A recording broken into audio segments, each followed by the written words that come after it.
Hello, everybody. Welcome to the spring season. I put autumn in the title because I had a little bit of a mix-up in my head, but of course it is spring, not autumn.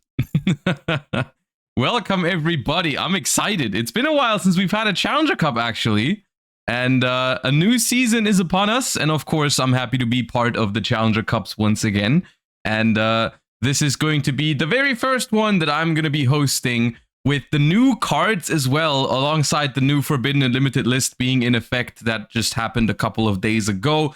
So we're going to be seeing, hopefully, a lot of fresh air in today's tournament. A lot of new decks, hopefully from the newest set. Maybe even someone trying the Primite Fiendsmith, maybe, that I played last week that I thought was very cool. But maybe, you know, we've got the new Memento cards, Primite cards, Centurion cards, all that stuff from the recent pack. I'm excited to see if any of it will find its way into today's tournament. Alongside also the fact that Challenger Cups have changed the structure. There's no more best of one Swiss rounds in these tournaments anymore. We will have best of three right from the beginning, which of course would normally make the tournament a lot longer. So what they have done instead is we are now doing single elimination, basically a top cut from the beginning, which is very exciting.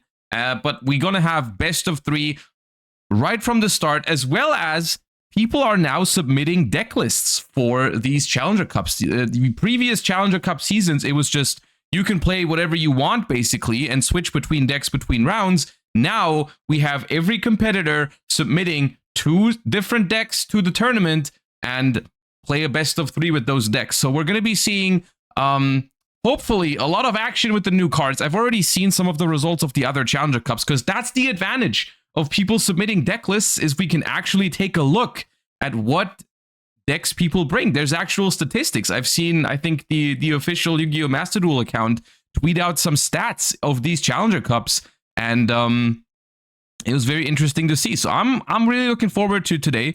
Let me just quickly turn on the in-game sound. That seems good, I think. And then I'm gonna grab the code for our first round already, because that should be starting right about now. I'm just grabbing the spectate code real quick. And then we'll hop right in. We enter.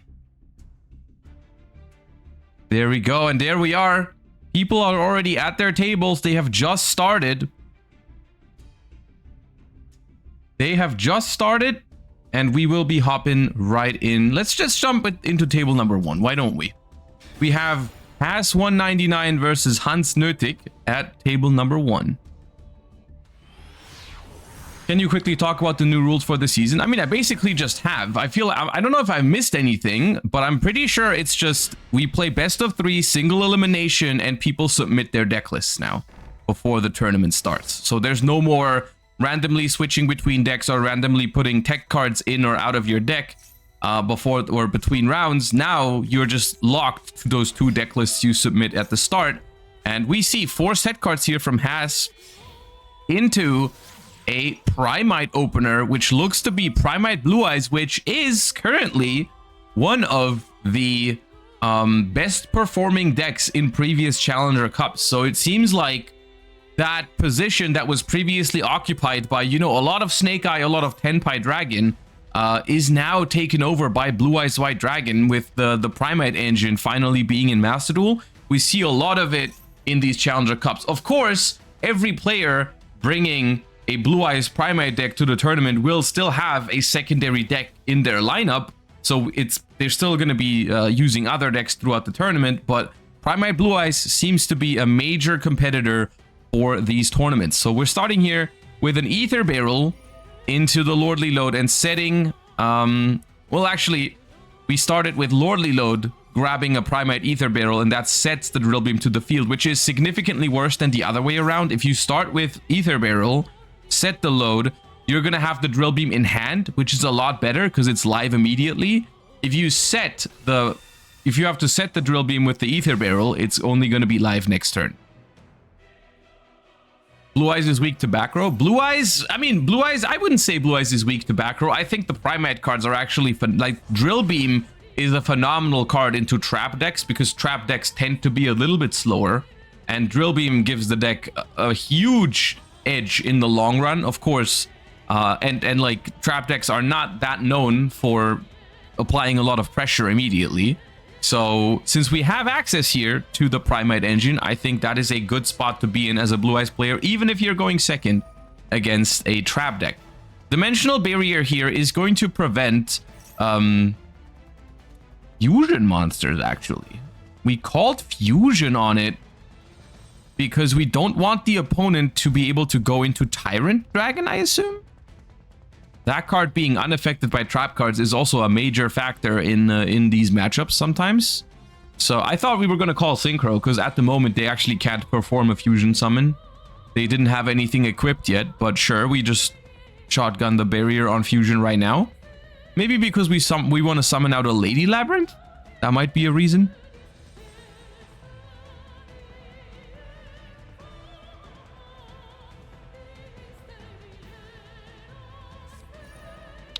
Oh, I see. We maybe needed 1 card off the field so that the math works out here.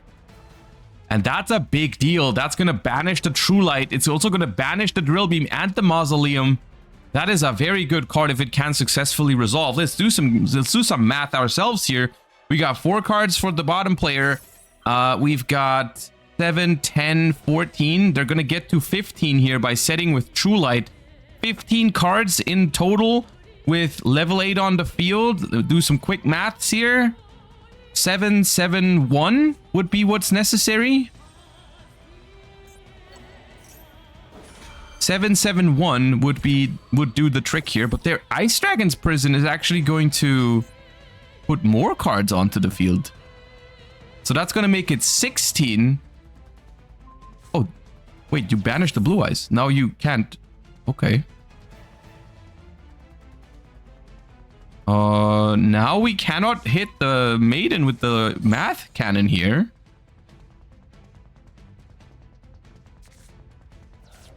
And we're gonna be sending 2 6s and a Hugin into the banish pile, but we will not be able to banish anything because we got rid of the Blue Eyes White Dragon there. Okay.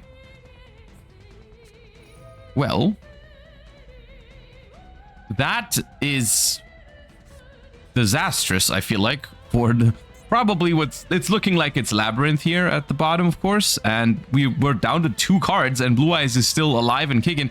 Of course, one Blue Eyes being banished can be annoying sometimes, but I think that's not going to really pose a problem here for the Primate Blue Eyes deck. Maybe if the other card is also an Equation Cannon and we can still resolve it maybe once another Blue Eyes hits the field.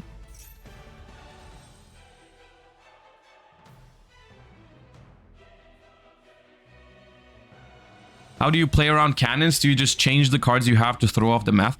If you know you're up against someone who's playing this card, there are ways to play around it. Sometimes you want to basically, it's the math cannon is at its hardest to resolve when the card count is either very high or very low.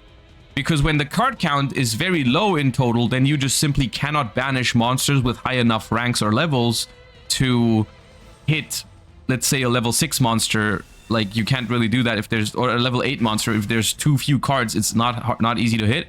Or if there's a lot of cards in rotation, like 16, 17, 18 cards total, then it's also very hard to hit monsters with the card. Or the other way you can do it is just have cards that can manipulate the amount of cards on the field very easily. Like a card that's very hard to do cannon against is SP Little Knight, for example. If you want to cannon an SP Little Knight field, it's very difficult because whenever you activate cannon, they can chain SP Little Knight not only to manipulate the number of cards that are on the field, but also they can get rid of whichever monster you were trying to hit with the cannon, right? With the SP, they can just banish it and then it's gone. So that's one of the best cards against the math cannon labyrinth is SP Little Knight. Anyways, let's see what's going on here with the labyrinth here. I don't know how we're gonna come back from this situation. It looks very, very dire, especially with the Primate Drill Beam on the opponent's side of the field becoming live next turn. That's why I thought the cannon was such a big deal. I felt like we needed that to get rid of that Drill Beam. But once that Drill Beam is live next turn, we're gonna have some problems. End phase. Turn passes over, and that Drill Beam is soon gonna be live as soon as they might not have a Blue Eyes yet in hand, or like it's in the graveyard, unless they have another one in hand or another Primate card. So yeah, we're using the True Light here to summon back the Blue Eyes to make the Drill Beam live, and that will force a concession out of Haas here, going down with Labyrinth against Blue Eyes in the first game of the series here. And that is going to be Hans Nötig taking the first game. Actually, this way around. And now, we're going to wait and see what these players do for the second game. What maybe if they're going to reveal their secondary deck or if they're going to run the same deck again. The way this works now is that Haas gets to decide whether they want to go first or second, I'm pretty sure. And but either player can play whichever of their two decks they want.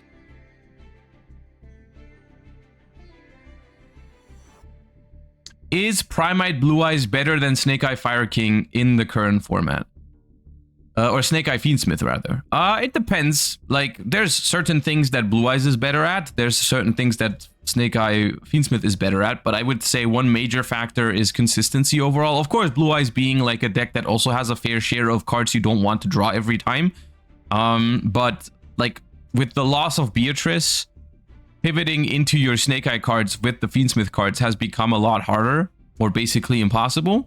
So it loses a lot of synergy points there. But Snake Eye, I would think Snake Eye Fiendsmith is still a powerful deck, and we're still going to see some of it in today's tournament. It's just not going to be as omnipresent as it used to be, I think.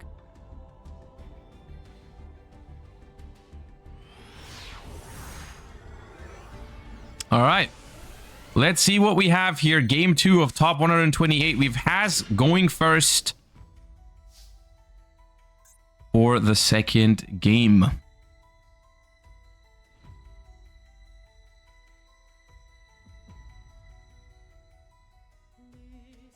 Hope to see some Yubel. It's not impossible, I would say. Not impossible.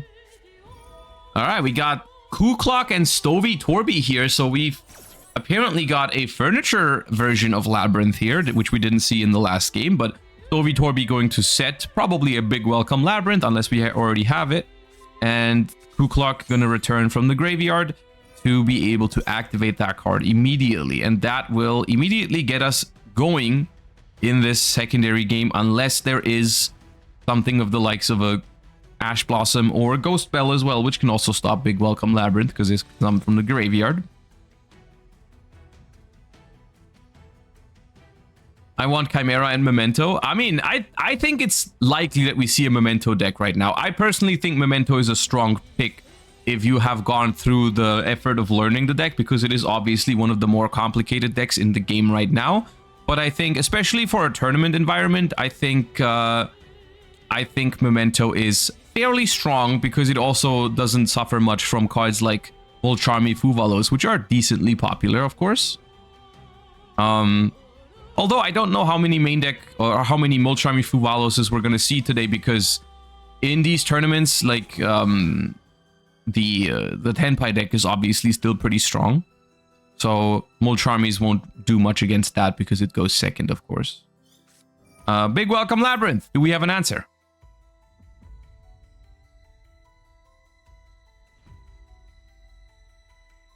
Thinking about it. This makes me think they don't have an Ash Blossom, or they have Maxi and Ash Blossom and they're like deciding between the two. But if you just have Ash Blossom, you wouldn't think this long about it. It's a Dimension Shifter that we're chaining here. Okay. That's... and a Maxi. Alright, so not the Ash Blossom, but two other chainables. And that's going to be quite annoying, I think, because the Big Welcome Labyrinth being banished definitely matters. Now, of course, we're going to draw one card off of Max C, and that's probably going to be all we draw from it. But the Big Welcome being banished is pretty big here for the opponent, because it means we don't even have a trap card currently. Although we do have a trap that we can reset because we discarded one of the Stovey Torby. So that's actually still a pretty good spot for Labyrinth to be in. We're going to use Impermanence on the Lovely to prevent it from randomly sending a card, destroying a card in the hand.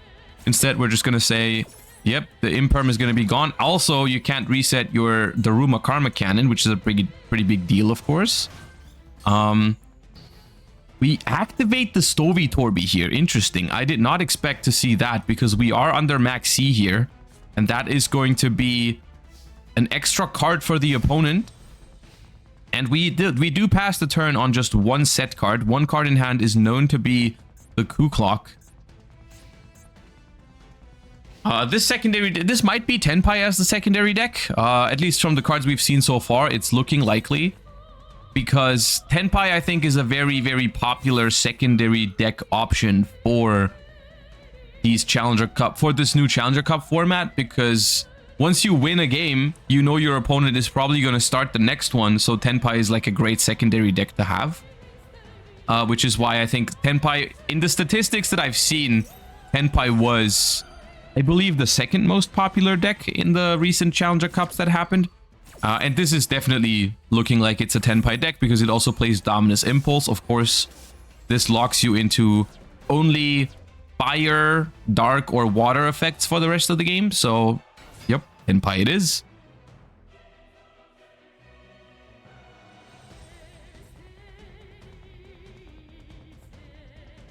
So, here's the thing. Sometimes Tenpai can struggle under their own Dimension Shifter. So we'll have to wait and see if there's a way around it here. But the thing is, even if it's not enough here, it's a rough spot for Labyrinth no matter what, because it's low on cards, and this is going to be banished, which is very problematic for Labyrinth if that ever happens. So even if we're not able to go for game here, as long as we can establish some sort of field, I think we're going to be just fine.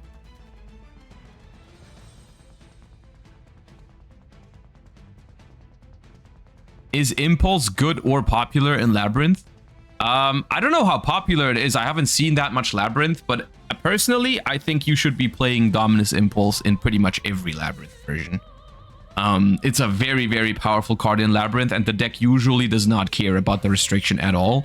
So I would tend to play it in in Labyrinth, pretty much, no matter the version, right? Like whether it's furniture or just regular trap lab, whatever. I think Dominus Impulse is very good in either.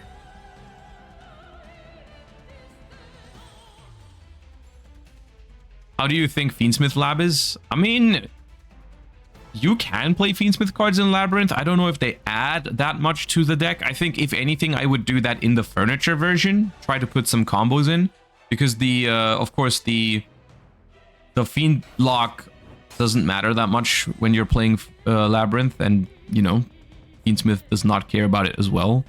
I think in Trap Lab, I wouldn't want to play like an engine like that. Necro Quip is funny with furnitures. That's true. Yeah, Necro Quip. If you can make a Necro Quip and then use a furniture and draw a card, that'd be pretty cute. Yeah.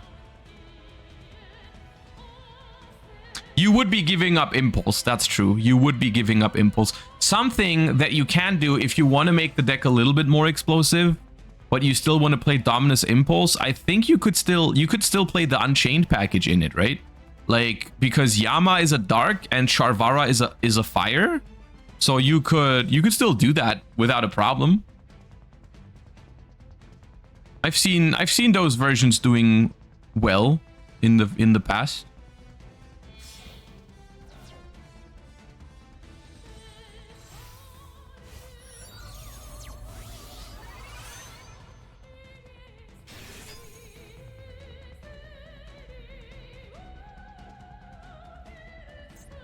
So, once again, no graveyard because of Dimension Shifter means the Chandra is also going to be banished.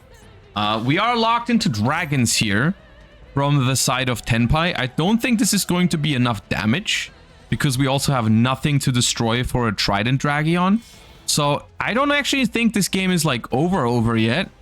But both of these strategies are going to have to play a very weird game from now on, where I feel like both of their most important cards are going to be banished. Labyrinth is going to be playing without Lovely Labyrinth, and Tenpai is going to be playing without Chundra, because both of those decks don't really have a way to get those cards back from the banished pile. And this is actually surprisingly, after opening what you would think is like the perfect hand, right? Like it was Shifter, Maxi, Impulse, Duster, Imperm, and the Tenpai card. It's actually not looking that commanding for Tenpai here because of their own Dimension Shifter. And this is something I cannot remember the last time I've seen Dimension Shifter win a game for Tenpai. Genuinely. Like, most of the time I see Tenpai use Shifter, they lose after it. It happens so often, I feel like. But I mean, this game is not over yet. I might be speaking too soon, but I don't really know how exactly you're gonna get back into this with no Chundra here. It's very weird. Yeah, we're okay. Set a monster, set a back row. Suddenly they're looking like a Labyrinth deck, and pass the turn. Fadra. I mean, yeah, Fadra is here. Fadra is a potential card they could set here that would be annoying for Labyrinth, but like there's no targets for Fadra in the graveyard. So it's quite difficult, I think. They actually, that is a crazy sequence of things to happen. Like open Maxi, Shifter, Imperm, Impulse, Duster, Genroku, concede one turn later is not something I thought we were going to see today. But Labyrinth takes down Tenpai and brings us to a 1-1 score here in top 128. Has not out of it yet, came back from a very difficult looking game. Honestly, that game, you might just win that game if you don't activate the Shifter. If we just don't activate the Shifter there, it might just be over, you know? But we did use the Shifter in Tenpai, and that I feel like that lost us the game. And now we're headed into a game 3. Both of these players very much still in it. For Hans, we know their decks, Tenpai and Blue Eyes. For Haz, we're probably gonna see the other deck now, because I doubt that we're bringing Labyrinth to this game 3 where we don't know whether we're gonna go. We're probably gonna go second, right? So like you don't want lab necessarily unless you're just very confident in your ability to go second with it. But we're gonna find out in a second what these players are choosing to play for game 3.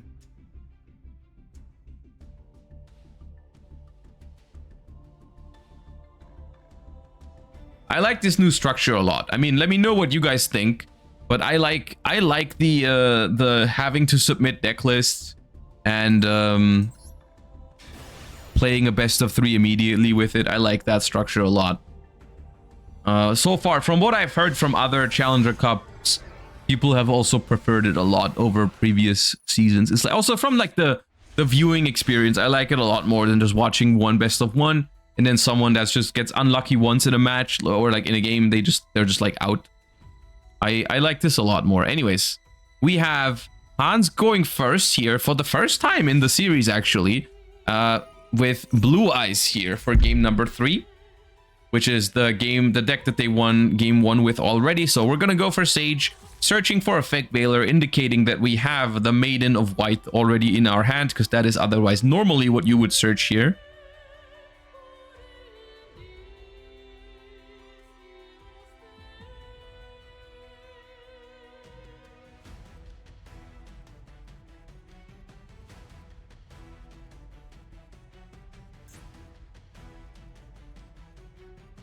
Do they have to win with each deck? No, you don't have to win with each deck in this. It's just you can play one of your 2 decks for each game, whichever one you want. Technically, you could even play the same deck all 3 games. You don't have to reveal your secondary deck unless you think it's good to do it. We're using the Maiden of White here as a discard for wishes instead of using its own effect. That's interesting. Okay. And it does not get ashed. It does not get ashed, so the wishes will resolve, granting us 2 cards from the deck.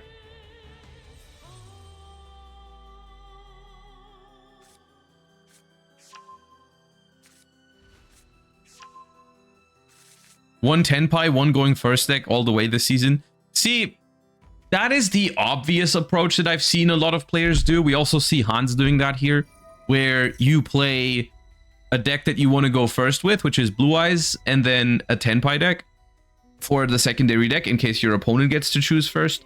I'm not sure if I love that strategy, because there's a lot of decks that, like, if people expect that, they can play a deck that's just good against Tenpai, and then it doesn't feel that safe to do this. I don't know. I think Tenpai loses a lot of its appeal when people expect it. I think that's its major like appeal in best of 1 is when, you know, you're playing like a random ladder game, you have no indicator of whether your opponent is playing Tenpai or not. But if you're playing a tournament like this, then and everyone is expecting Tenpai in game 2, I feel like you could easily build a lineup that exploits that a lot. Right? Like if your opponent has one deck that's good against Tenpai going first, and like good going first in general, then you're gonna struggle into it. I don't know.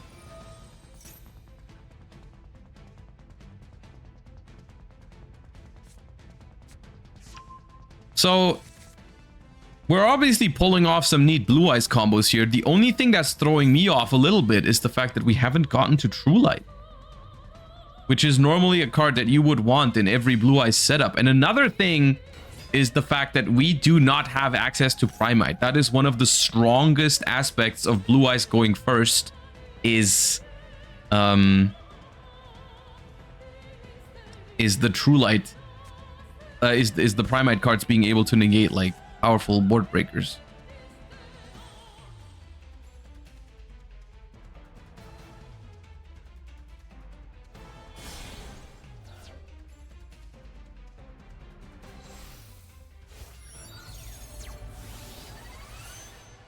What are the time rules? There's 45 minutes for a best of 3. Ooh, there is a response window. Did we maybe just overcommit into a Nibiru here?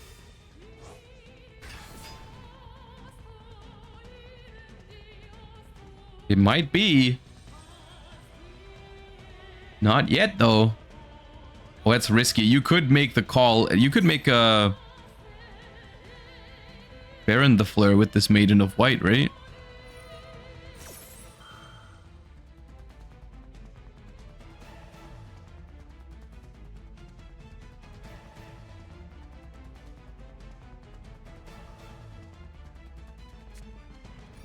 It is Dominus Impulse, though. It is Dominus Impulse on the Maiden of White.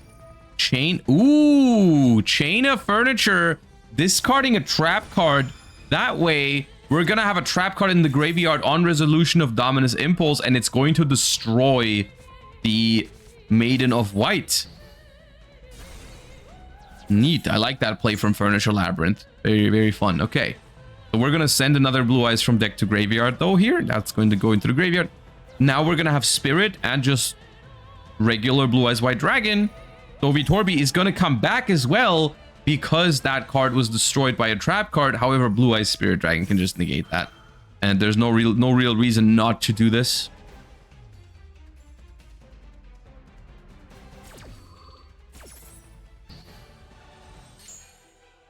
But still, I mean, it's not a bad spot for Blue Eyes to be. An opponent is down to 3 cards already, and we still got 4 in hand. We've got the Spirit Dragon set up, so it's not the worst. Just we're missing the True Light, which is a little odd.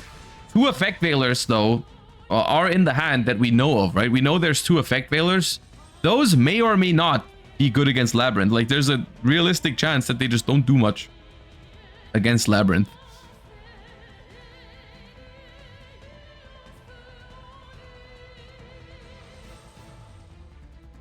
Didn't we just make Talons live? I mean, Talons was live either way because we used the furniture effect to discard, right? That was not relevant in this instance.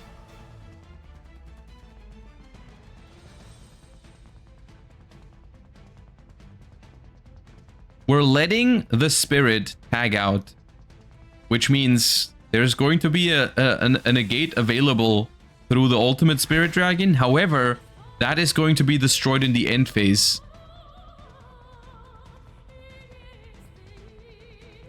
Can I find the bracket anywhere? I can show you the bracket. Hold up. It's... Or I can link you the bracket, rather. I don't want to not show the game.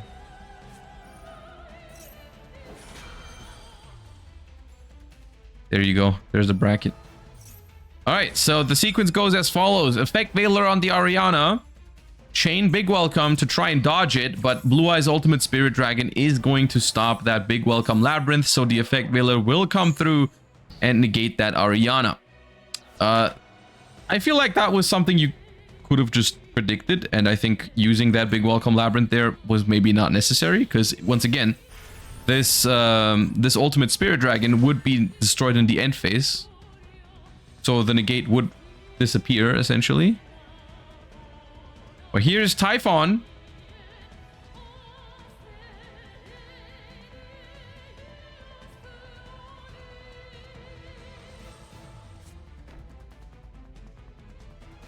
That one. Are we not using the Typhon? We're not using the Typhon. Okay. Majesty is going to be activated. That's going to pop both of these cards. This is a rough spot for Labyrinth to be in. I'm gonna be honest with you. Labyrinth was difficult here. I wonder what the secondary deck was or has here, but Labyrinth did not feel like the call versus this Blue Eyes matchup going second. It did not feel very convincing.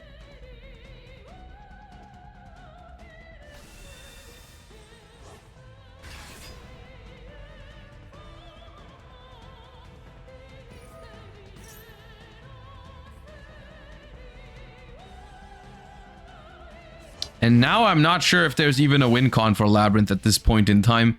It just feels like, I mean, the game is probably going to end on this turn. I thought maybe the reason why they didn't go for the True Light last turn was that they had it in hand, but the set card was just Majesty of White Dragons. Maybe they just thought they didn't need the True Light, I suppose.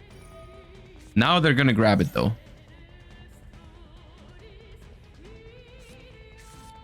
There's the True Light.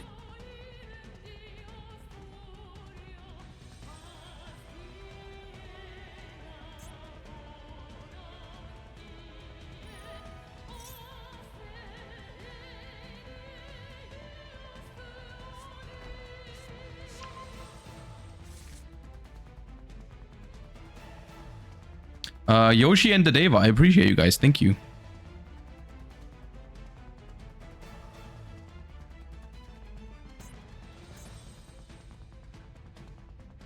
Never thought I'd say. I mean, Blue Eyes is a strong deck, and I think there's always like a part of. There's always people that like when you play against the deck, sometimes you notice like, wow, this deck is strong, and that can of course feel. It feels bad to lose sometimes to a strong deck, but I think Blue Eyes overall, the play pattern of Blue Eyes is pretty cool. I don't mind it. But yeah, Blue Eyes is a pretty good deck. There's the bracket. Yeah, I can pin it. Hold up.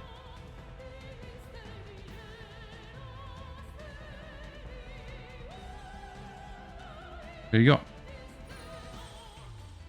Yeah, they didn't need Primite here. It was good enough on its own. Of course, it is somewhat unfortunate here. Labyrinth only like didn't draw that many trap cards, as well as like the Ariana is like the one card in the deck that's weak to Effect Veiler. So that being in their hand was a little unfortunate.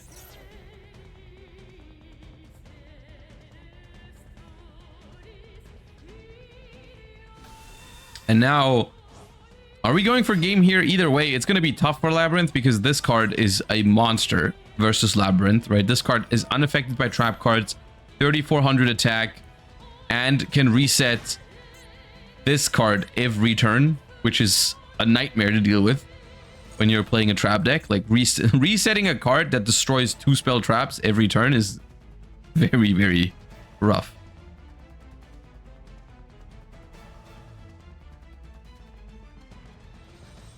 Should chain Big Welcome to Spirit Dragon? I think so, yeah. That's what I was thinking.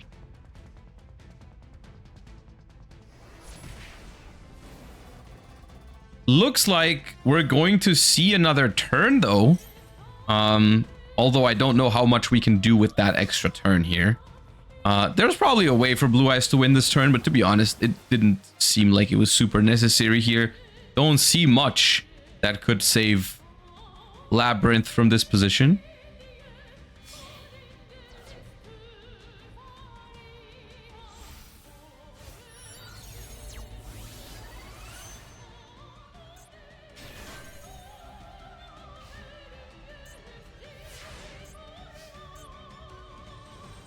Spirit Dragon and Tyrant Dragon. Now, this Spirit Dragon, unless they play 2 copies of Ultimate Spirit, cannot tag out into another Ultimate Spirit because it's in the graveyard. But Chandelier, I doubt they play 2 Typhons though. If they play they played the Math Cannon, right? So like you probably don't have room for 2 Typhons in this, unless you are prepared to banish 2 Typhons for a cannon. You want to go like 24 cards.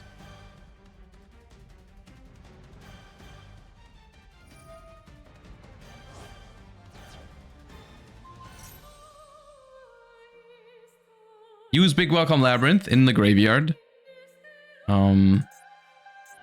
Which the Blue Eyes Spirit Dragon is going to negate.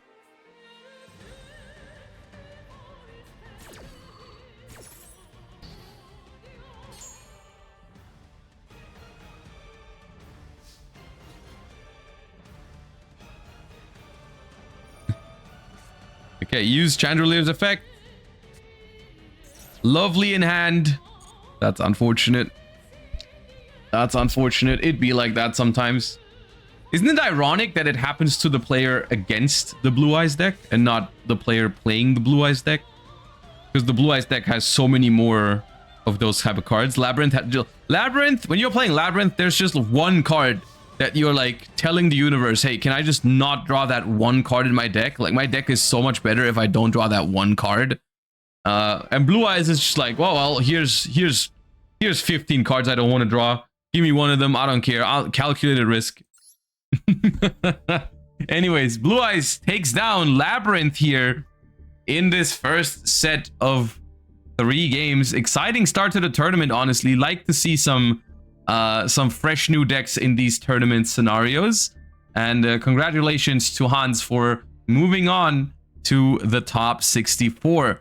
Now, we don't have to hop into a break right away. We can also just check out on some of the other matches that are still going on. Oh, we've got Lewis versus Lampy here.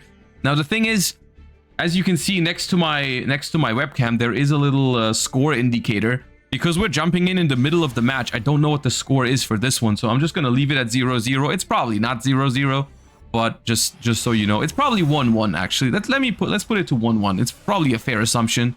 This late into the round, it is 1-1, but might not be correct. Anyways, Firewall Defensor.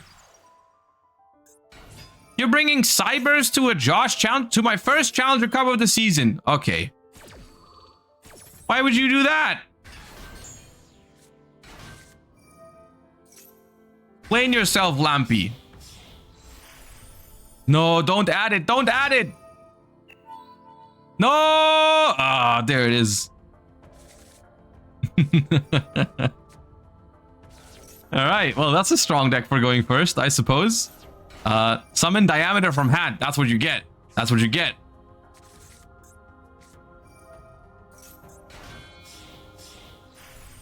Turn 1 Laplacian. Sends a Lightning Storm. Goes for Splash Mage. Do we play 2 Laplacians? Because, like, what are you going to do with Super Factorial now? Lightning Storm kind of indicates Tenpai. Which might have a tough time dealing with this. Link Decoder coming back from the graveyard. Transcode Talker brings back Splash Mage. We know what that means. That's a Terahertz. And then that could be a Decode Talker Heat Soul? Yeah. Draw 1. So we have a Super Factorial. We added it earlier, but do we have a second Laplacian? Draw 1 for turn. Heat Soul draws 1 more. Heavy Storm. Negate with the Save Worm.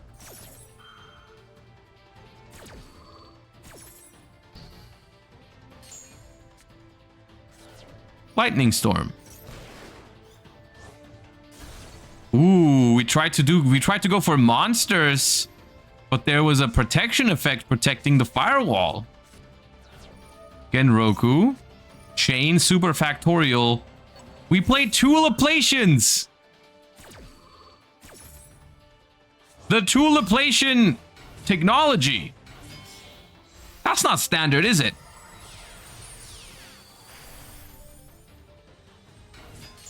I do not think that's standard.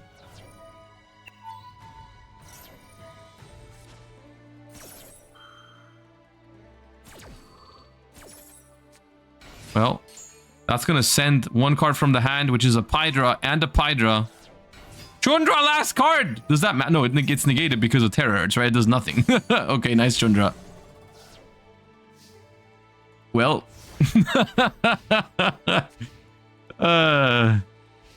Well. Terahertz for game. And I think that's Lampy moving on to the top 64 here with the Cyburst technology. All right. I see how it is. Well, that's a start to the tournament. That is one way to kick things off. I'm not going to say whether it's a good or a bad way to kick things off, but things have certainly been kicked off. Anyways, that was top 128 for you guys. Hope you guys enjoyed the first round of the tournament. Hope you guys are going to stick around for the rest of it because we've got plenty more action to come. We're going to go on a very, very quick break to prepare for top 64 as top 128 is closing in on timeout anyways. So I don't see any more duelists duking it out in the main room here. So we're going to go on a quick break before top 64 starts. Don't go anywhere. I'll see you guys in a little bit. And yeah, catch you guys soon.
Oh, should unmute. Noted. Duelists, we're back for top 64. We have our duelists already at their tables. Some of them have already started. The round has just started. So, I wanted to spectate table number 3 here because we have Death Singer going up against Nicky Boy, who's already won a Challenger Cup this season. So why don't we go ahead and hop right in. First game of top 64. Once again, little reminder, Challenger Cups from here on out are all going to be best of 3 right from the start. And we see Death Singer here using that wonderful new Cherry Blossom dual field. I actually got this myself this morning. I couldn't resist. It looks very cool. Going second though, versus Blue Eyes here with a 44 card main deck, opening Maiden of White into True Light, grabbing Wishes, and let's see if there is an Ash Blossom here. We send a Dominus Purge from the hand to the graveyard, and we're immediately resolving, so no response.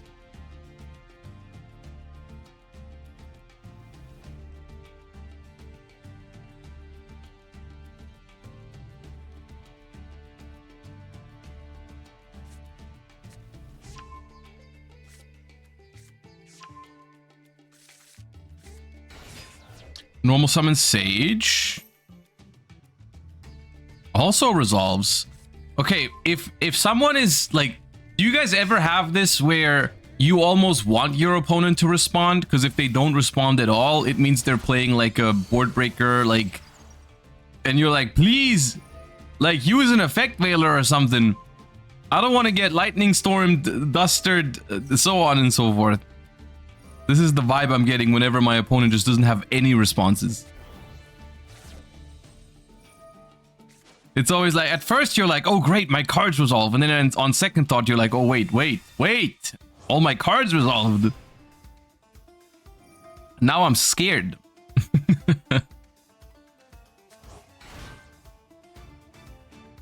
The thing is, Heavy Storm and like Lightning Storm are very good cards against the Blue Eyes because they get rid of the True Light. That can be very scary.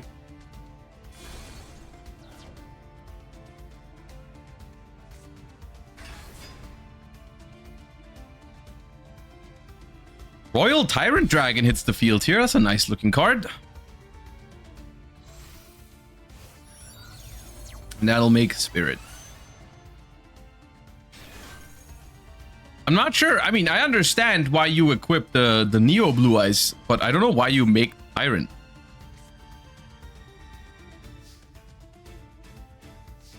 Well, all 6 cards here going second into Justice Spirit. It's a Blue Eyes deck themselves though. Okay, so they just didn't draw any interruptions.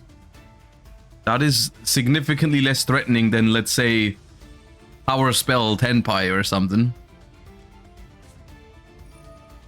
Ooh, Branded Regained. Okay, I like it. We got a little Bestial package going on here. I'm a fan of that.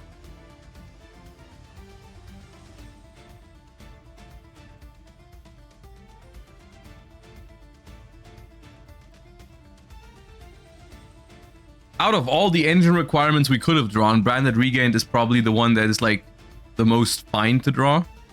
Because it's still a good card, you know?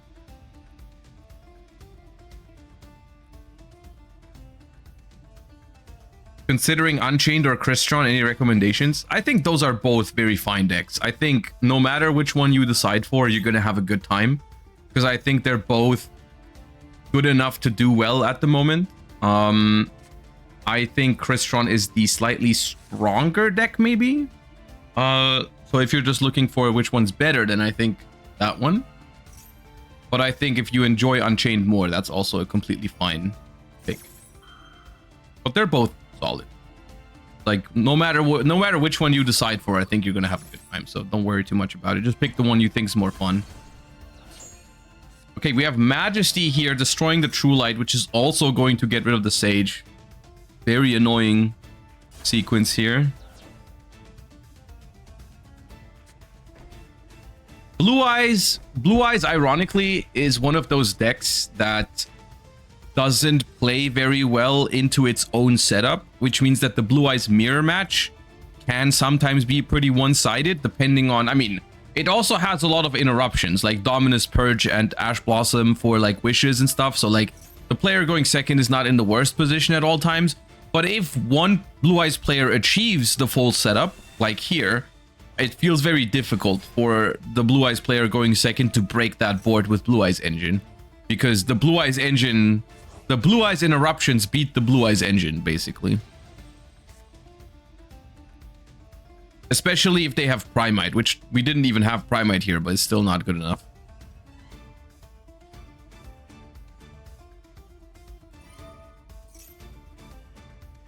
As soon as I ask, I mean, basically TLDR, both decks are very fine. So if you prefer one of them in terms of playstyle, you can just go for that one. I think Crystron is the slightly better one if you're looking to just play the one that's best. But I think either way, you're going to be fine. Like, they're both solid decks right now, I think.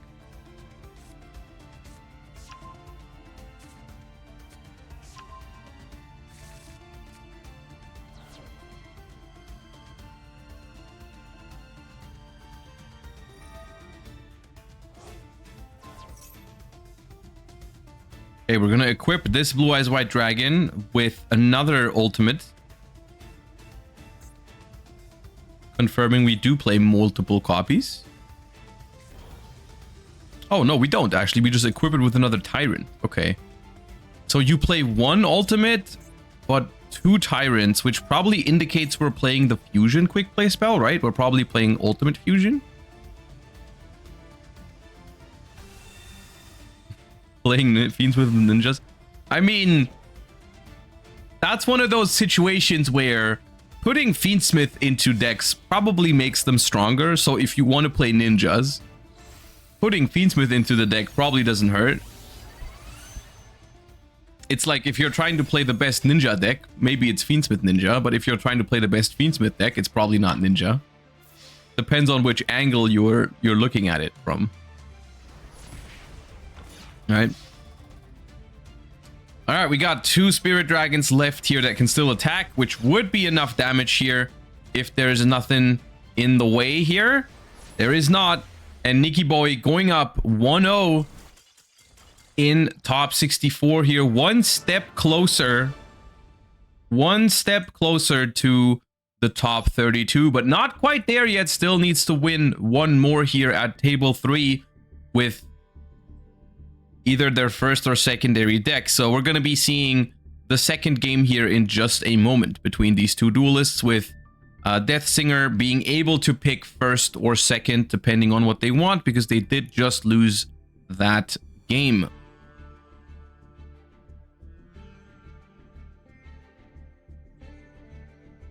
All right, back at the table. Are we hopping right back in there for game number 2?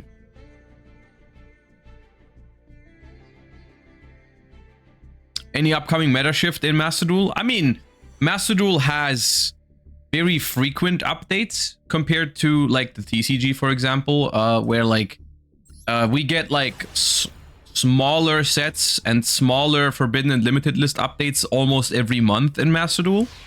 So yeah, at some point in the near future, we're expecting a small-ish ban list or Forbidden and Limited list update, because the last one, when did the Beatrice one come in effect? Like a week ago? I think in like 2 or 3 weeks, we're gonna get the next small update.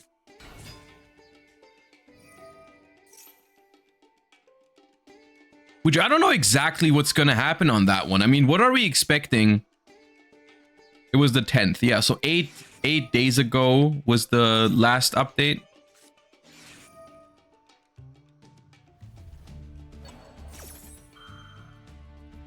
I feel like it's definitely too soon to talk about like Primite Blue Eyes hits on it. So like maybe a small further hit towards Snake Eyes and Tenpai to phase those decks out would be welcome. Anything else I don't really mind at the moment in Master Duel. Like a lot of other stuff I actually find quite enjoyable to play and to watch. Like a lot of the new stuff I think is just very cool. Like a lot of like Centurion, Blue Eyes, Primite gameplay is pretty nice. Even Memento was very fun when we played it last week. what Tenpai hits would they do? I mean, I don't know exactly, but I feel like something still needs to be done, right? Tenpai is very strong in best of one still, even with, at this point, 1 Kaiman, 1 Summoning, and 1 Chundra. So, like, you gotta start with the Pydra at this point, right? Unless you want to get rid of something completely, which of course they could do, but that's something we have to wait and see, right?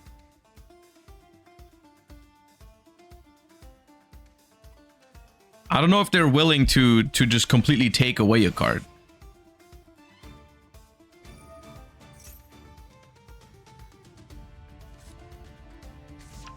Of course, yeah. If you get rid of Chundra, then the situation is completely solved, right? No more Tenpai, which I guess that's the question. Do they want that, or do they want the deck to be somewhat still around?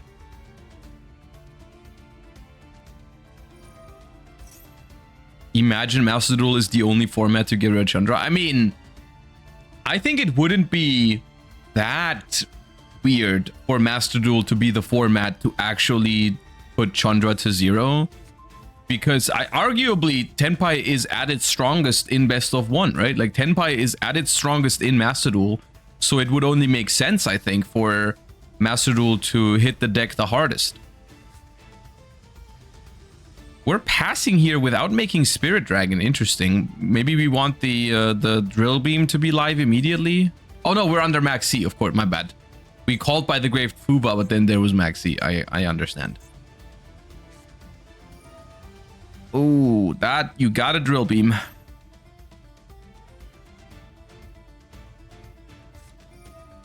Yep, we got a Drill Beam that. If there's a droplet here, there is a droplet. Oh my god. Disaster struck. Disaster struck.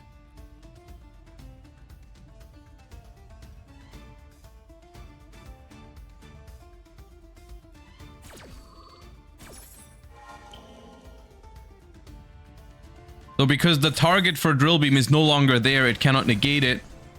That's going to destroy everything, including the True Light, which is going to destroy the Blue Eyes and the Sage. And now, normal summon Dora Dora. Any responses? Effect Veiler, okay. Effect Veiler on the Dora Dora. Do we have a way to play through that?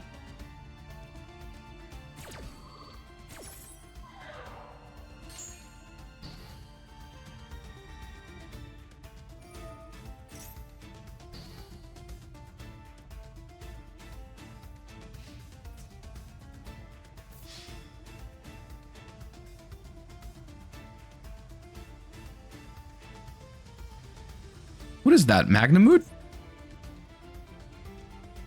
Feels like a... Yeah, okay.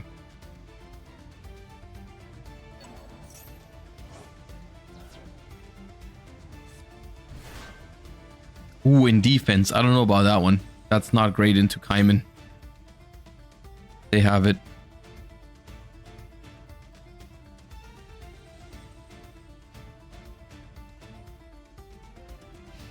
They don't have it. Set 1 pass, Magnamoot resolves, and all of a sudden, even it looked like a disaster at first, but now we've got the Magnamoot search, we've got the Ether Barrel returning from the graveyard. Well, we're gonna have the Drill Beam returning from the graveyard. We're gonna draw a card. Why did we search another Ether Barrel? Well. And that's looking good for Blue Eyes all of a sudden. It might be the only thing we have, right? Because all of the normal summons are spellcasters at this point, I guess. Yeah. Well, Ether Barrel is our normal summon. Effect Veiler on it, though, is pretty good. Because that's going to stop the Lordly Load, but we can already reset the Drill Beam. So that's, I mean, the most important part anyways, right? Please don't forget to reset the Drill Beam. Okay. I mean, attack the Dora Dora. Drill Beam is live because we have another Primite in hand. Don't know exactly what Tenpai wants to draw here. Unless it's another droplet face down. And like it goes like, let's say normal summon Hydra, activate effect. They chain drill beam, it's chain droplet, send it. Could be a way to do it.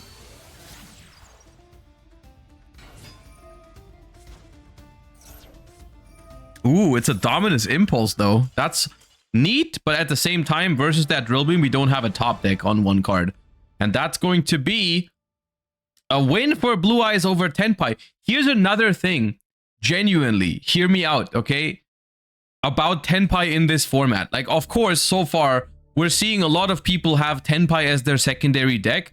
Genuinely, I personally don't even think Tenpai is that strong anymore with one Kaiman, one Chundra, and one summoning. Like, yes, the deck is still very powerful, and it probably should still receive one more hit on like the next Forbidden and Limited List update, and it's still annoying, but it's like, if you really think about it, if you have one effect veiler or something, then like it's not that easy for the deck to play through it. I still want it to get hit further, don't get me wrong, but like today is also like, we haven't seen it win much yet. Like, it's, yes, it like throws a bunch of cards at you, Lightning Storm, Duster, Maxi, Molcharmies and all that, and then just tries to win off of one card, which I don't like playing against either.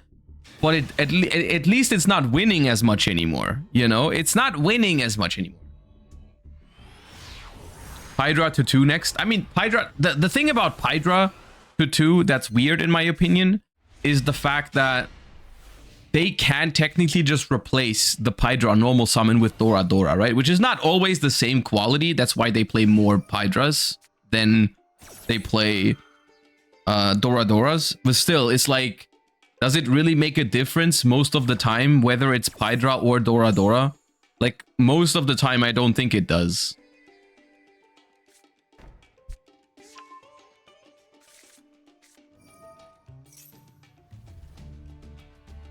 I think the only really effective way to do it at this point in time would be to actually put a card to 0.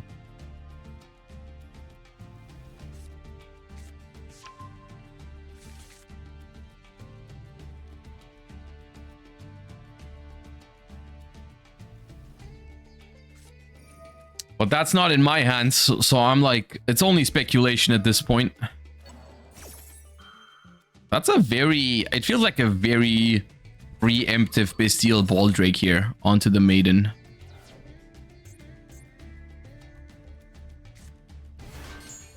You can wait for them to commit to it, right? You know, no need to shotgun that Baldrake.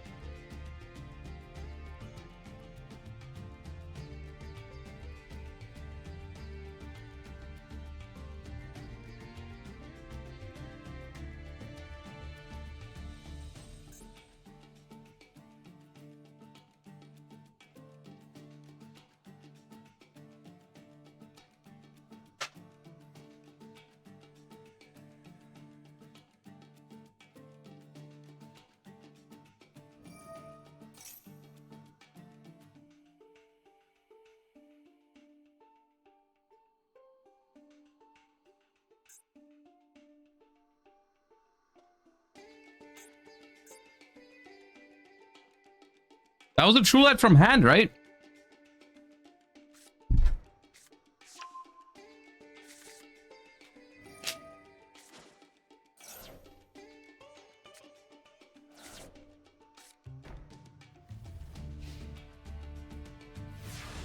All right, we're going to give no draws to the Maxi. And we're going to call it a day with 2 face downs.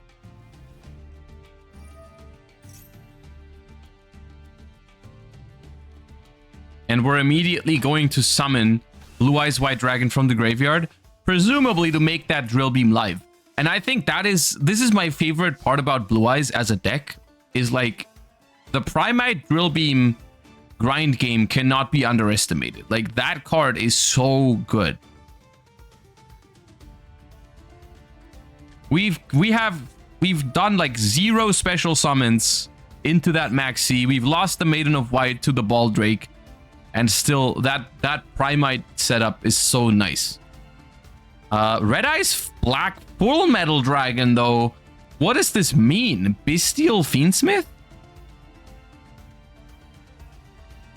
Bestial Fiendsmith. Is that what I'm seeing right now? With some Metal Morph cards. Look, I like these cards. I actually think that's pretty cool. Wait, we respond with the Majesty? Why? Why do we have to destroy the Baldrake now? Why do we care? Okay. Well. Set another card. Set another card.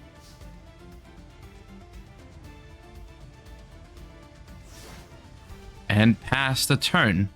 Okay, so that it seems like the True Light does not have another target to set outside of... But there should still be wishes, right? Well.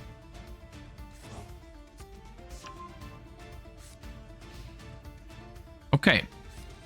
Normal summon of Ether Barrel. Going to grab another copy of the Lordly Load, probably. Which eventually, once you have 2 Lordly Loads or something and 1 or 2 normal monsters in the graveyard, your stuff also just gets unreasonably large, your Ether Barrel. And ends up just being like a 2200 to 2800 normal summon. Oh yeah, we used True Light already because we wanted to bring back the Blue Eyes, my bad. Dominus Purge onto the Lordly Load. Dominus Purge in a Bestial deck is quite something.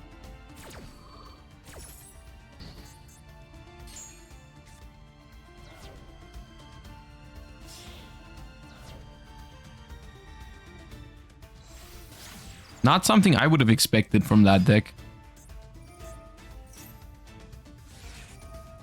Ash Blossom onto the Spirit with Eyes of Blue.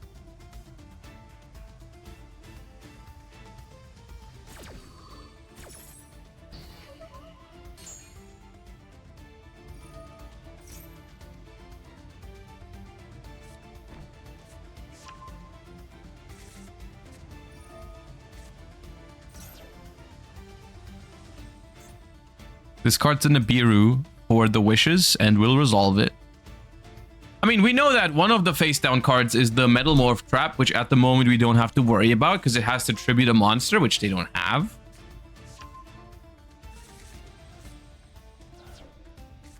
And the other trap we can kind of check with the Drill Beam, right? We don't have to worry about the other one either because we have a way to stop it. So I think all things considered, Blue Eyes is pretty fine here. And that seems to be... Oh wait, it's 1-1 actually. That seems to be the story of the day so far. Blue Eyes is looking fantastic right now in this tournament, right? Like, this is another win for the Blue Eyes White Dragon Primite strategy. And Nikki Boy is going to be moving on to top 32 here unless something very unexpected happens from this face down card. But I can't think of one that beats Drill Beam here.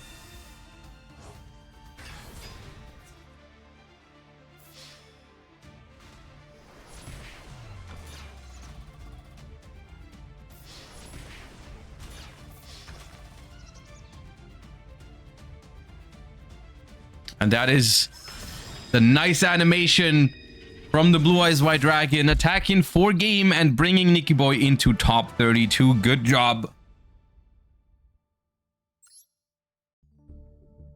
All right, that was, even though it went all 3 games, there's still over 20 minutes left in the round. So why don't we go ahead and check in with another match? Once again, I don't know exactly what the score is now because we are jumping between different matches, but chances are this is not game 1 anymore, so it's probably game 2 or 3. Let's see what we have here. We have Sanguinius going first against Scarlon. And it is another Blue Eyes deck. All right. Ooh, this card, Mausoleum for Wishes, is not optimal.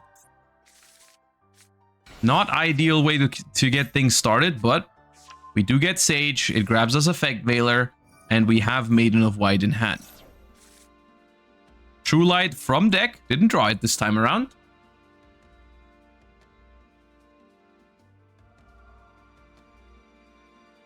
And we are live.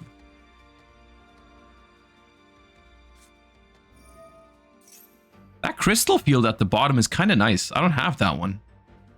What archetype is this from? It gives me, what vibes does it give me? It gives me a little bit of Crystron vibes, but also like Gem Knight? I don't know. Is it Gem Knight?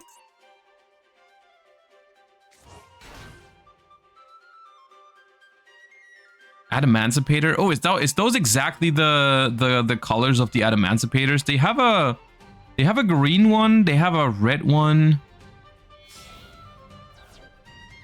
Do they have a like purple-ish one? I don't know. Anyways, let's focus on the game. We have a Blue Eyes set up here with Sage, True Light, and Blue Eyes Spirit Dragon. Did we have access to the trap card already? Did we grab... Oh, no, we can set it with this now. Okay. No, we special a Blue Eyes instead. Okay, we don't go for the set effect. We go for a second Synchro Summon, probably.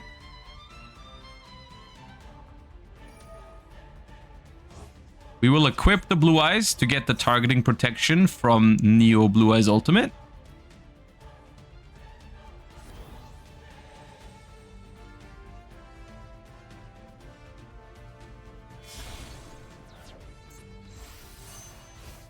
Everyone going for 2 Blue Eyes Spirit Dragons today, so far. No one believing in Hieratic Seals plus Spirit Dragon. That's my favorite Blue Eyes opener. I like Seals plus Spirit, as opposed to double Spirit. But hey.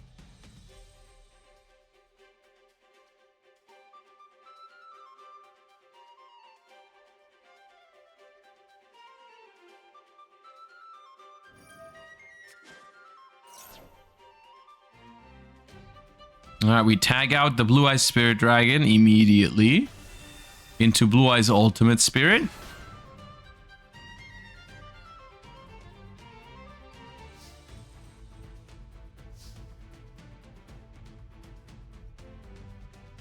And we do not tag out with the second Spirit Dragon yet. Maybe indicating that we want to go for a Moonlight. Oh, the Super Polymerization is phenomenal here. And we're actually seeing Memento. That's what I was hoping. I think Scarlon's been playing a decent amount of Memento already. So that's why I wanted to check their game out. We see a fusion into Garura here, taking away the Spirit and the Ultimate Spirit. And discarding a combined creation, which we want in the graveyard anyways. Now let's see if we can get the play started. Normal Summon Memento and Mace is combo if it goes uninterrupted.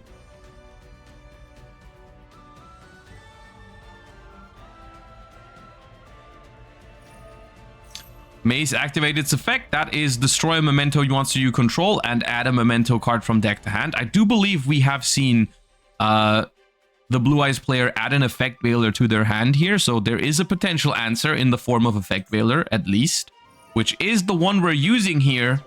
Now, Memento, of course, is very, like, capable of playing through one Effect Veiler by the likes of all of their quick play spell cards, one of them being Memento and Bone Party, which they chain. Chain Bone Party to destroy a Memento monster and summon a Memento monster from the deck. We're going to destroy the Mace. Whatever we summon here will be destroyed by the Mace effect.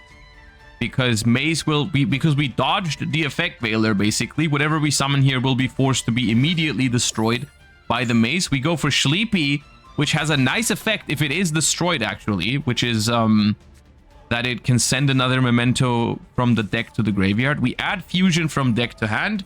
Memento and Fusion has the very, very strong gimmick that if a monster in your possession has been destroyed by card effects this turn, you can also shuffle the materials from the graveyard into the deck. So that's going to be phenomenal. But first, we're going to send presumably a Gaddock here, or the Sleepy effect from deck to grave.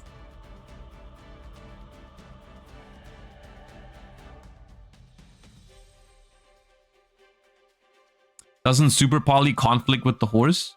Yes, they have a Garura on the board now, so they cannot summon the horse at the moment. The thing is, if you have Super Poly, you could theoretically just discard the horse, so it's not the worst deal. Also, in some formats, it might just be worth it, taking that little bit of an extra risk, right? Because like we see it here, there's not many cards that would deal with that board in the same way. like a Super Poly did.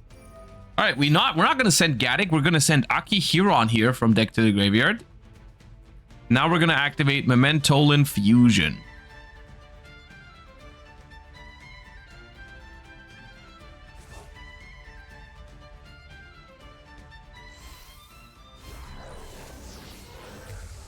We're gonna fuse into Mementolin Twin Dragon, nice royal. And that is gonna destroy itself to add 2 memento monsters with different names from the deck to the hand. And now is where it starts. Oh. Hello.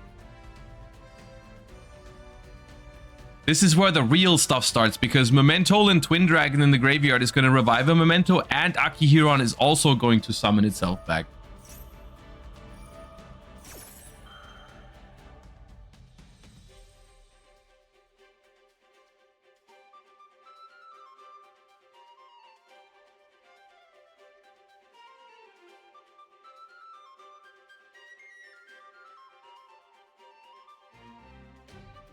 Although, we are considering whether we should allow this or not, I suppose.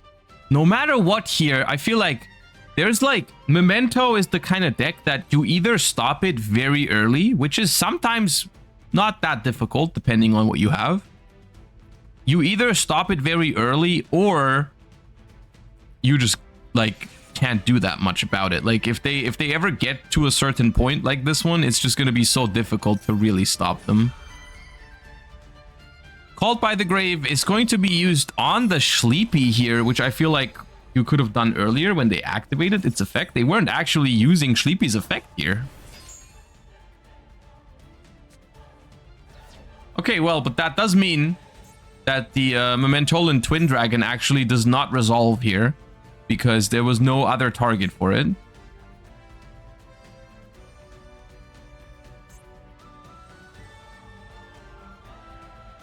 So it was actually not too bad. But Mementolin Fusion here is going to destroy the Akihiron to add another Memento spell trap, or the Garura. Ooh, we have the horse in hand, right? We can just destroy the Garura with Memento Fusion. I like this. We're going to grab Memento Miklan. Garura is going to draw a card. And then we can use the Tatsuno Toshigo.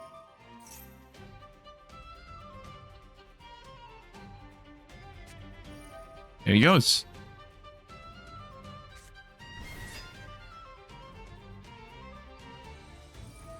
There it goes. Hunter GX, I appreciate you. Welcome back. Okay, so this is going to send Memento monsters with a combined level of 5 from the deck to the graveyard, which is going to be Anguish, Mace, and Goblin. And that is going to prompt Memento Miklan to revive something that is lower than level 5, and that's going to be the Anguish, and that's going to add.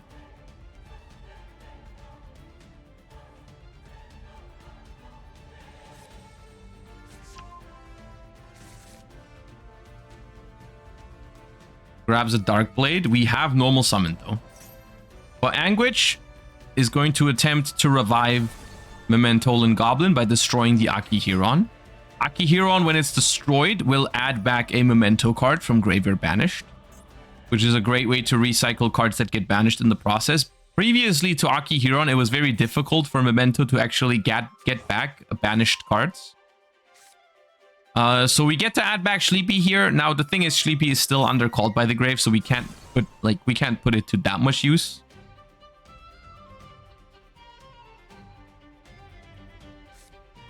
So we send 2 more Memento names with the Goblin, and that's probably going to be a combined creation that we summon. Now the thing is, I don't actually know if we can deal 8,000 damage this turn, the way this played out, because Sleepy is under Called by the Grave. So it might not be a case of... Ooh, we drew Gaddock. Ah, that explains a lot. That explains a lot. We drew the Gaddock. Special to combined creation.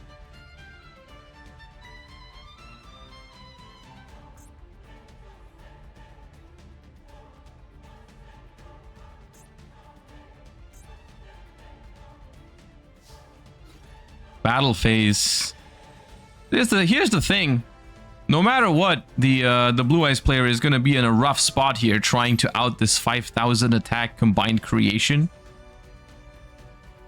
We use the True Light here. That's risky. Oh, that's risky because the combined creation can revive a Dark Blade now. Combined creation, revive Dark Blade, discard a memento to destroy the True Light is a real threat. Right? Because we did leave the Dark Blade in the graveyard. Use Dark Blade. Discard another Dark Blade. We have a lot of Royals here in this Memento deck. A lot of Royals in this Memento strategy. I like it. There's one Royal you don't have, though, which is one that I have, which is the best one, which is Combined Creation. I was actually very happy when I got that Royal. I got it a while ago, too. I got it a while ago, and I think it's the single best Royal to have in Memento, because it's like, that's the one boss monster. Ooh, we used the Super Poly to try and go for game here after all these attack. And we make it Twin Dragon with 2 of them. And we attack. And I don't think there's a way to get out of this one. Yep, it's a cross-out designator. The cross-out designator. Primite Scream.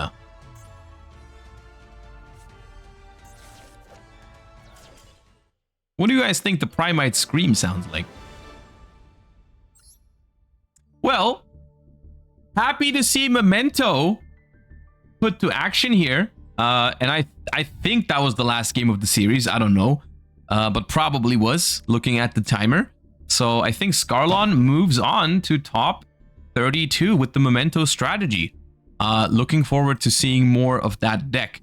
So there is still a match going on. Once again, I don't know exactly what the score is here. Let's just hop in from now. See what's going on here. Probably 1-1 because there is only 7.5 minutes left at this point in time. Ooh. Ooh. Okay. Memento again. We are in turn 3. Is there a Maxi involved here? No, a Dark Ruler was involved. Okay. Trying to see what happened there. There's a Dark Ruler in the branded player's graveyard. We have a Forbidden Droplet sending Chaos the Star Source Dragon to the graveyard to stop Memento and Twin Dragon. Now, but the thing is, there's a Memento fusion in the graveyard. Borrowload Savage Dragon in Memento? How does that work? Is it Fiendsmith Memento? I see no Fiendsmith cards, though. How did this happen? I see Magistus Chorozo. Okay. Oh, I'm not aware of that technology.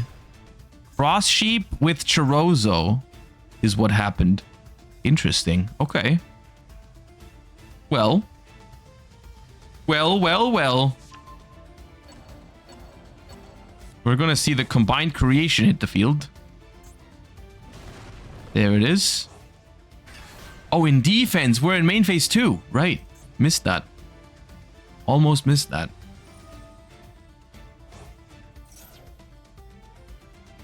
Activate Memento Fusion. Destroys the SP Little Knight to search Bone Party.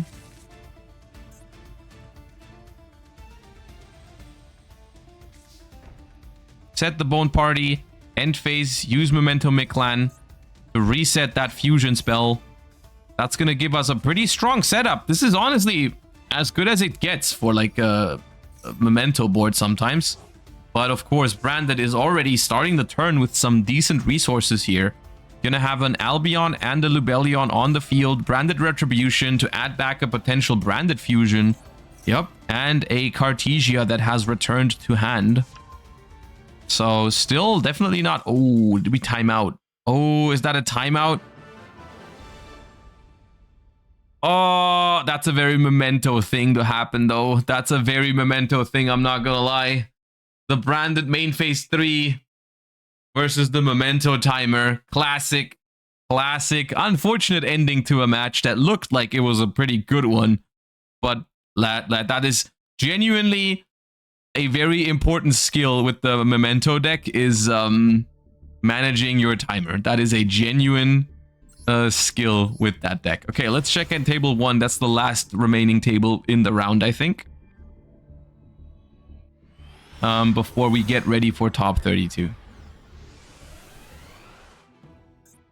Oh, Melodious. Dude, I love this Challenger Cup already. It's such a wonderful day to watch a Challenger Cup. So many different decks, so many cool decks as well.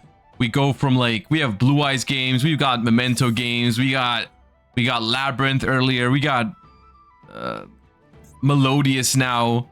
We've seen some Branded, we've seen so much today already, and we're just in the second round basically of the day.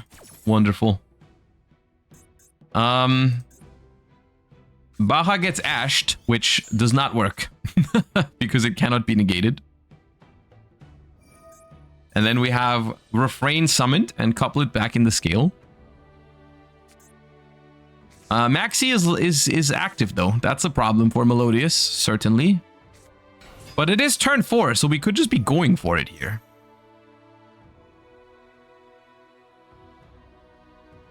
We could just try to win. Use for 3 into an Etoile.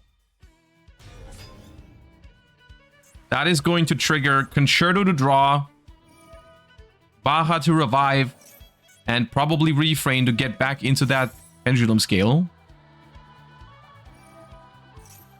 Lots of effects happening.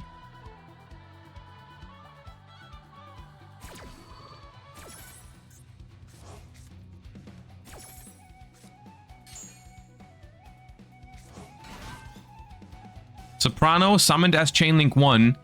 Does not miss timing in this case, so we can add back the Sonata from the graveyard.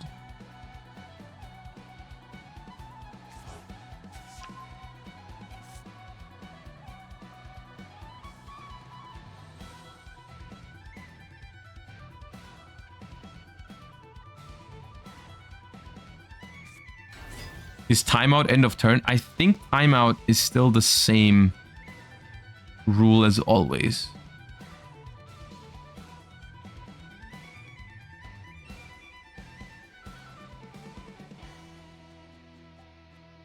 Yeah, I'm pretty sure the timer is still the same rules as it always has been.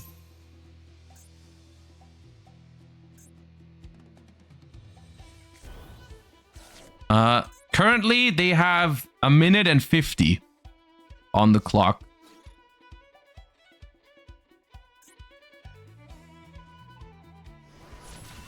But it looks like Melodious is going to be pulling ahead in life points here by just a little bit.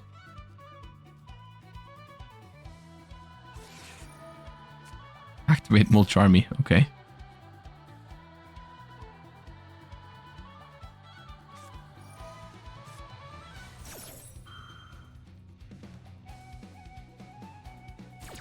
Yeah, 2 Charmies.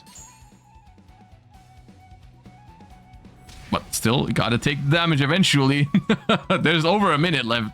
The 2 Charmies were never gonna take that long to resolve. And it looks like, I mean, Melodious, timeout not a big deal here because it looks like the deck that would be winning without time is also winning in time. That's a lot of draws here. I don't know why you go for that. I don't know why the Bloom Harmonist is summoned here to give the opponent... How many? This is like infinite draw. Okay.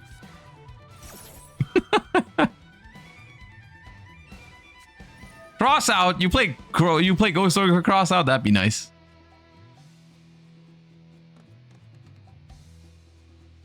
You have it?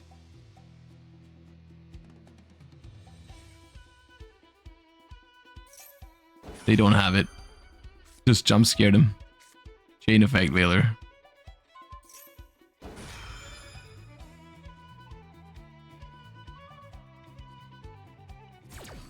Yeah. I mean, there's...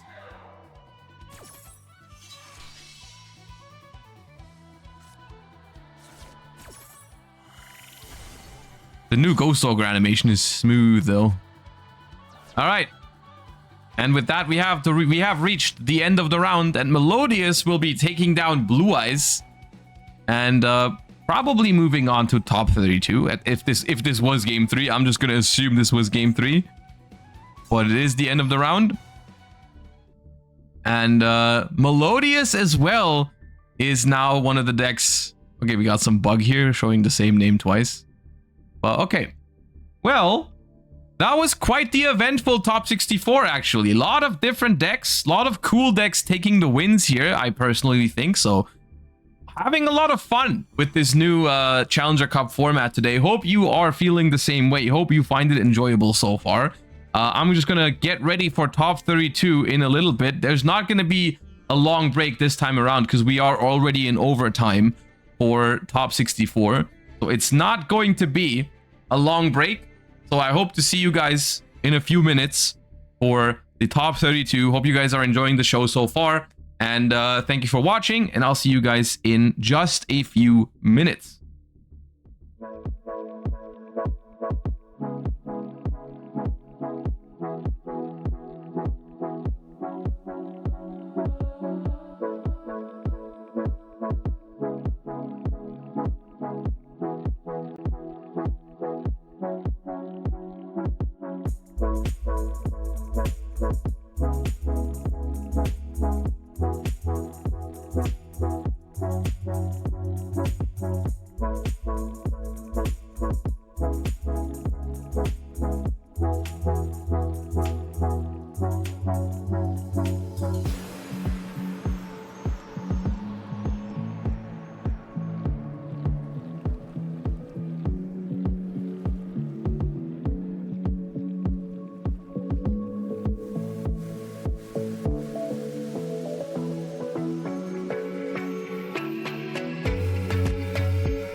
right, as promised, very short break.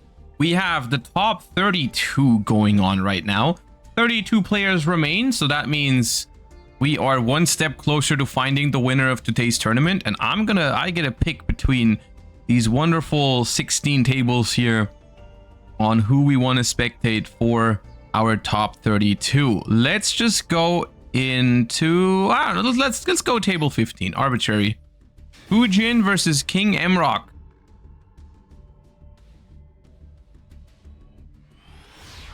Let us hop right in.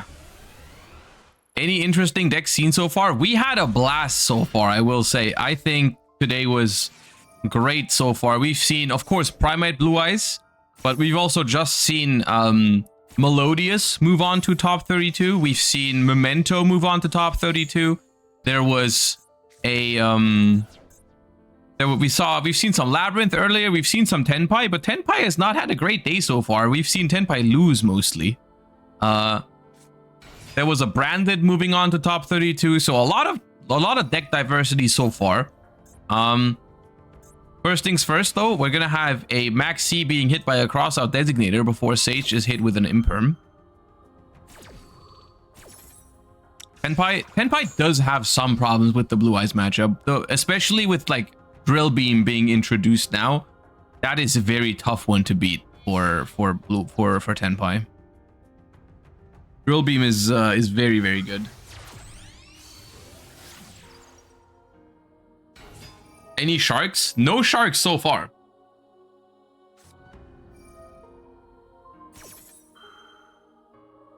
Okay.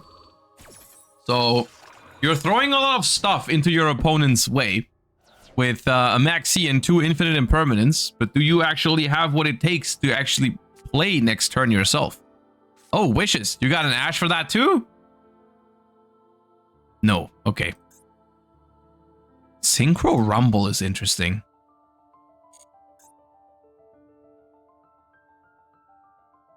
Synchro Rumble is an interesting tech choice in Blue Eyes. I don't think I've seen that one yet. Obviously, that indicates the use of Crimson Dragon, yeah.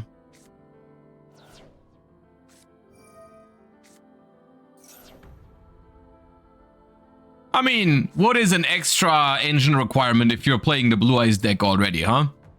You already got like 10 cards you don't want to draw. So what is it? What's the difference really?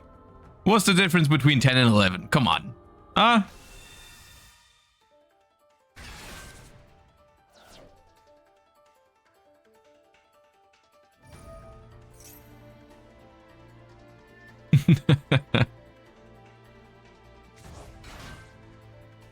Does Blue Eyes really need the higher ceiling with Crimson Dragon? I mean, I personally don't think so, so I don't use it in my version, but I also don't think it's like terrible to use. I don't think it's bad, because Blue Eyes technically does have some flex spots in the extra deck that you don't need super often, so I don't think it's like the end of the world to decide to use the Crimson Dragon package. I think it's fine. But I don't think you need it.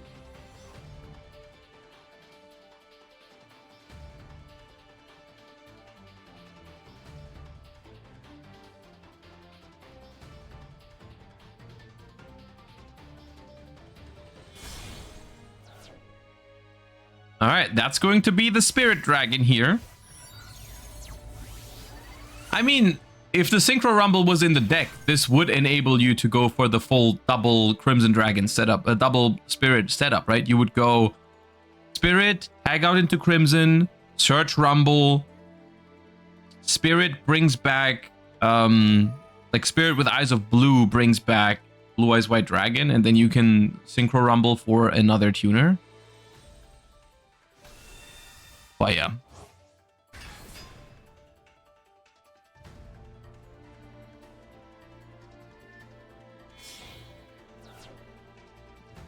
Spirit was, oh no, Spirit was impermed. Yeah, my bad. The link was impermed. Yeah.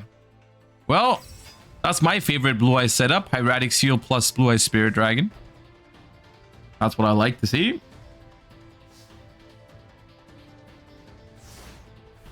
And one set. All right, just 3 cards to deal with this is definitely rough.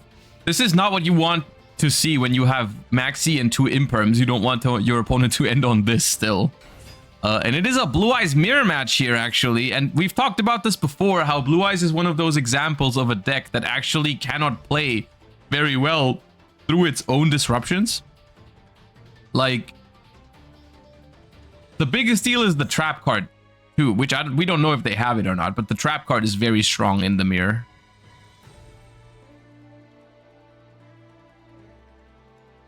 First 3 cards, would you shotgun into Ultimate Spirit? You could shotgun the effect of Blue Eyes Spirit Dragon immediately to go into Ultimate Spirit. I wouldn't hate that decision. But I also don't think you have to do that.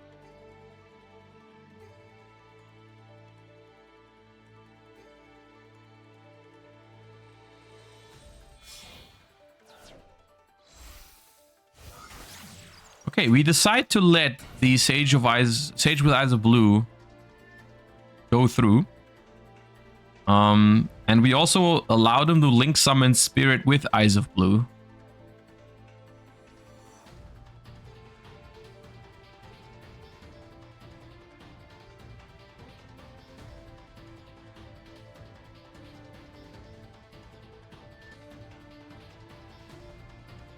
This might open up a window here for them to actually do something.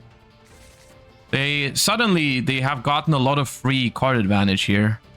And it's almost even. Of course, the board position is still very dominant. We're going to go to the battle phase, and that's going to force the Hieratic Seal anyways with the Spirit. So that's kind of annoying. We let them do all that, and they still force out the seals, of course, at the cost of the battle phase, which is valuable.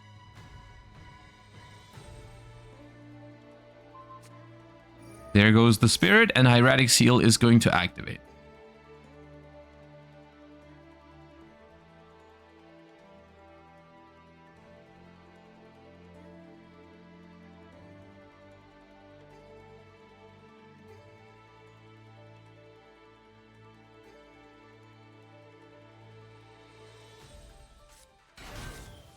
We summon out an Ether Barrel. That will not be able to activate because it's only on normal summon, but still, getting it into rotation is nice. Because once it hits the graveyard, it'll go back to the hand. There's the Mausoleum. That's going to allow for a potential second normal summon if we want to. If we have one, rather. Like another Sage here would be pretty good.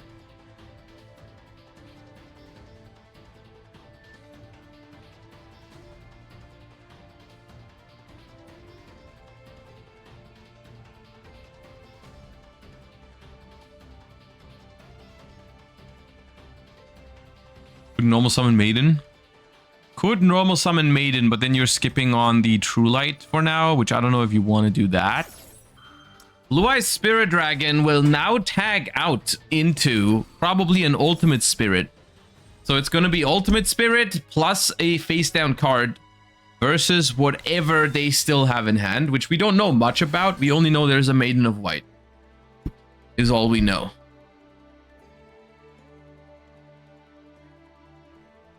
All right. Do we have a good extra normal summon here?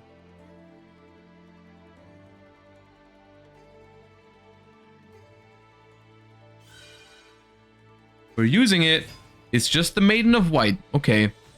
You could target the Maiden of White with the field spell now to get the revive on the Sage. But Sage is only on normal summon, I'm pretty sure. Yeah. Only on normal summon. Well, self-target the Maiden with the field spell is going to attempt to respond to it. You can block this off if you chain to the field spell, but they don't.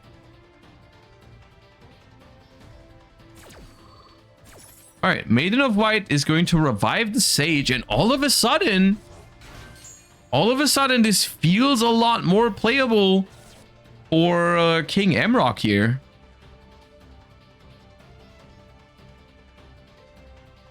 And now you can still use the Maiden effect on the field to get to the True Light if you wanted to.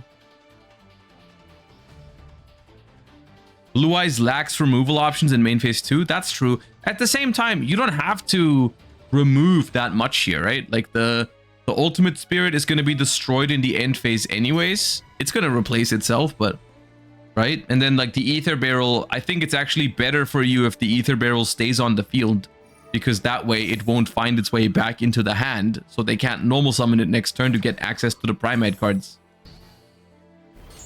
Like I think it's genuinely better if the Ether Barrel stays here. So the only things you worry, I mean, of course, being able to negate the True Light would be get rid of the True Light would be nice.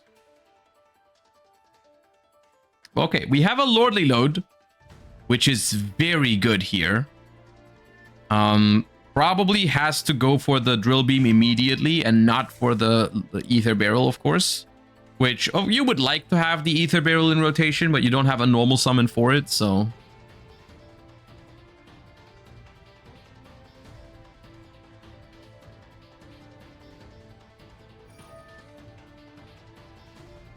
Alright, declare Blue Eyes White Dragon. Or Lordly Load. And once that hits the field... the Drill Beam is live, and I think King Emrock is suddenly favored here, because the only possible interruption is this set card, and we now have a live Drill Beam that checks it. So we can just play here. We are in main phase 2, and we cannot activate special summoned monsters anymore because we used Lordly Load's secondary effect, but still, all of a sudden, it's not looking too bad. The only thing we don't have, and that might be a difference maker in the long run, is we don't have True Light. For the player at the top here, no True Light. Player at the bottom has True Light, which can be a big difference maker in the long run, I think. But we'll see. We make 2 more spirits. That's gonna be all 3 spirits gone. But it looks like we want to make a seals. Actually, no, it's not all 3 gone. Why is it only 2? Where did the first one go? Oh, it was bounced. Ah, I see. If they play 3, they have another one. Okay.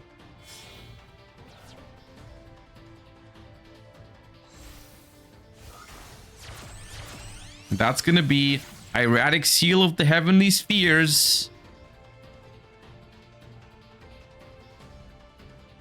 You have Drill Beam. What else do we have?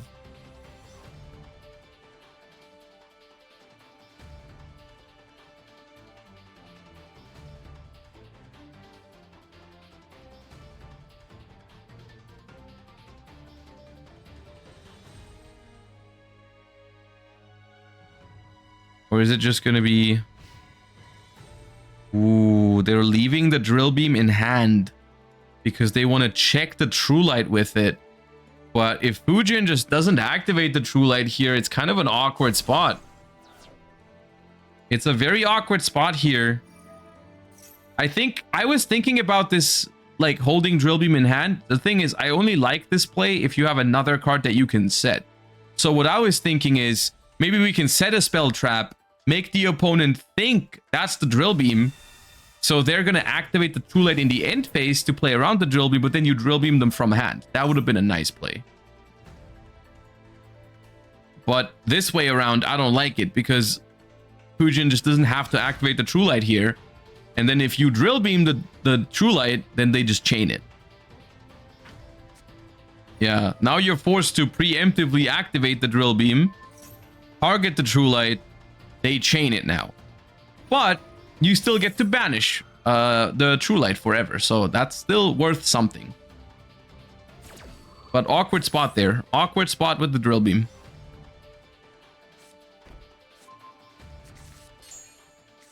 Yeah, there goes the True Light. The thing is, this card being set here is very good, of course. Is there 1 or 2 Blue Eyes in rotation already? It's only 1. Only 1 Blue Eyes in rotation. That's neat. I still think in the long run, if we can get to a grind game from this point on, I mean, arguably we already are in a grind game, but if this game goes on for much longer, I do think King Emrock has an advantage here. But that Sage with Eyes of Blue is a phenomenal draw.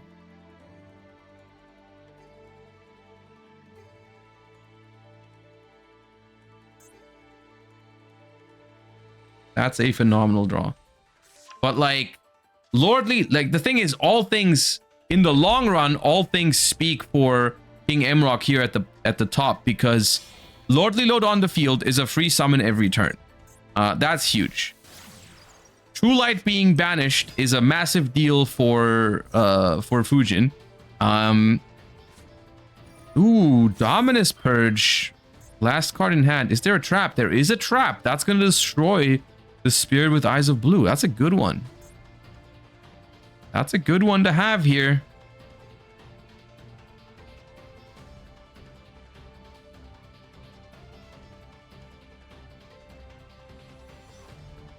This is still game one. This is an intense game one.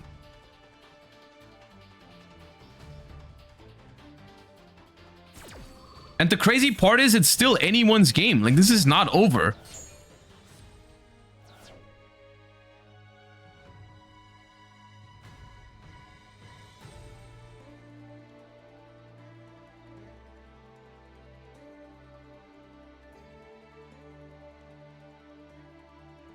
Okay.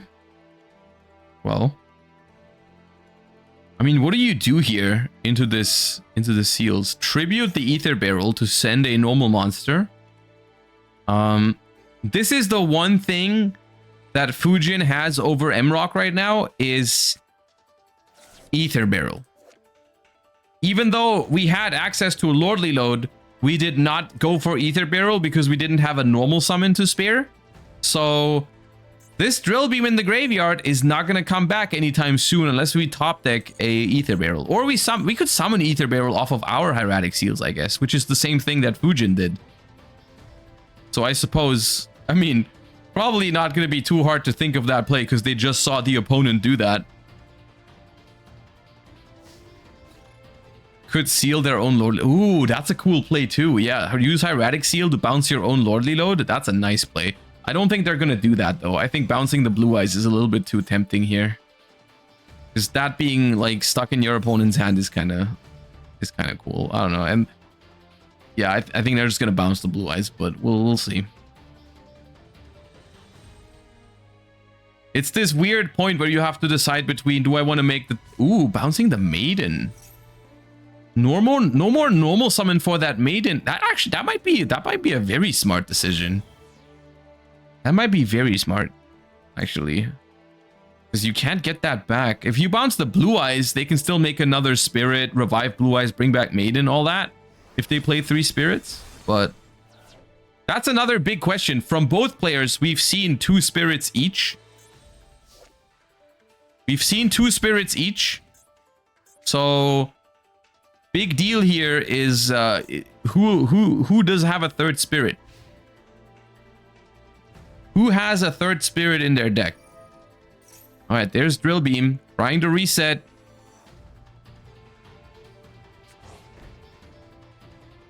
It's not going to be live this turn, but next turn.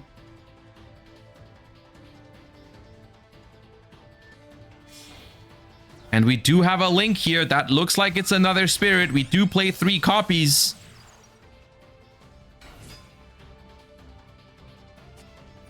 Ooh, Effect Veiler right away. That's a pretty good Effect Veiler. Stopping it from reviving a Blue Eyes White Dragon here. Which means the last card in hand is the Maiden. We knew the Effect Veiler was there because the Sage added it. Good use of the Effect Veiler. Whoa, the draw was Roar though. They tried so hard to do not get them a Blue Eyes. And there's the Roar. That's going to be a Blue Eyes. That's going to trigger Maiden. That's like the perfect draw there, I think. Very nice draw. And there's Majesty. Force it out here. That's going to be destroying 2 cards. Because we have a Blue Eyes on the field and a Blue Eyes in the graveyard.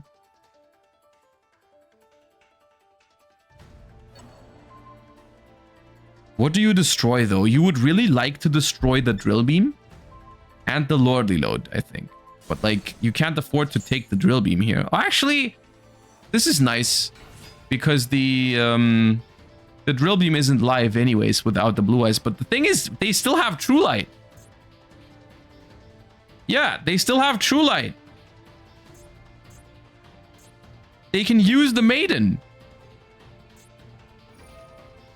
Oh, and that's what I meant earlier when I said in the long run, this is looking really good for Mrock. Because they still have the true... Now watch this be a drill beam. What if this is a drill beam?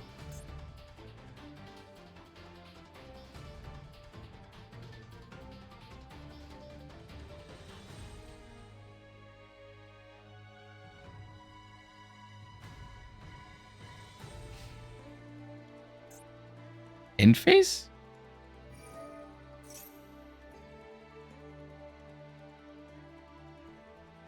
Why did we have to do this in end phase?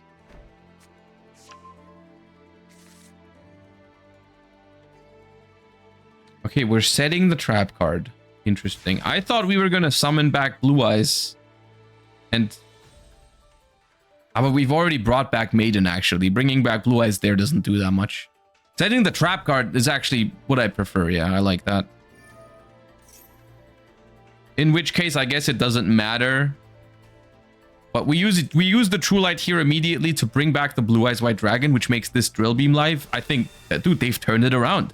They've actually turned it around. This is a phenomenal game. This is my favorite game so far today. This is a very good game.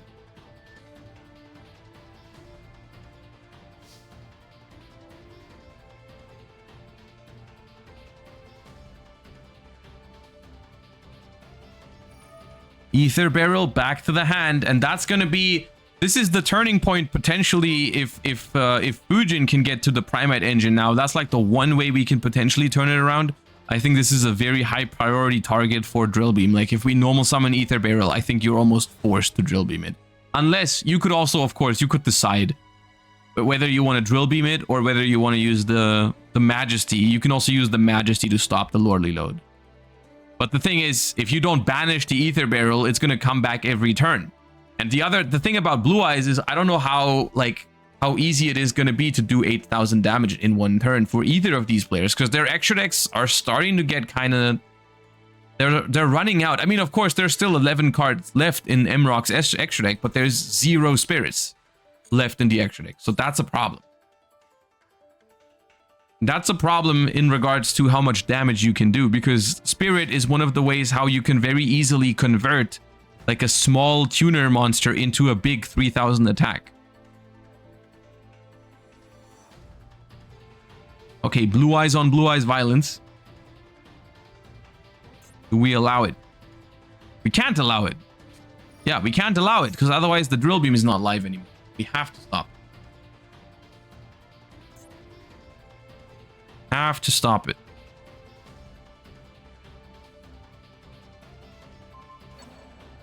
Reveal 2 Blue Eyes, destroy them. It's finally going to reveal what the set card was. It was skill drain this entire time. Man, that's what you get for playing continuous trap cards. Alright, well, main phase 2. Can Ether Barrel make something happen? There's the Ether Barrel. This is... You definitely Drill Beam. Yep, with the quickness, not even thinking about it. Let's go. Drill Beam the Ether Barrel. Do we have an answer to it? No. There it goes. Negated and banished. So strong. End phase. I think that's it. I think that's it. After a long and grindy 25-minute game 1, I think King Mrock is finally in the position to take this Blue Eyes mirror. What a game. At least I think so. I don't know exactly how we can turn it on. There's a Max C, but that's a little too late at this point. Because we can just chain the special summon. Yeah, that's just going to be still good enough.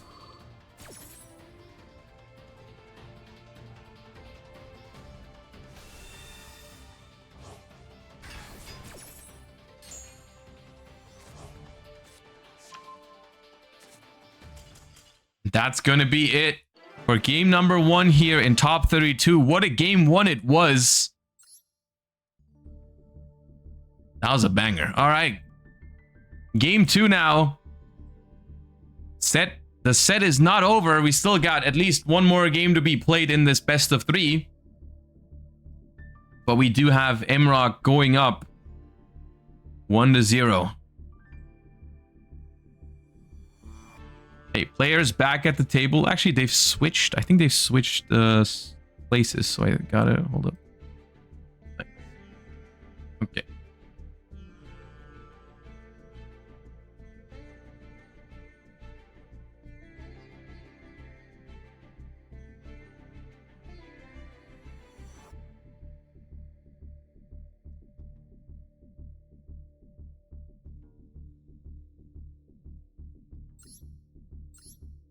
Game number 2 here. Let's see if we have Emrock taking a convincing 2-0 victory, or whether Fusion can bring us to a game 3 here.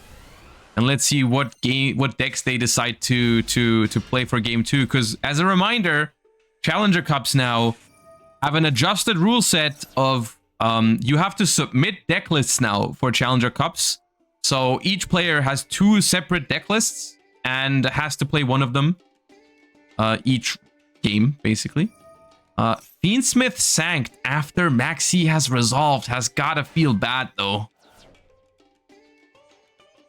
That's gotta feel bad. Okay, never mind. Okay, we have a Drolan Lockbird. That's like the next best answer after a potential Ash Blossom or Called by the Grave, which we didn't have, but Drolan Lockbird is gonna work out. Now, what does Fiendsmith Sanct mean here? What kind of Fiendsmith brew is this one?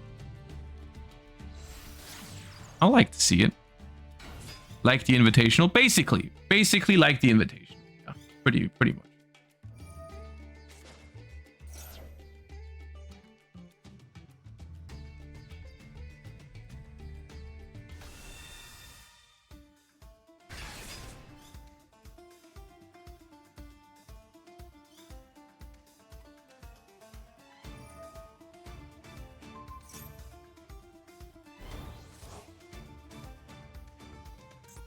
Now, the awkward part somewhat about Fiendsmith Sanct is the fact that because it's not like the reason why Fiendsmith Tract is usually the way more played card is because Fiendsmith Sanct produces a token instead of an actual Light Fiend monster that goes into your graveyard.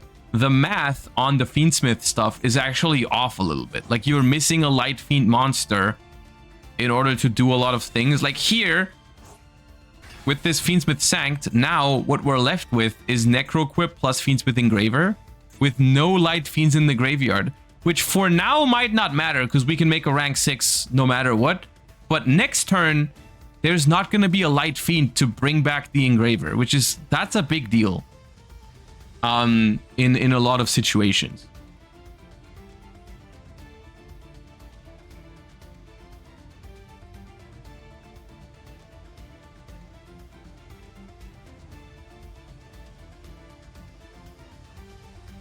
This is where Lacrima the Crimson Tears will come in handy once it's released. Because that would be one extra Light Fiend, basically, right? That would mean we have the follow-up we need.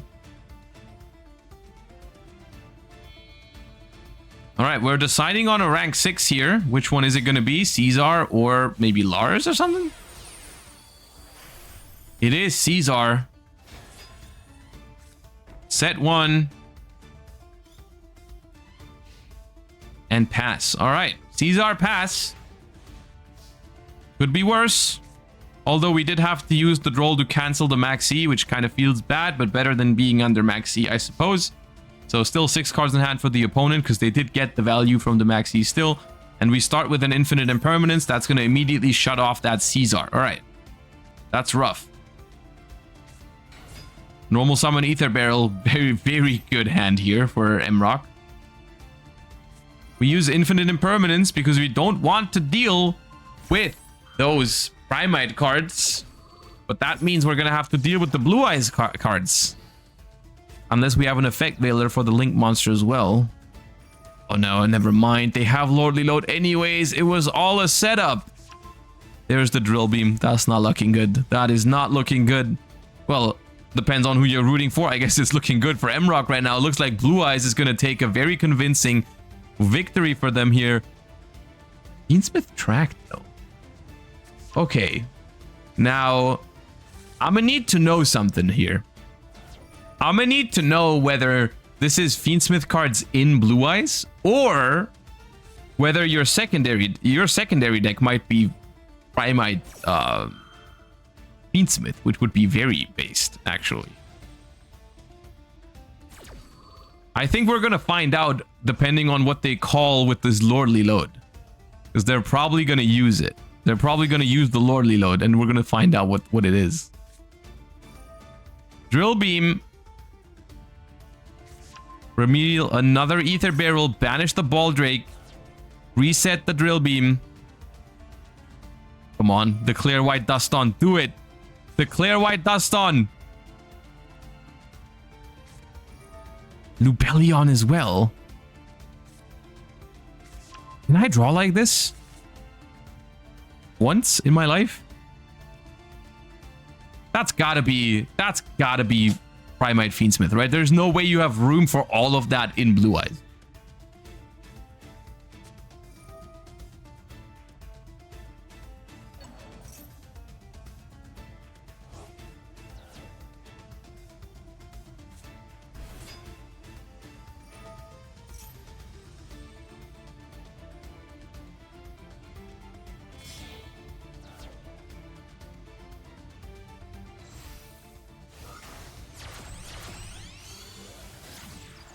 Alright, we're still gonna get the Fiendsmith engine here because we have 2 monsters.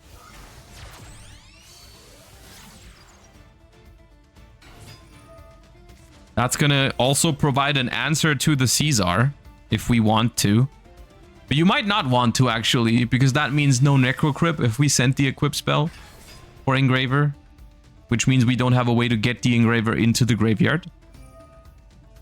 Unless we go Lordly Load, declare Summon Skull, and then we make a rank 6 that way. Like send the Caesar with the oh, they're gonna declare Summon Skull. Or Beast of Talvar, actually. I've been made aware that Summon Skull is not actually the best level 6 fiend in the deck that you could play, which is devastating news, but it is what it is.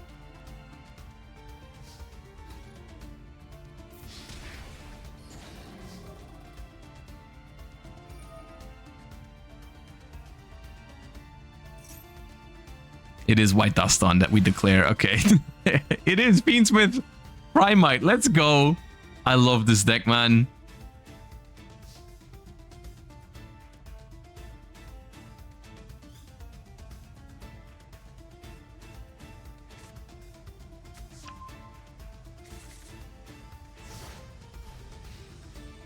Wonderful.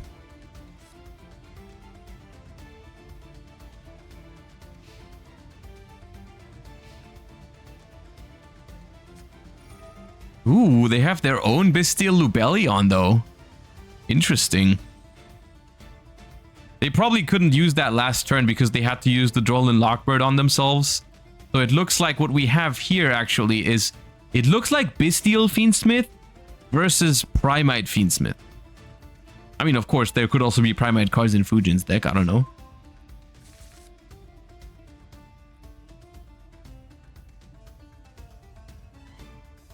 They could be on the same deck, essentially. Dude, White Dust on in top 32 of the first Challenger Cup of the season makes me very happy. Fiendsmith Primite. It's a very Josh deck.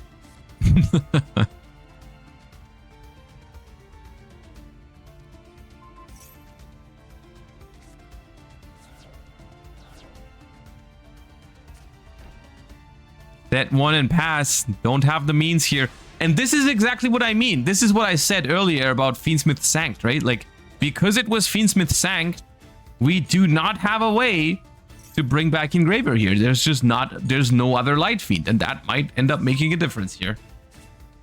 Of course, the hand was just perfect for Primate Fiendsmith here, which is why they're probably going to end up walking away with this game no matter what. But still.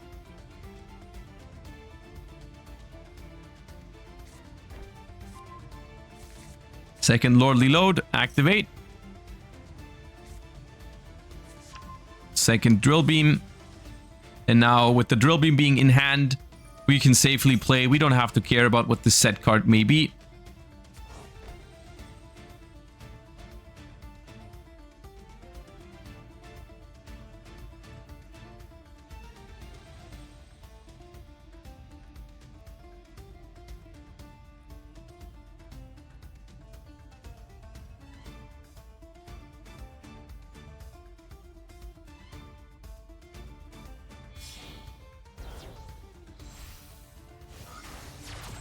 And one Requiem was banished. That was a question I had when that happened. Do they have the second Requiem in the deck? The answer is yes, they do. And that's massive here. Because that means we are not caught off of our Light Fiends in rotation. We are able to summon out another Engraver. And honestly, this is looking very, very strong. We're using Tract to fuse the two Engravers into a Fiendsmith Lacrima here. And that, I think, is enough damage. Especially considering Lacrima can also add a 1200 burn damage on top of this at the end. But I think it's already enough without. That looks like 6400 damage to me. Yep. And no matter what that set card is, it's not going to help us here. Because there is a Drill Beam ready to go in hand. And that's going to be Fiendsmith Primite. One of my favorite decks I've played since the latest pack came out. Taking down Fujin here and granting Emrock a 2-0 victory in a phenomenal match. Congratulations on moving on to the top 16 with that phenomenal lineup. Enjoyed both of those games a lot. Very cool, very cool. Let's see what else we have going on. We've got about 8 minutes left in the round. Let me see. Yeah, 7.5. So let's see what's going on here. Once again, I don't know what the score is. I'm just going to assume it's 1-1 because we are late into the round, but I don't know.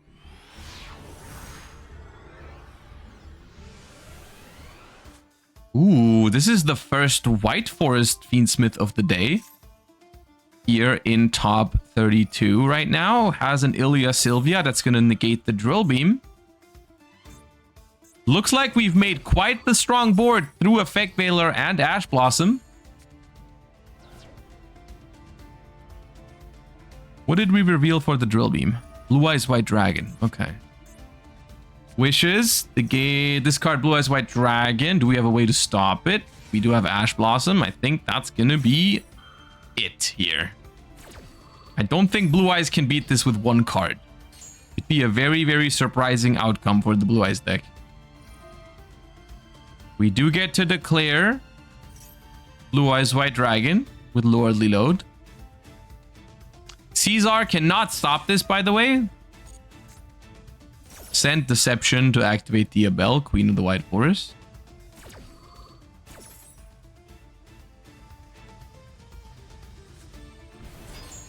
That's going to set that Blue Eyes White Dragon face down.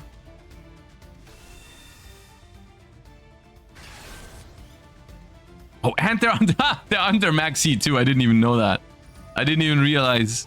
Because that happened before we joined. They're under Max C as well. Well, that certainly does not help.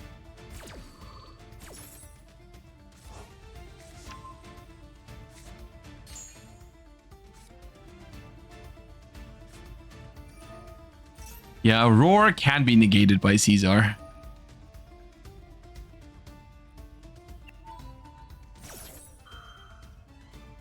And that's probably going to get Vere into the top 16 here. I'm actually surprised it took us this long to see the first White Forest. I mean, I know Blue Eyes is probably expected to be the most played deck, but come on, the White Forest deck is still very powerful. And it showcased that here. Very strong contender for going first. That was a quick one. Let's see what we've got here at table 4. The Beatrice does matter a lot for those Fiendsmith hybrids. It really does, yeah. That's a fair point. But still, I mean, White Forest is still strong. Okay, we had Branded going first here. Is that an Ash Blossom that got called by the Grave? Okay, why? Someone explain to me. Ah, I see what happened. Okay, I see what happened. Branded opening, Ash Blossom, called by the Grave, and then Imperm on Aluber, and we didn't have Branded Fusion access, it seems like. Okay. Well, still feels like anyone's game here. Blue Eyes also wasn't able to set up anything crazy. And there is only 4.5 minutes left, so this is a game that could potentially be decided by like some damage over the Sage here with this little time.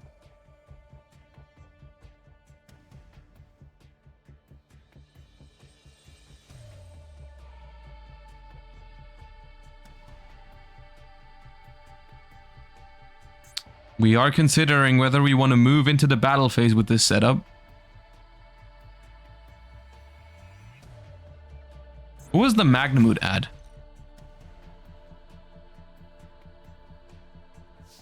Oh, they drew Magnamut for turn. They're going to add in the end phase. I see.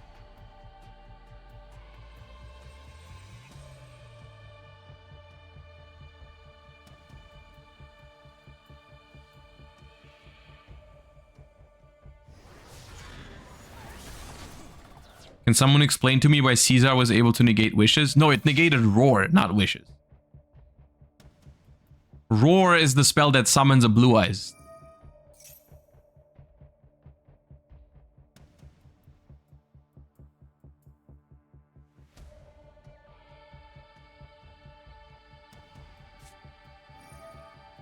Chain branded in red. Oh.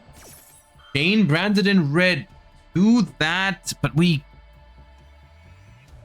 can make Albion, I guess, but then we don't have an Albaz in rotation anymore. We can make Guardian Chimera, which is potentially very, very strong here if we play that. Guardian Chimera to draw 2, to draw 1 and then destroy the True Light plus 1 other face down could be devastating here.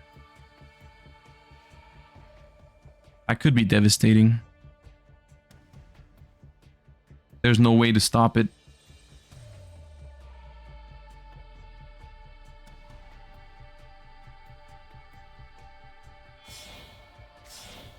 Looks like it's Furious Dragon, though. Don't think Lubellion makes sense without cards in hand, right? So it's got to be... Oh, Chaos! Okay.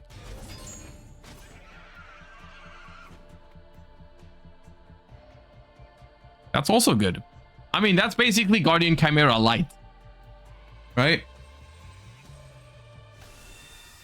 That's basically Guardian Chimera Light.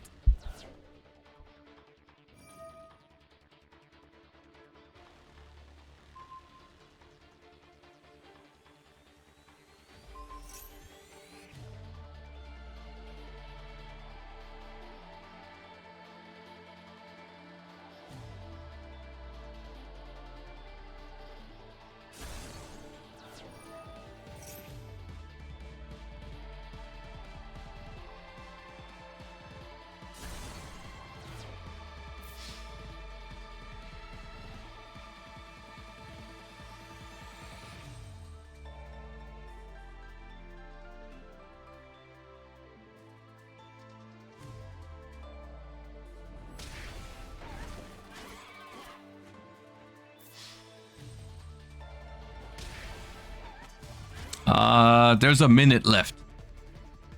I don't think Blue Eyes can do this much damage in a minute.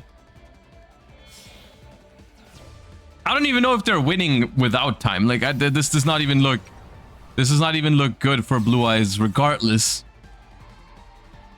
But a single Tyrant? 29. 29 plus 19 is 48. If they pay 2,000. If they pay 2,000 for Anaconda here. But the thing is, right now, I don't even know how they get to Tyrant. I guess they would have to have a normal summon to turn into the Sage. Into the Spirit. Yeah, okay. It's not that difficult at this point. I mean, but like, yeah, we're getting very close to time at this point. To the point where even Tyrant is not going to be possible. Oh, Majesty as well. Okay. Well, now there's not even enough attack targets for a potential Tyrant play, right?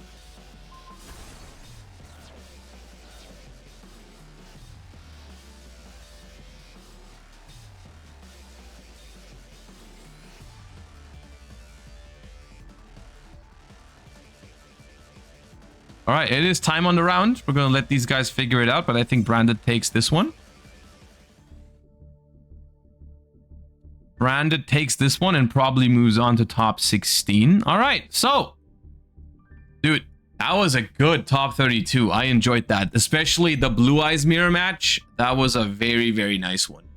So, I hope you guys are enjoying the show as much as I am so far. I'm having a good time with this new Challenger Cup format and also just new Master Duel format in general. I feel like a lot of the new decks being thrown in the mix are really shaking things up. And are just a pleasure to watch today. You know, we've seen the new Primate Blue Eyes, we've seen the new Memento cards. Haven't seen Centurion yet, or Sharks, but still, very good day so far. Been having a good time. I'll see you guys for the top 16 in just a couple of minutes. Once again, the break is not going to be long because that was already overtime for top 32. Top 16 should begin shortly, so don't go anywhere. Hope you guys are enjoying the tournament so far, and we'll be right back.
All right, there we are. We're back. That break was a little bit longer than anticipated because I think there was a timeout dispute / discussion going on at the end of top 32, but it's been resolved. So here we are with our top 16 duelists who have just started their rounds. And I'm looking for a table where we have seen neither of the players so far. I think table 1 here, Matrix versus Mordred, I don't think we have seen either of these duelists yet. So let's see if we can see some decks maybe that we haven't seen previously, or whether it is just good old trusty, I don't know, Blue Eyes. Wait, what is this duel field? I've never seen this duel field before. That looks very cool. Divine Temple of the Snake Eyes. Okay, with original Sinful Spoils. This is, surprisingly, it's taken us this long for the first Snake Eye of the day. And they are immediately met with an infinite impermanence onto the Snake Eye Ash. Linking off the Ash into a Linkaribo. Normal summon Oak. Okay, that's gonna work.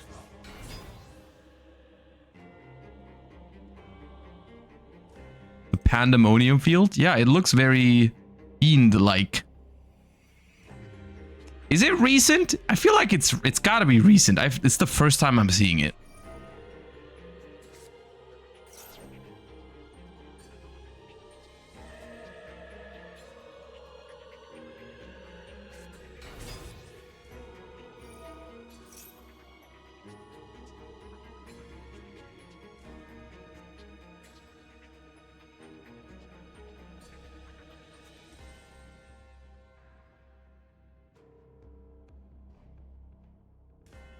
It's 3 years old? It's recent in cosmic sense? Why is no one using this? It's very cool. I don't think I've ever played against this field. I'm genuinely surprised it's that old.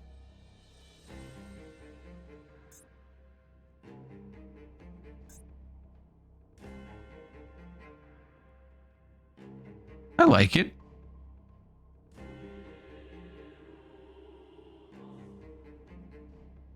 Maybe I played against it, but haven't. Maybe I didn't pay attention to it, but I don't know. Where do you get it? Is it like a solo mode reward?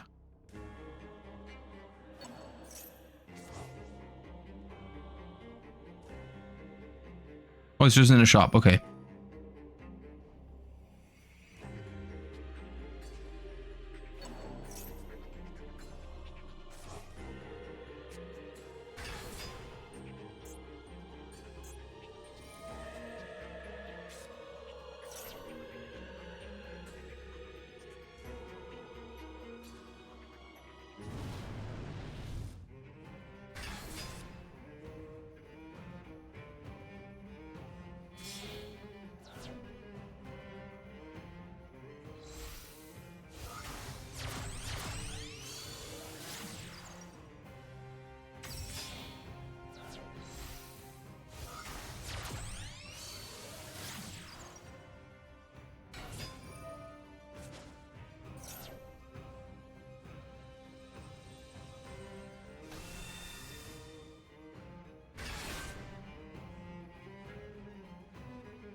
They had a response after the 5th summon. I kind of doubt there's a Nibiru because I feel like the spot to use that was earlier. But I guess you could also just use it now. I kind of, or like after the sequence effect actually would be pretty good.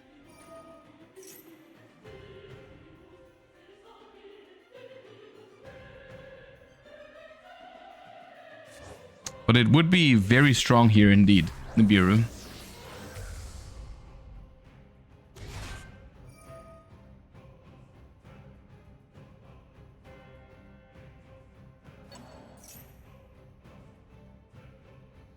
Right here is probably where you have to do it, of course, because you'd kind of expect them to make a Caesar next action.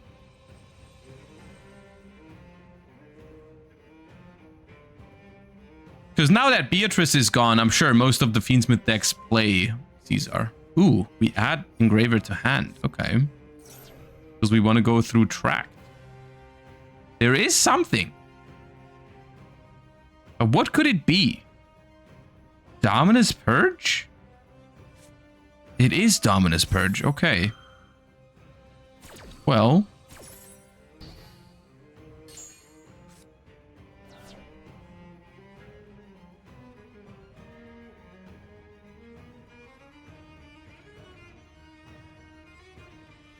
Well, that gives away what they're playing, most likely, right? I mean, it probably Blue Eyes, but could also be Primite Fiendsmith, huh? Could be Primite Fiendsmith. Which Dominus card is better generally? I mean, I think Dominus Impulse has the more powerful effect generally, but the thing is, it's kind of pointless to compare the two to each other because they're like two cards that you probably can never play in the same deck because they are very exclusive from each other. And I think they are both good enough that any deck that can play either of them will play it. But since there's no deck where you have to decide between the two, because either your deck can play Impulse or your deck can play Purge, or neither. You can if you just set them. No. If you evaluate the Dominus cards just by having to set them first, they are much worse than other trap cards. Like, why would I play a Dominus card in a deck that cannot afford to activate it from hand? Because then it's just a regular trap. At that point, just play Column Strike or something.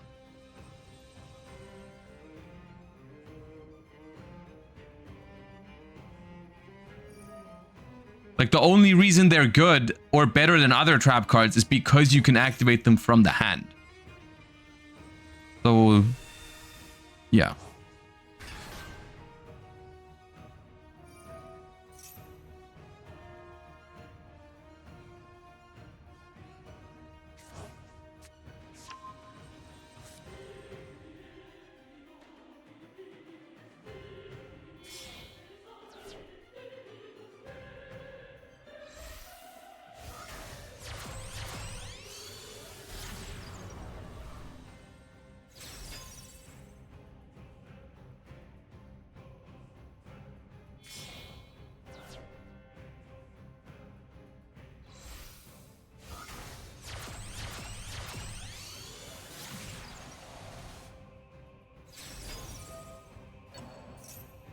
All right, through Imperm and Dominus Purge, we have reached this very impressive end field anyways of Flamberge, IP Masquerena, Apollousa with a Promethean Princess in the graveyard. This is not something that Blue Eyes tends to play through with 4 cards, but we'll find out. Lordly Load is a good start. Lordly Load for Ether Barrel is certainly a good start. Droll and Lockbird here to back things up is definitely unpleasant. Allen's, though, is massive. Hold up. Hold up. That Drone and Lockbird might actually cost them. Oh.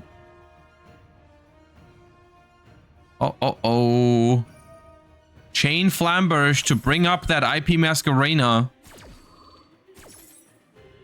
But now what? You can just take the Appaloosa, and that's going to check the IP Masquerena.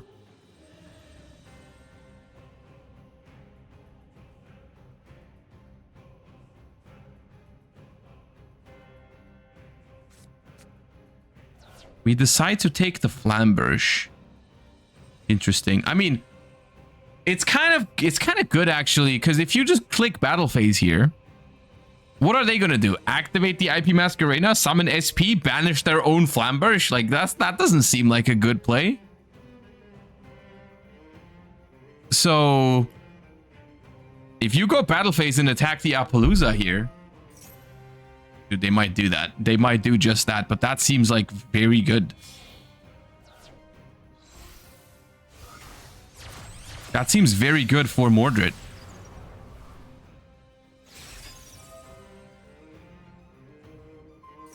We're banishing Lordly Load. Okay, we're letting the Flamberge attack over the SP if they want to. They will. Okay. Now that's also going to solve... There's no more fire monster on the field for Promethean Princess as well, so we've basically dismantled the entire board with one triple tactics talents because the Droll and Lockbird was used. Normal summon Ether Barrel next. That's gonna try to get us the Drill Beam. Of course, Ether Barrel playing around. I think it was specifically designed to play around Droll and Lockbird in order like to set it instead of to add it.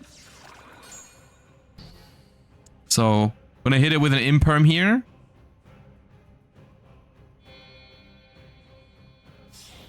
Ooh, that is very annoying here. We're going to overlay the Flamberge into a Typhon, which means it will not get its revive effect. And this is pretty big, actually. Now, the thing is, we still have Fiendsmith Engraver set up here in the graveyard, so that's going to be follow-up guaranteed for Snake Eyes. But the extra deck is running kind of low. We're down almost half our extra deck already. The Flamberge Dragon is stuck under the Typhon at the moment, at least. And it's just basically Fiendsmith plays for now. Has anyone tried Ally of Justice Cycle Reader in Master Duel right now? Because I feel like there's a lot of good matchups for it. Like every Fiendsmith deck and every Blue Eyes deck is going to be a really good matchup for Cycle Reader.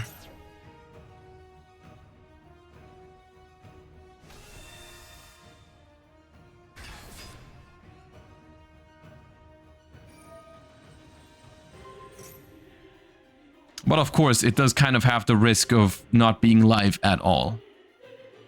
Is Cycle Reader a tuner? I feel like it is, right? It's a level 3 tuner. Yes. Interesting. Maybe you can play it in a deck that can make use of that fact. Oak number 2 here. Oh, and a Wedju Temple. That's why we added the Poplar to hand instead of summoning it. Because we want a monster to place with the temple. We have to give up the other temple for it, ironically. But that's very good. Do we have a Ghost Ogre maybe? Ghost Ogre might might save this. Ghost Ogre. There's a surprising lack of Ghost Ogres in today's tournament, I feel like. I feel like Ghost Ogre and Snow Rabbit has been a phenomenal card for me when I was playing the new Master Duel format. And we've seen like maybe one so far. It's very good against Blue Eyes. I think it's very good against Millennium cards and Snake Eye. It's very good against Deception in White Forest. I feel like it has so many good targets.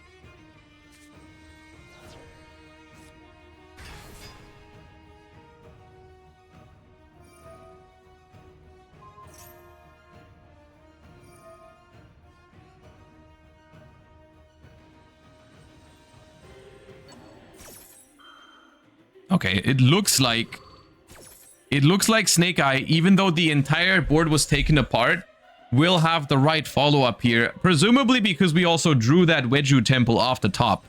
Without that Wedju Temple, I think it was going to be a lot harder here. But we have pieced together enough damage to take the game unless there is maybe a Bastille to jump in the way. Actually, no, there can't be a Bastille because Dominus Purge has been activated. So that's just going to be game here for Snake Eyes in top 16. Game 1, Matrix takes down Mordred. Well, not completely takes him down yet, but takes down game 1 with the Snake Eye Fiendsmith deck. Still rocking the Millennium cards, even though there is no more Beatrice. So Fiendsmith / Millennium cards will no longer get you to the Snake Eye engine, which is probably why we saw a second copy of Snake Eye Oak in that deck. Because, you know, worst case, opening Snake Eye Oak is still like a way into your Snake Eye combo. If you have like Fiendsmith or Millennium, you can place face-up cards onto the field and then use the Snake Eye Oak to send those to at least get going. It's of course a little risky because it doesn't play so well into like an Ash Blossom, but it does work at least.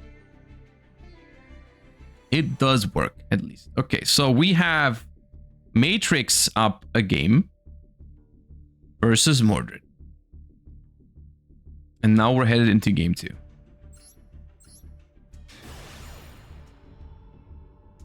Zombie Vampire 2. Yeah, you can technically risk it and go for Zombie Vampire and hope it gets you to your Snake Eye cards, which probably works a decent amount of the time.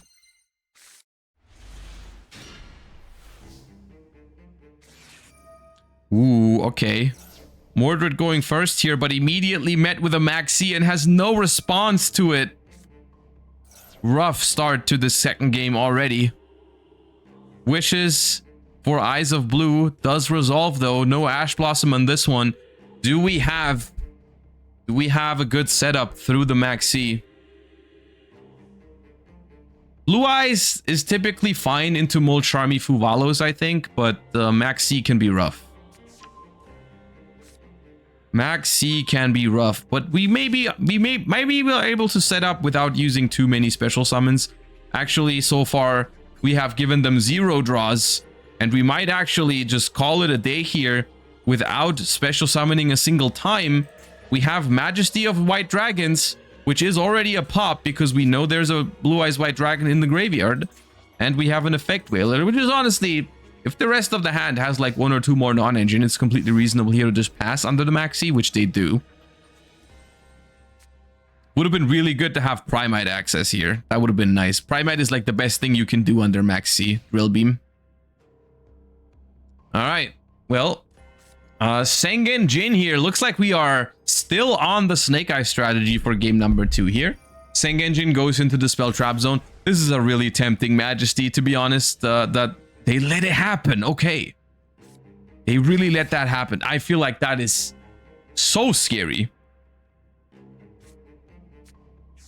Okay, it grabs another Sengen Jin though, indicating they had the Golem already. So maybe a good call.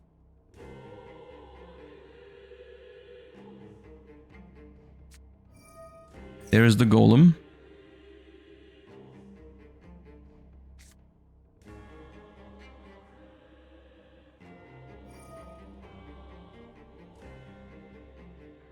Maybe holding the Majesty for a potential Moon of the Closed Heaven. Deciding to use it here. Interesting. I suppose now we've gotten more info about the opponent's hand. We know one of the 4 cards is... Oh, we have 2 Blue Eyes. That's why we held on.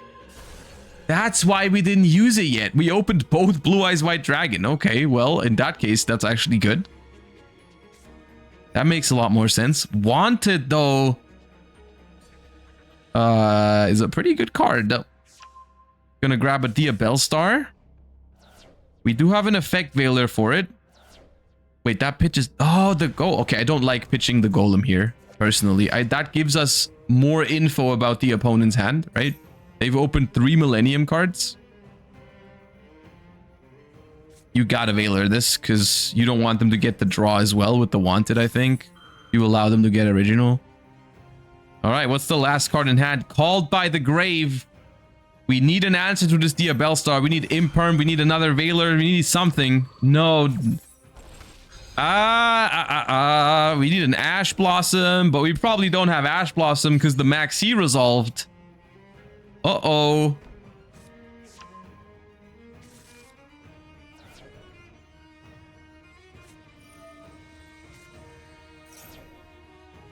There's no response to this. Dominus Purge onto Snake Eye Ash would also work. Dominus Purge also works here. There's no Dominus Purge. There was no further non-engine. And we immediately leave to Snake Eye Ash resolving.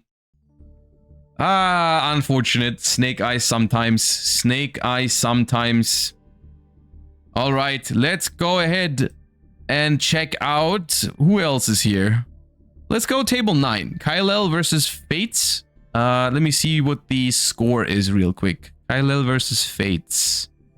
Have they finished a game yet? There's one. Okay, it's 1-0 for Kyle. Which, I mean, I think I have to switch it up. Yeah.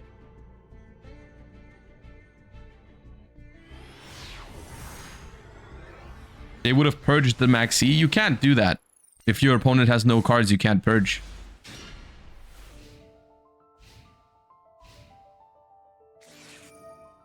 All right. Fiendsmith Engraver for Fiendsmith Tract. Gets Dominus Purged. Okay. A lot of Dominus Purge today because of the amount of blue eyes. That's certainly a card to be prepared for. End phase. Oh no, that was the only play we had. But what? Okay. Wait. Special summon this card as a normal monster to your main monster zone in its same column. Then you can destroy a monster your opponent controls in this card's column. You can banish this card from your grave.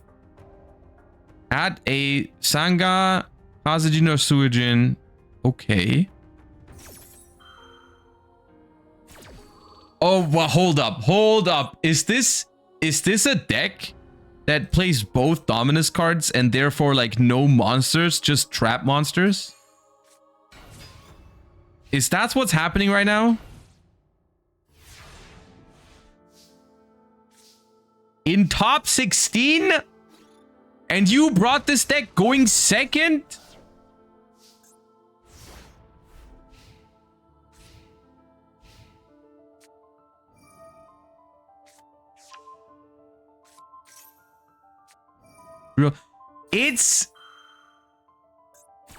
They're normal monsters.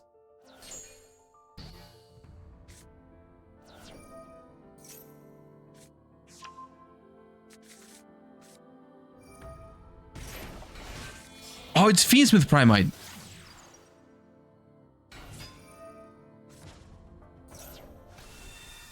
Dude.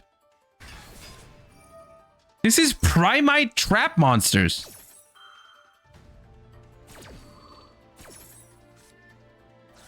With math? Hey, whoa, yo! What's going on?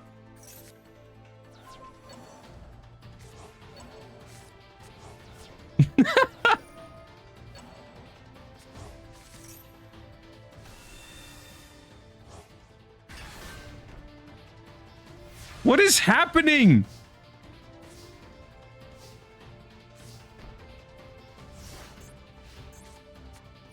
The Paleos?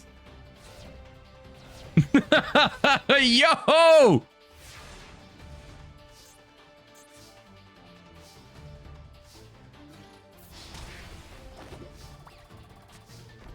They banished both the engravers.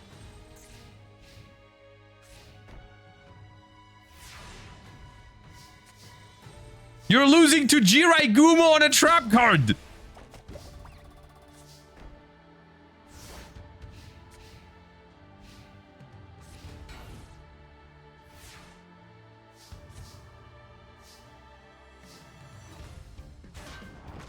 That's the second Ash Blossom you've set this game. No, not the second. Oh my god. Oh my god, what just happened, man? Two G-Right.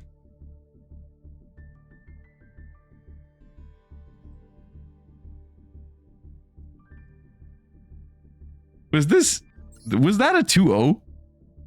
Kylel versus Fates. That was what did you play in game 1? What was game 1?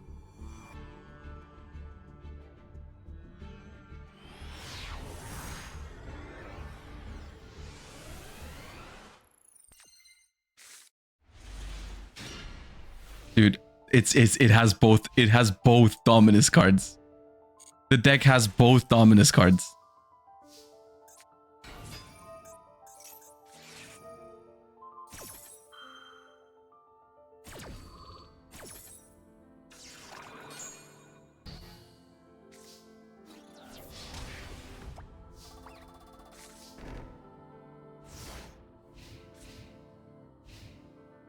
Okay, their hands are also quite unlucky in this game.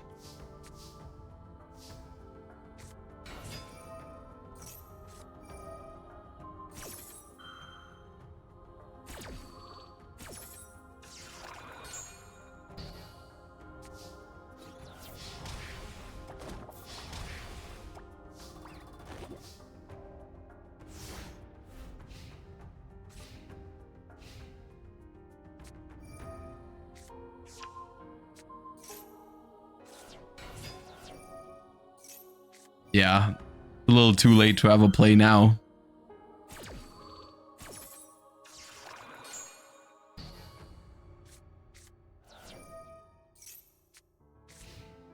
Arma Cannon to prevent the potential Blue Eyes link, I suppose. Not the Jirai Gumo again, dude. It's gonna haunt me in my nightmares.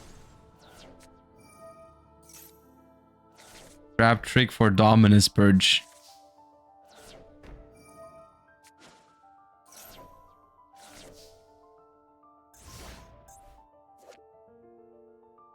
Okay.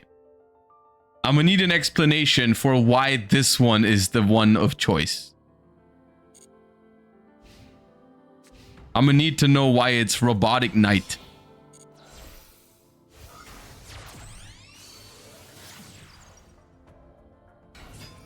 Is it just your favorite level 4 vanilla?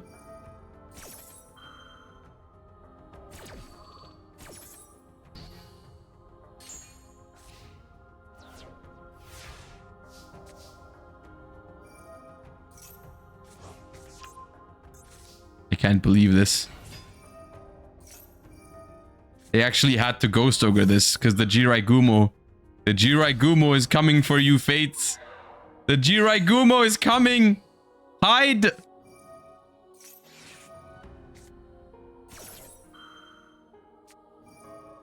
Purge the Maxi. No, no, no.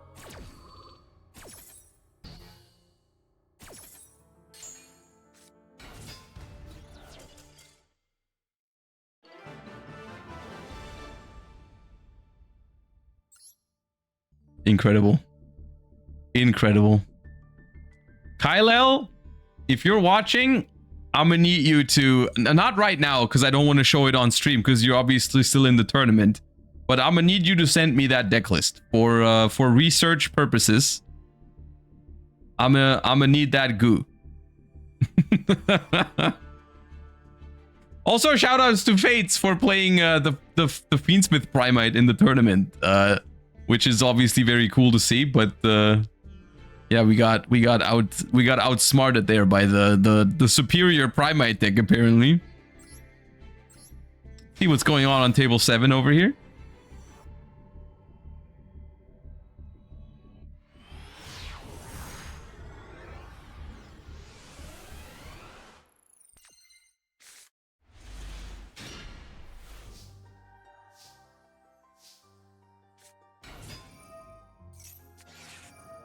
Ooh, ashing the Anguish instead of waiting for a potential horse is scary, but can pay off.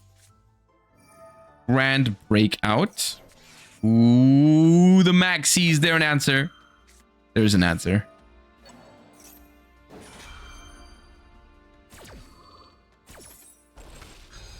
Dude, how is... I still can't get over the past game. I know I should be focusing on this game, but how is that...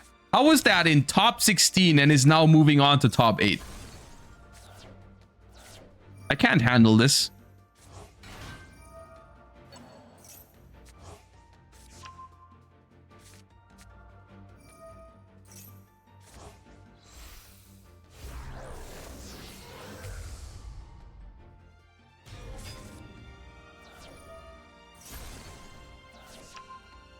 My favorite part. My favorite part is how they just queued the same deck for game 2 as well. They were like, oh, you can now go first. I don't care. My deck has both Dominus cards. I'll play it again.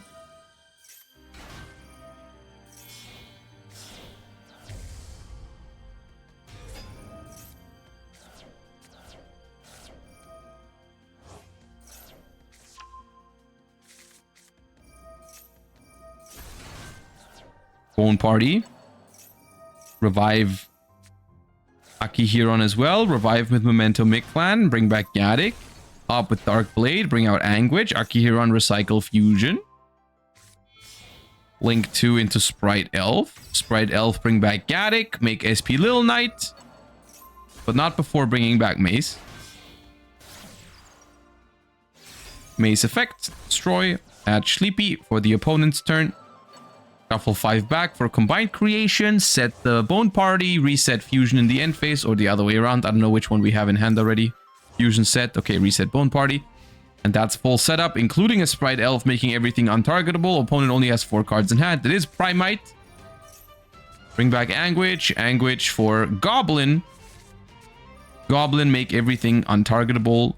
Does this mean combined creation is now targetable because minus times minus equals plus? Because Elf and Goblin make it untargetable, so it's targetable again? Yes? Okay.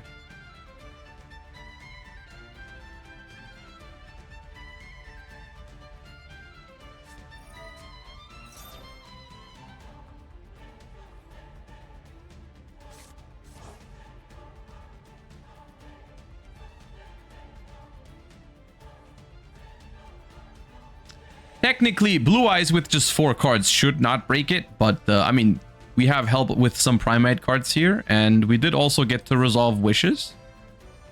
So we'll see.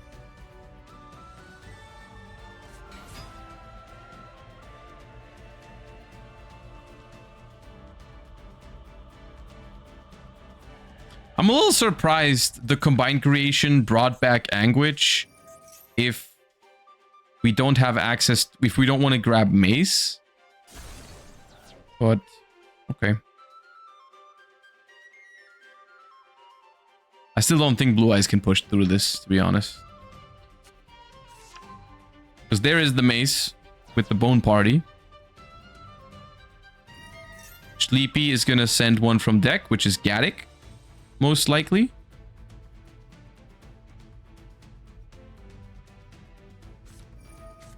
Mace to take control of the barrel.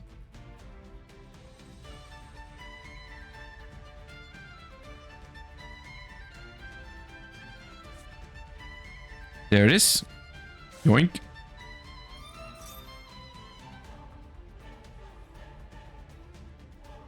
Talons one time. Imagine they have to Talons just to take back their Ether Barrel. Probably they actually wouldn't. They probably would. They probably would take the combined creation and just attack everything. Would that be game? It would be game. They're not gonna let it happen though. But that would be funny.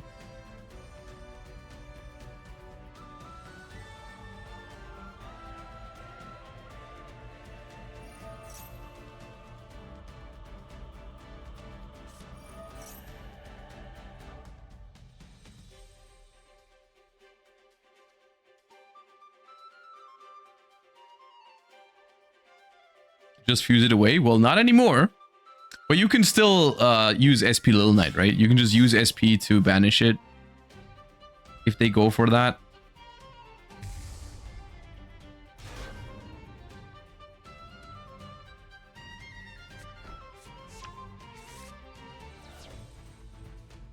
All right, Guardian Chimera. Draw 1, destroy 2. True Light and Roar. I actually think it's better to pop the Lordly Load here probably, because that can still declare. And the True Light was already used, so it wasn't really a threat. Because now, I mean, we have Ash for it, but like, you didn't have to Ash that if you just popped it. Because what is the True Light? The True Light isn't really a threat on your turn, is it?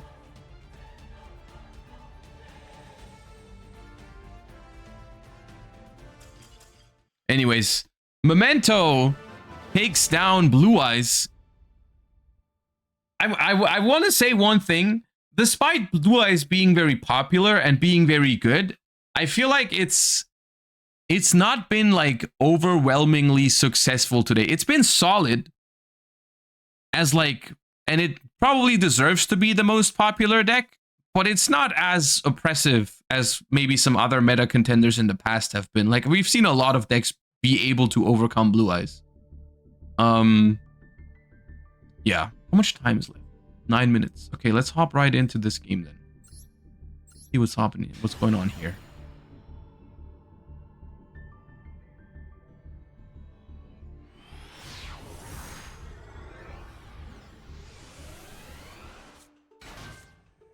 Ooh, more White Forest gaming. Okay.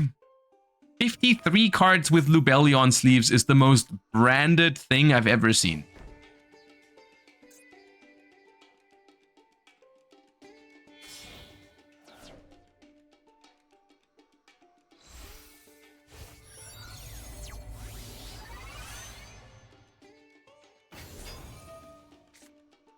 It's gotta be branded, right? I mean, what other decks play 53 cards? It's either branded or Exodia Millennium.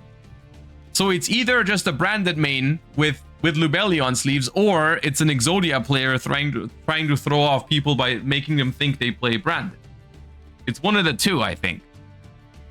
It's Infernoid, but Infernoid would be 60, right? Infernoid or Tearlaments, if you're playing 53, you might as well play 60 and play grass. Right? There's no way it's like 53 card Infernoid. People don't do that.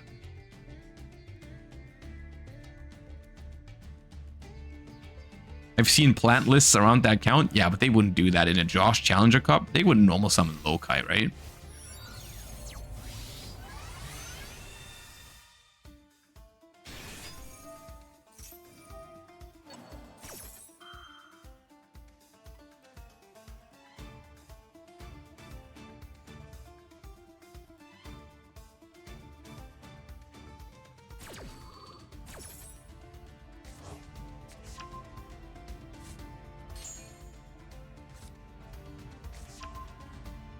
Either way, we're witnessing some White Forest combos first, which is definitely scary to go up against when you're going second. It's an interesting choice to begin with, to bring a 53 card deck when you know your opponent is probably going first, because that's how it works in these Challenger Cups. The loser of the previous game gets to decide whether they want to go first or second. Oh, paying 1,000 for chicken game here is a risky endeavor. There's 7 minutes left. That's a bold move. I'll say that much. That is a bold move with 7 minutes left. Because I mean, they're not done yet. And if it's actually branded might be able to go for quite a while. So you better hurry up with your first turn combo here, Very.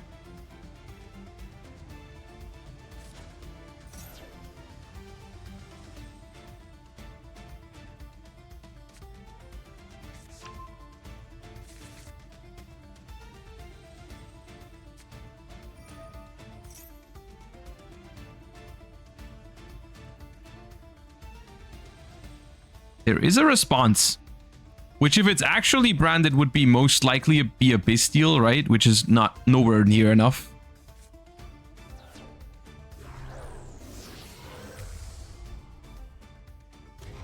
Lacrima later on. Oh, that's a good point, actually. Yeah.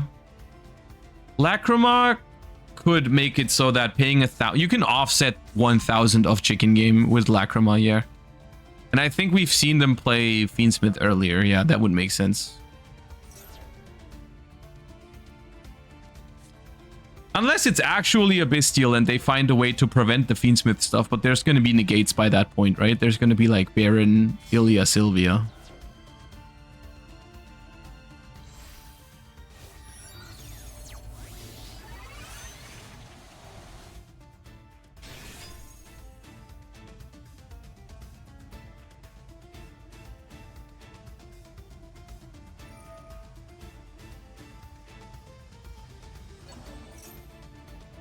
Try to add back Hollowed Azamina.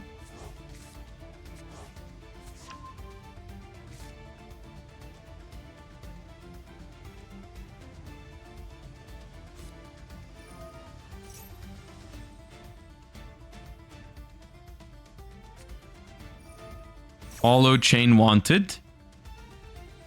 The fact that this play works is kind of crazy, but whenever you're doing it, it does feel like you find a glitch in the matrix, dude. It feels so cool to do this. The Hollow Chain wanted, it feels good to do. I don't know what it is, but it feels very fun.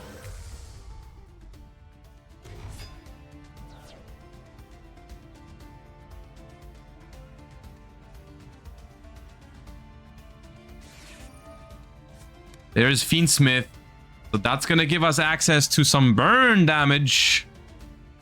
It's not timeout yet. There's like 4 minutes.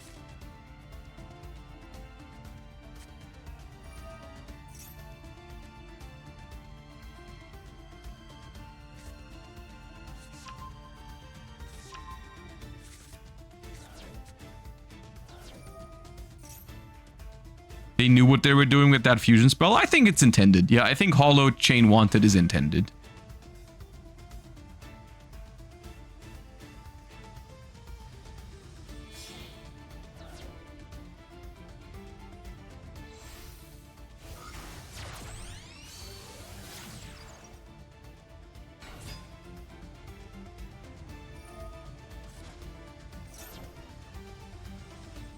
All right, well.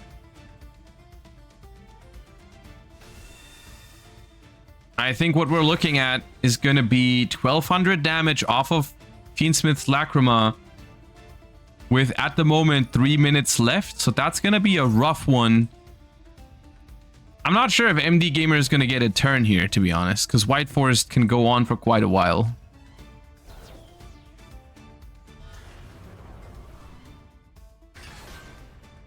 I mean, to be fair, I don't think time, the fact that they're winning on time here, I think barely matters, because look at the board they're making. I feel like they're winning this game probably like 90% of the time anyways.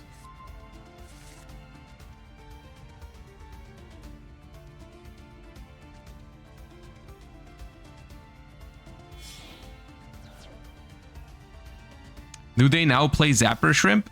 I think Zapper Shrimp is a very cool card. I don't know if the Fiendsmith version of White Forest, like White Forest as a Mina Fiendsmith, is a lot of extra deck spaces. Like, you can, but I'm pretty sure it's hard to fit it. Like, you have to give up on something else that you would really like to play. There's the Lacrima.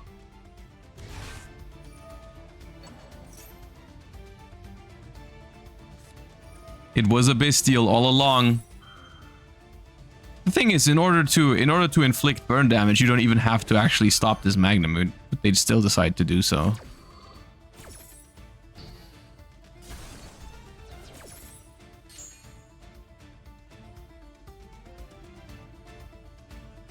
Scrap Fiendsmith, I genuinely have no experience with that deck, so I can't really give you an evaluation of that.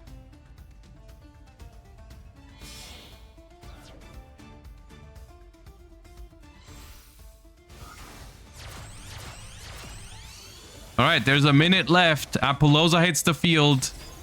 Lacrima is going to inflict 1200 damage. Now we're ahead in life points. 50 seconds left.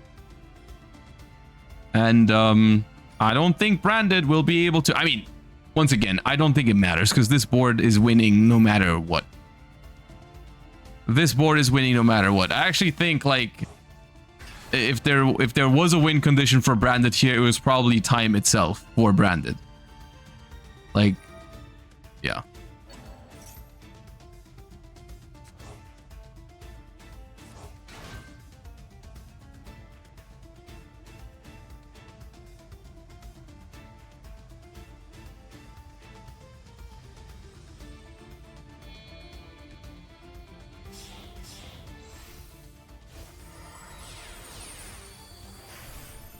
Super Poly. Even Super Poly doesn't even seem that good here, but yeah.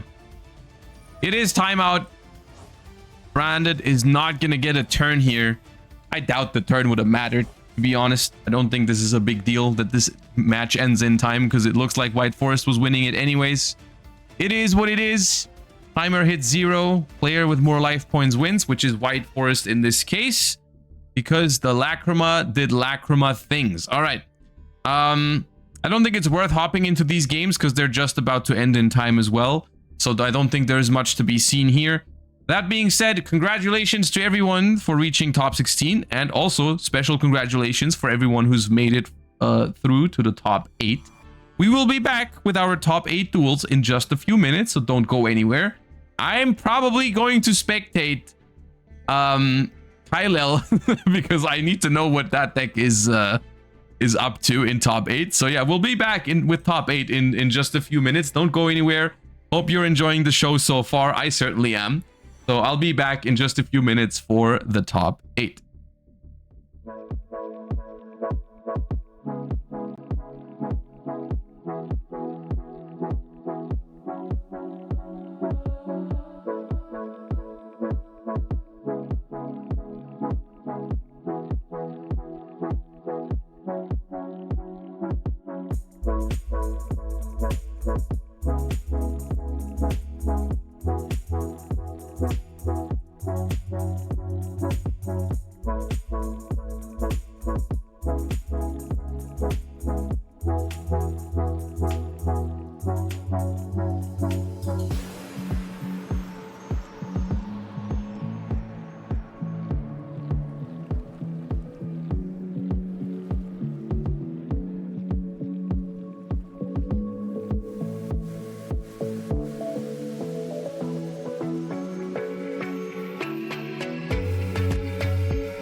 All right, and there we are again. Not a long break indeed.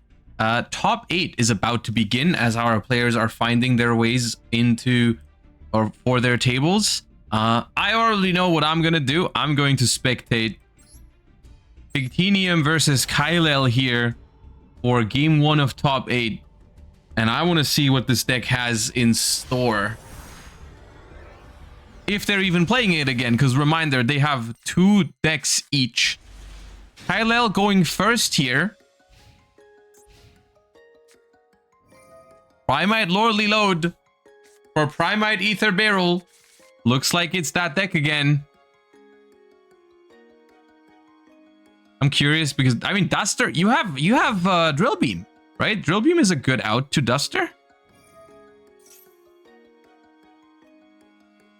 Not this music. Oh yeah, we're gonna have to endure this music.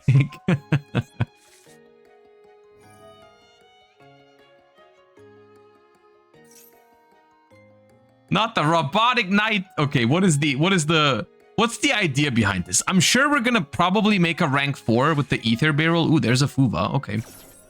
Maybe we're not gonna make a rank 4 then. And the Maxi. Okay, those are probably just gonna be used to draw 1 card each. Probably not more than that. I don't think we're gonna access the extra deck at all here because that would be 2 more cards for the opponent. That doesn't seem like something we want. So opponent is just on 5 cards now. Robotic Knight. Dude, why Robotic Knight? I need to understand. I need to understand why this specific normal monster was the normal monster of choice. Watch it be like, the reason might just be it's my favorite one and I just need a level 4. I don't know, man. Maybe. What if we actually played the other Primite? The Primite Imperial Dragon? And for some reason they think it needs to be Fire Machine that we want to banish for Imperial. Ooh, it's Fire Kings.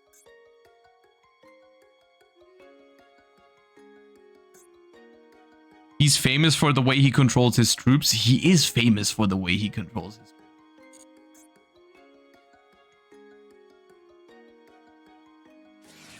Imperm on Olcanix. Well, you know, if we actually do play Imperial Dragon, if we tribute Robotic Knight for it, that'll screw up the entire Fire King setup. They have a Kyrian to chain though, but we have a Drill Beam to banish the Olcanix anyways.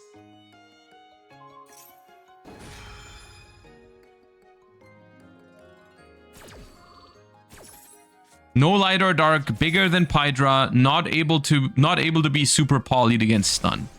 And you're telling me this is the only one that offers you this? You're telling me there's like no 2000 defender or something?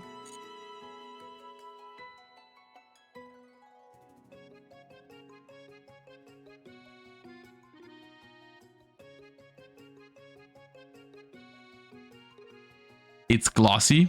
Okay, you got me there. That it's definitely very hard to obtain a glossy normal monster, yeah. Well, that's a hand. Olcanix.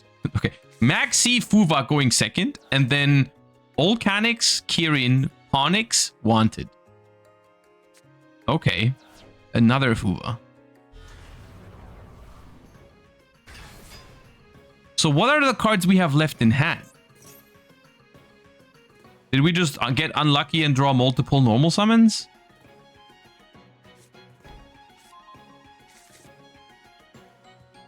Okay, so we've gone for Deception here, which means we're losing to both Dominus cards. Dominus Purge and Dominus Impulse.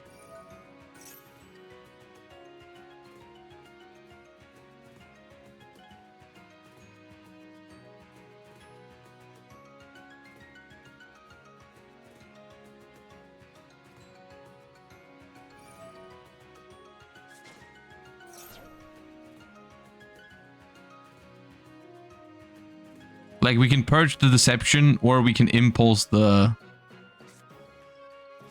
Hollowed.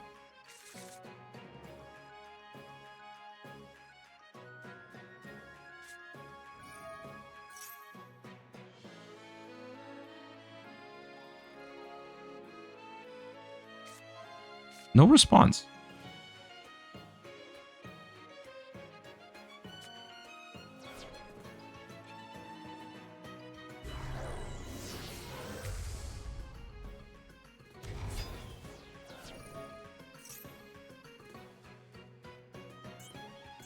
Hmm.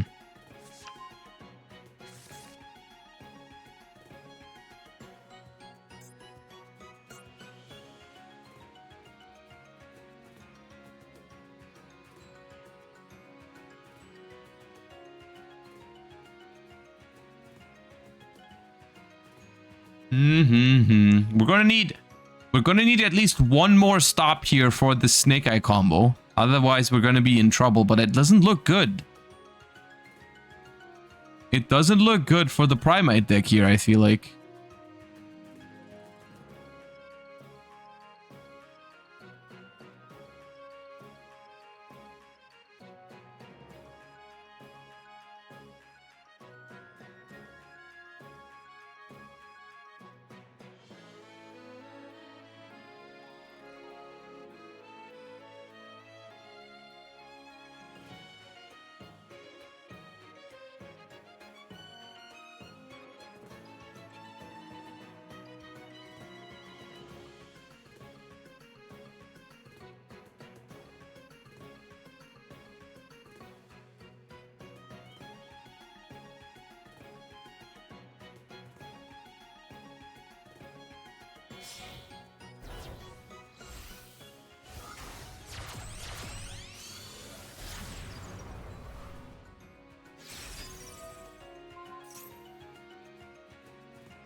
It's the Jiraigumo trap. No, it's not gonna do anything here.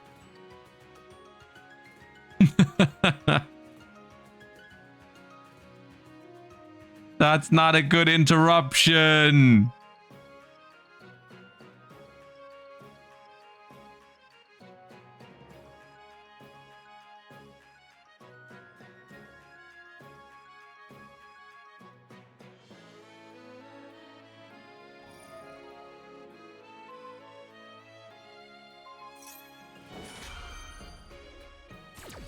Hey, they chain SP here. Sure.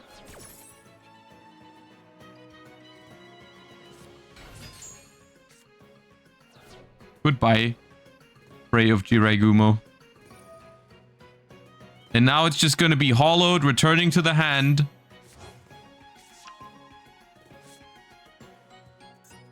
But the thing is, if we go hollowed now, send original, and then we use hollowed, then we use original's graveyard effect to search for Poplar. How does Poplar actually get us there? Because they have used their normal summon, and Poplar does not get you to Flamberge unless... Actually, if they play Doom's Dragon, they're fine, right? They can go Temple if they play Temple. If they play Temple, they're fine. And Doomed Dragon. Search Snake Eye Ash, but you don't have a normal summon. Battle Phase is not over. It's not over.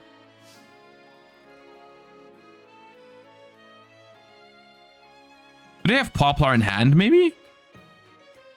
What if they drew Poplar off Wanted and are furious right now?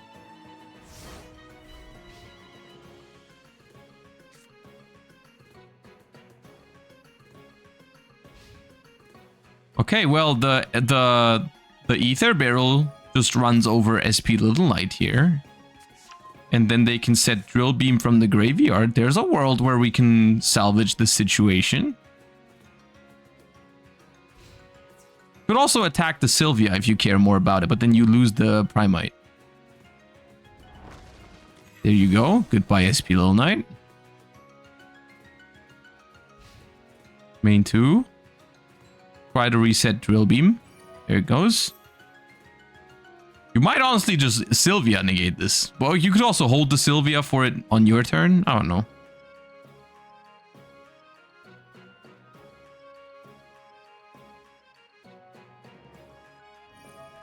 Yeah. Drill Beam Graveyard effect baits out Ilya Sylvia.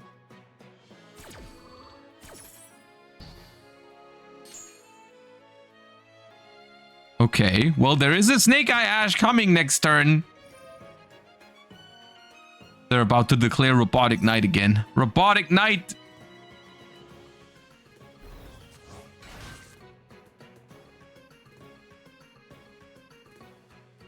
Alright. I'm still wondering what was in their hand last turn. Like, there was 2 cards we didn't set, but they also didn't seem like they were Dominus cards.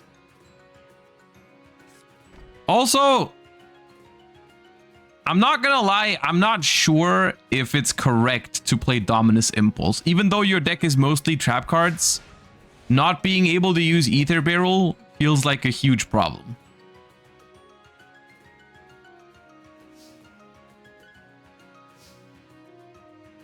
What is Robotic Knight doing here? Robotic Knight serves the Machine King and is famous for the way he controls his troops. Isn't that obvious?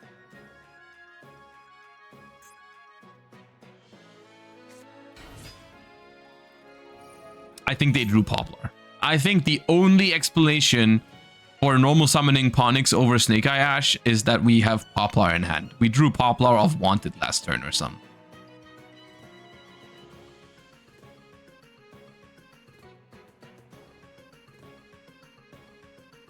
Dude, Primite, I love how Primite makes it so that this silly dude is in top 8 of a Challenger Cup tournament right now, alongside other players declaring White Duston, Summon Skull, and Blue Eyes White Dragon.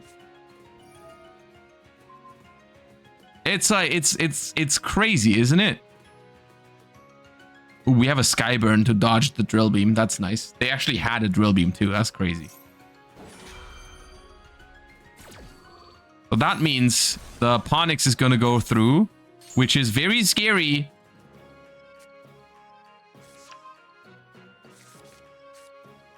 Because the Fire King cards could certainly beat the Primate deck here. Need a Dominus Purge for this. Dominus Purge! They have it! So that's going to negate it no matter what. It would also destroy it, but they can potentially protect it by destroying a Fire in hand with Sanctuary. Dude, and then the Drill Beam is going to reset.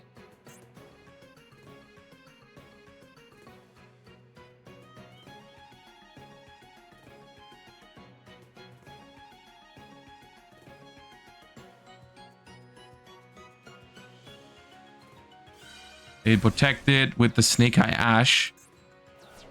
Okay. But do they have a play? Do they have a play? Why didn't we set up Sylvia? I don't think we have another Sinful Spoil. We don't have access to another Sinful Spoil here. We just added back the Hollowed, but we can't actually use it. It looks like.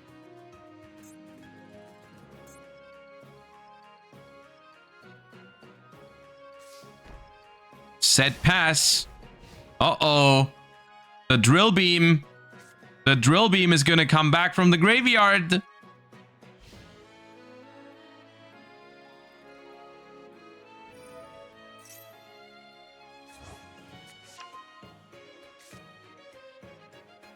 Dude, you're about to get hit in the face by a Robotic Knight in top 8 of a tournament in 2025.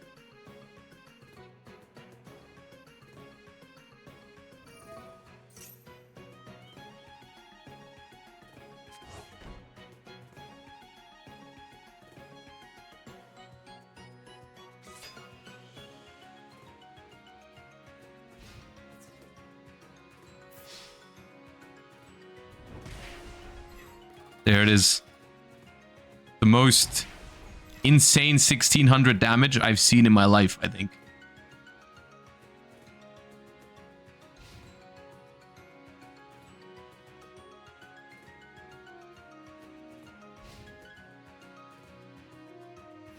They're not very good at drawing more trap cards, it seems. Unless it's more Dominus cards that they can just activate from hand. How do we beat Drill Beam? I don't know, man. Drill Beam on Island. And we don't have Snake Eye Ash anymore. We destroyed it last turn. They might not even drill beam this. They might drill beam the Garunix, to be honest with you.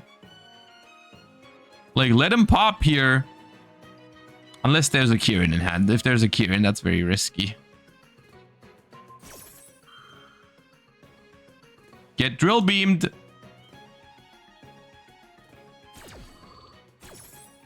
Pop. Goodbye, island.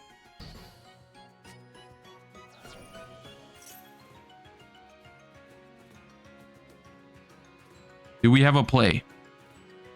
Like an oak, maybe. Oak would be kind of crazy. No. No, the drill beam!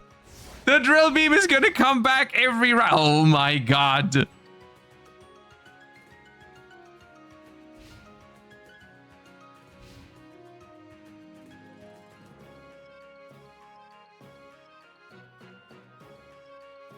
How does Fire King Snake Eye lose to a Robotic Knight?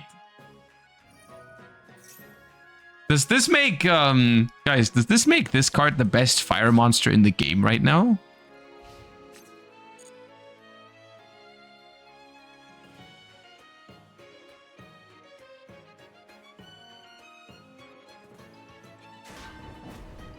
Win rate? Unironically, this thing might have 100% win rate right now because no one else has ever played it, and they're the first ones to play it, and they've won with it. So this thing might have the highest win rate of any card in the game right now.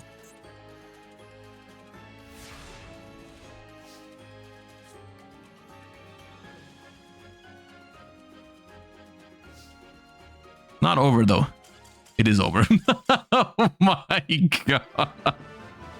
The Robotic Knight has taken out Fire King Snake. That's insane. Okay, that was just game one, though.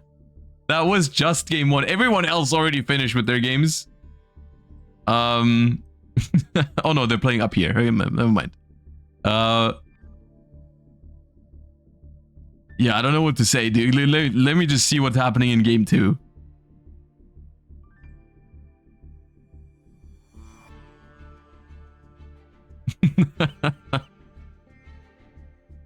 Dude.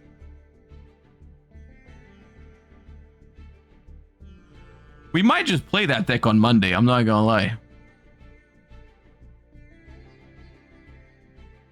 Do not watch my replays. Did you end up losing in top 8, Scarlon?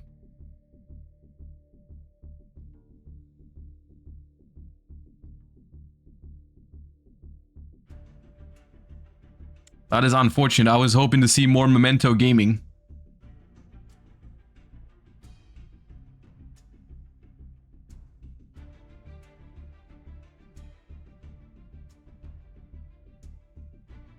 Okay, game 2 between Kylel and Fictinium. Are they going to play the same deck again, or are we going to see what other deck they have in their lineup? Dude, they are about to, if they win one more game here, they are in top 4 with that deck.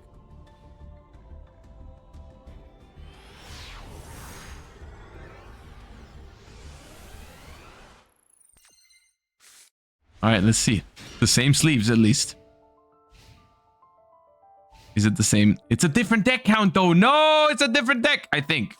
I don't think it was 43. Snake Eye Ash in the open, just like that. You're not supposed to. You're supposed to not have that. Anyways.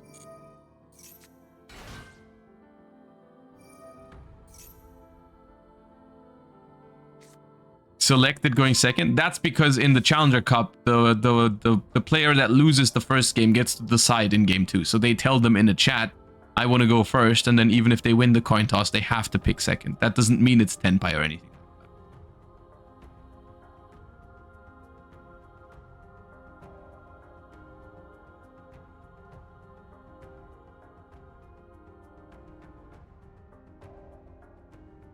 I mean, it could be, but it doesn't necessarily mean that. Because it wasn't technically their choice.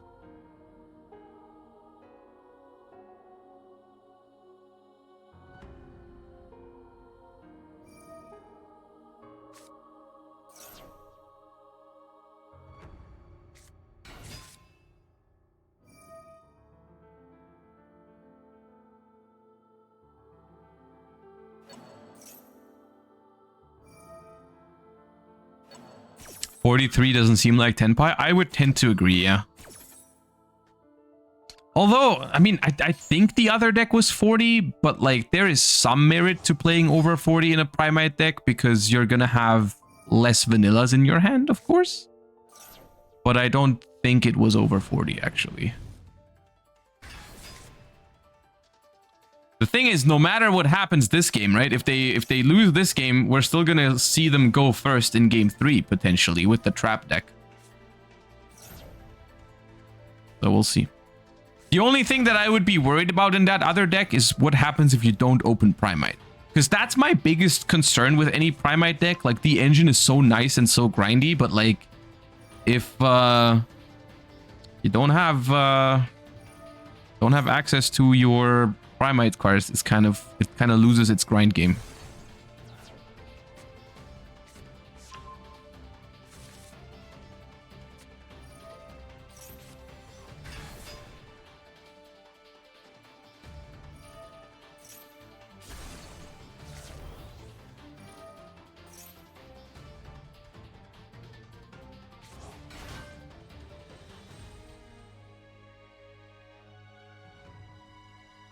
Looks like we're seeing full uninterrupted Fire King Snake Eye combo, which I think is very hard to beat. Unironically, unless their hand is really good here for Kylel, I would probably consider just going next so we have enough time for the next game, because there's like over 20 minutes right now. But like, if you try to break this board, unless, I mean, if your hand is good enough and you think you can win, you should try. But like, this end board is going to be very, very strong, I think. So it's at least something I would think about. But if they have, yeah, if their deck is prepared for it, for going second, and they have like evenly matched or something, then they might want to try it for sure, yeah.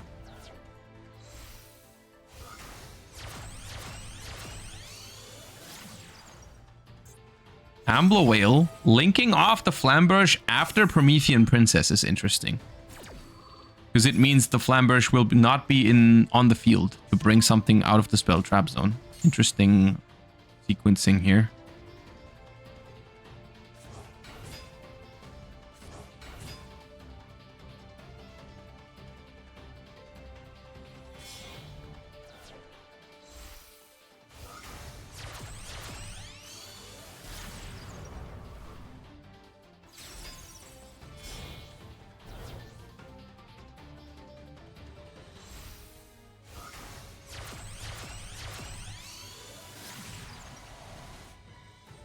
That is one big Appaloosa that can't be destroyed by card effects. Well, it's actually not that big. It's 1600. But fine.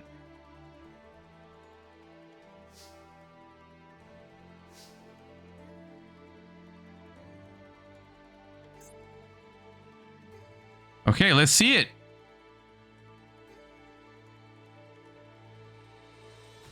Activate Drill Beam on island.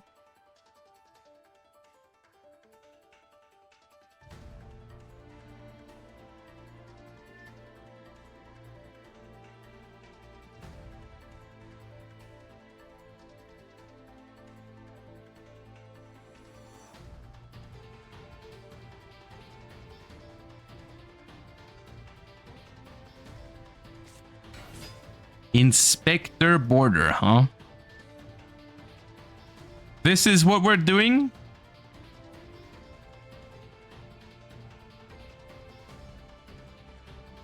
This is our second deck, yeah? I see. I understand. Well.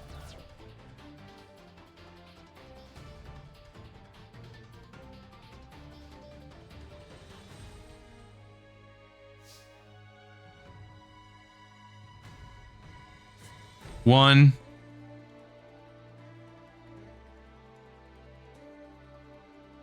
Okay, I was going to count, but you need to set faster than that. Okay, 2. 3.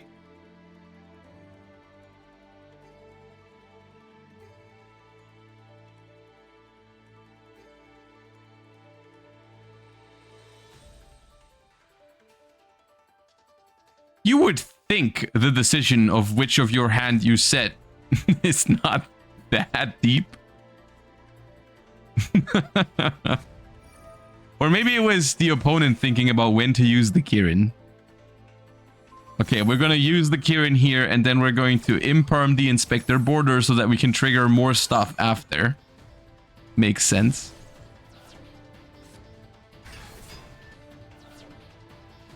Because now we can trigger Garunix, and we can also trigger Amblo Whale to revive IP Masquerena.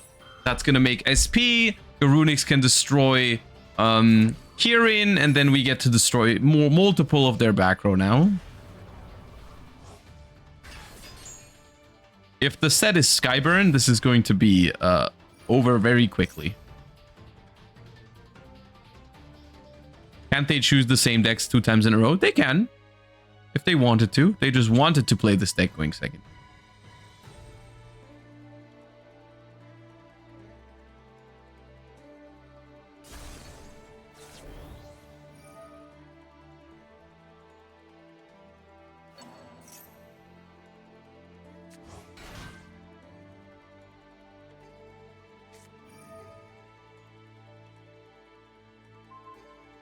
It is Skyburn. Yep. It is Skyburn, and that's going to prompt a concession. And we're going to go to a game 3 here between Kylel and Fictinium, where Kylel will get to decide on whether they want to go first or second. And I have a suspicion on what we're going to see here. But of course, I mean, that other deck also looks kind of scary when it gets to go first, so who knows? Who knows which one they opt for when they know they can go first. We'll see.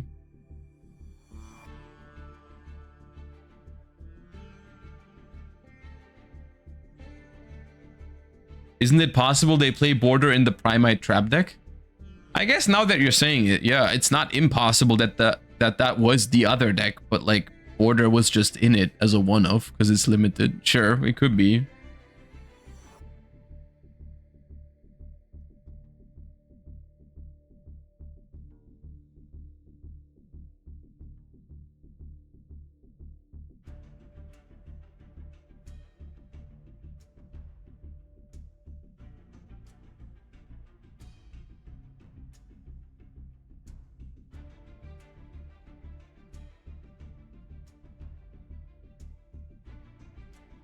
All right, game 3 about to begin. Good luck to both duelists. May the better duelist win.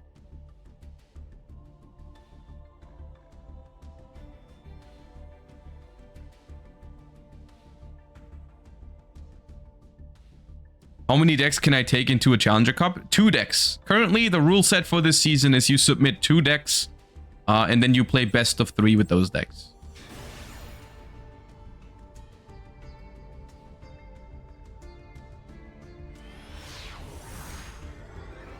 All right. We have Kylel going first here. Hold up, let me update the score. It is 1-1 now.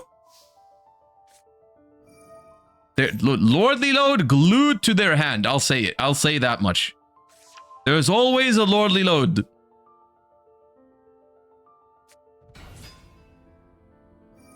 All right, Ether Barrel also doesn't get stopped, so we have Drill Beam online. They're about to declare Robotic Knight.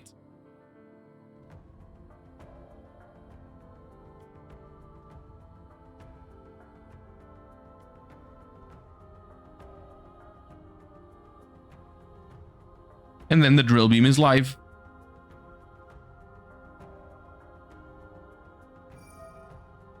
It is not Conquest. No.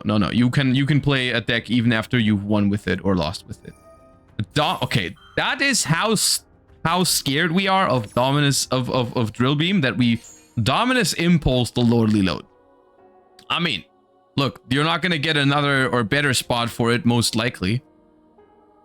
So it makes sense.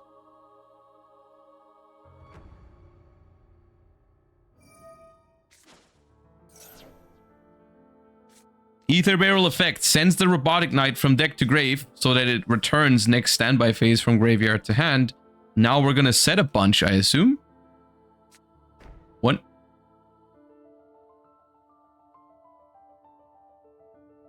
2.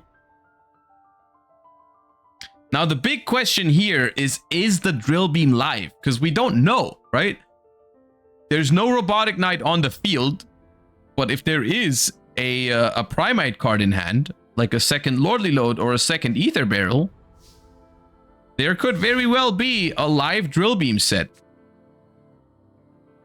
Or we could also summon out one of those trap cards and make it live that way. Deception of the Sinful Spoils. All right. All right. Looks like it's another Snake Eye Brew. Probably the Fire King deck again. Tribute and Effect Bailer. Mistake. Oh, you guys know what I think? I think they have a deck. I think they have two versions of this deck. They have one for when they know they can pick first, and one for when they like have to flip a coin. Well, Mistake is very, very annoying here.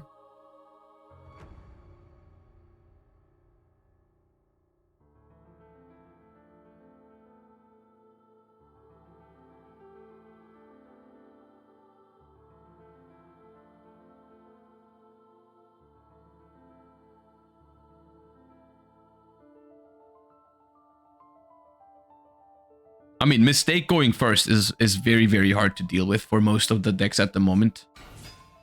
Normal summon Arvata is at least something.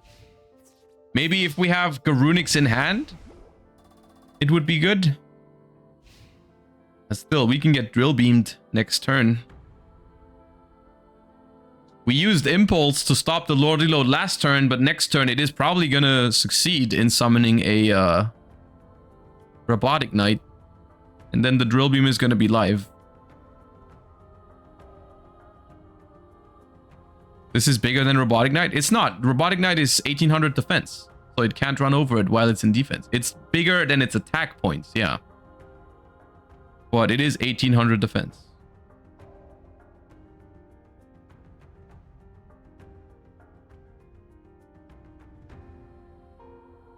Also, yes, Ether Barrel will be 1900 attack while the Robotic Knight is in the graveyard.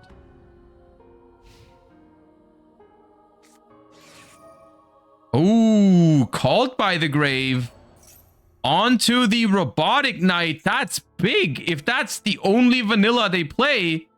Oh, we have Iron Thunder, and it's in the same column as the Arvata. No! Oh god, disaster. Absolute disaster. Protect the Robotic Knight at all costs. Oh no, oh no, oh no, oh no, oh no. Oh god, no. Robotic Knight is in top 4. I can't believe this. I cannot believe what I'm seeing. The Iron Thunder punishing the Called by the Grave in the same column, and then the Concede right after. Holy, the Primite. The Primite. I don't even know what I'm calling this. It's just a Primite deck. It's just Primite. Primite is in top 4. All right. We have one other match still going on. It seems like they have about 10 minutes left. So why don't we hop into the action between Mez UK and Matrix.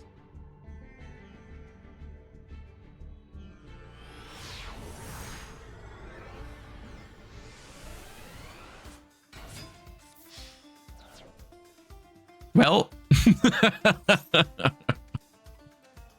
any guesses on who's gonna win between Matrix and Mez UK here? Anyone have an idea of of what's happening?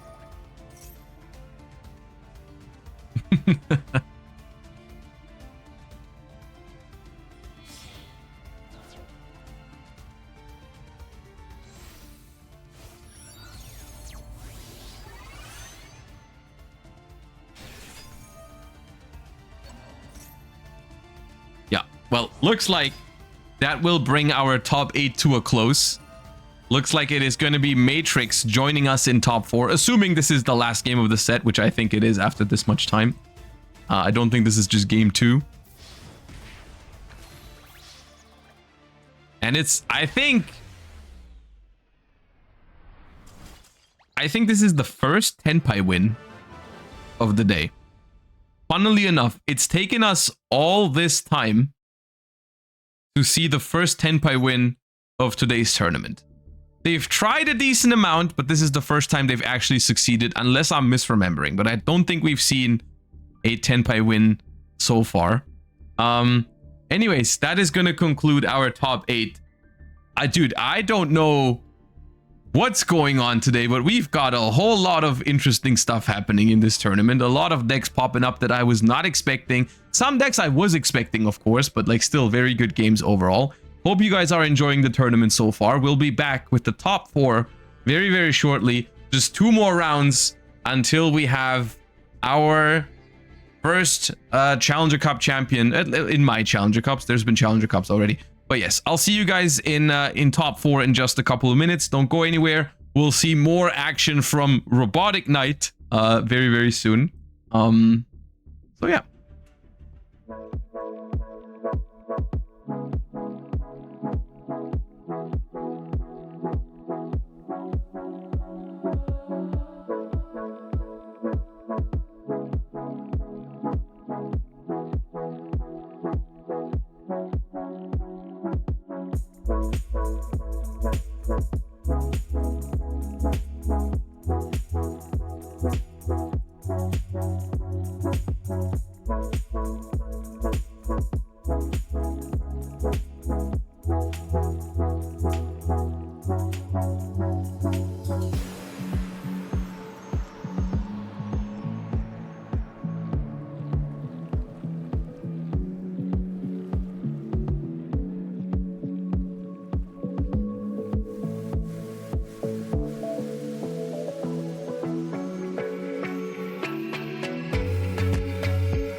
All right, we're closing in on the finish line for today's tournament. We have 4 players left in the competition, meaning we are going to witness our semifinals now. We have Nicky Boy up against Vere and Matrix up against Kylel for 2 spots in the finals. Let's go and jump into the first game of the series here between Matrix and Kylel.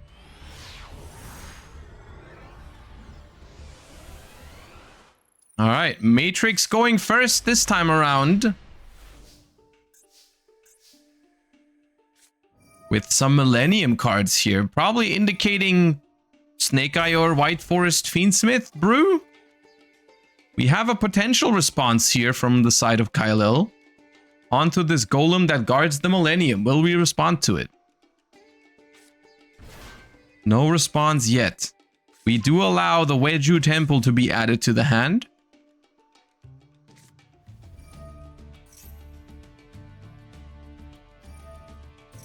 Activate Yugioh Temple and place a Flamberge Dragon. So it is in fact of Snake Eye Millennium, maybe Fiendsmith, probably Fiendsmith.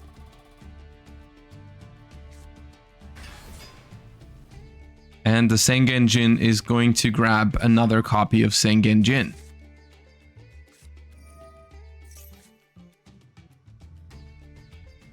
So there's the Sengen Jin. We can now turn those 2 into a Doomed Dragon if we want to.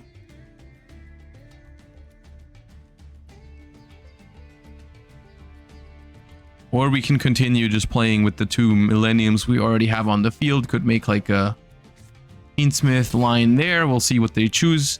We go for Doomed Dragon. Okay. Does that mean we want to go Zombie Vampire? Or maybe Photon Lord to protect your place? It is Zombie Vampire. Zombie Vampire trying to find access to some Snake Eye cards, I think. There's an Engraver, but no Snake Eye card being hit. We hit 2 Lordly Loads off the opponent, though. That could be a problem. A Simultaneous Equation Cannon, as well as a Macro Cosmo. Okay. But we do get a Light Fiend this way. Oh, could have been worse. Could have been worse.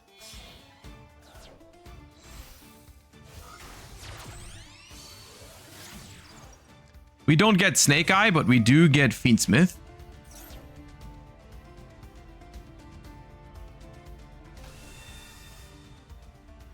Which does not give us access to Snake Eye anymore because there's no more Beatrice. We can't just go Beatrice, send Ash, and then revive it with Promethean or something like that.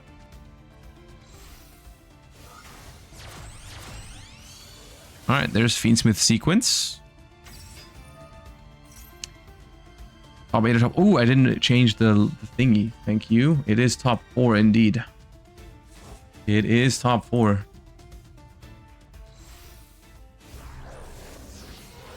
Alright, there's a Fiendsmith's Desiree, which is potentially really strong for trap decks. We have a Bonfire anyways. We have a Bonfire anyways. They have a potential answer. I think you might want to stop this if you can.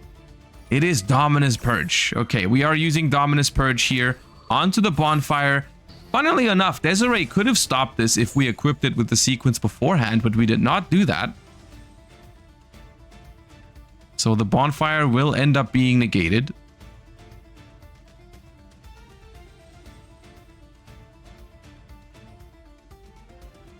Do we have more plays?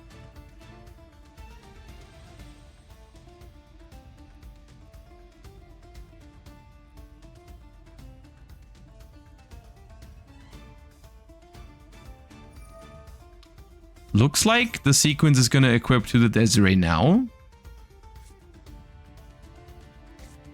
Set 1 and pass. Okay, we do not have a normal summon.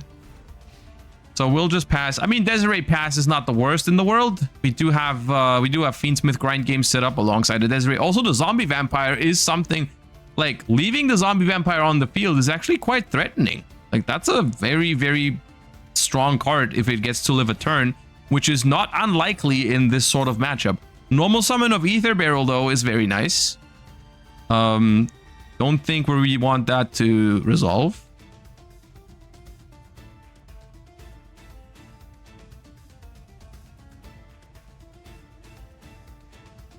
Thing is, you never know if they play Typhon, and Typhon is very strong in this situation, right? Because it like bounces the Zombie Vampire.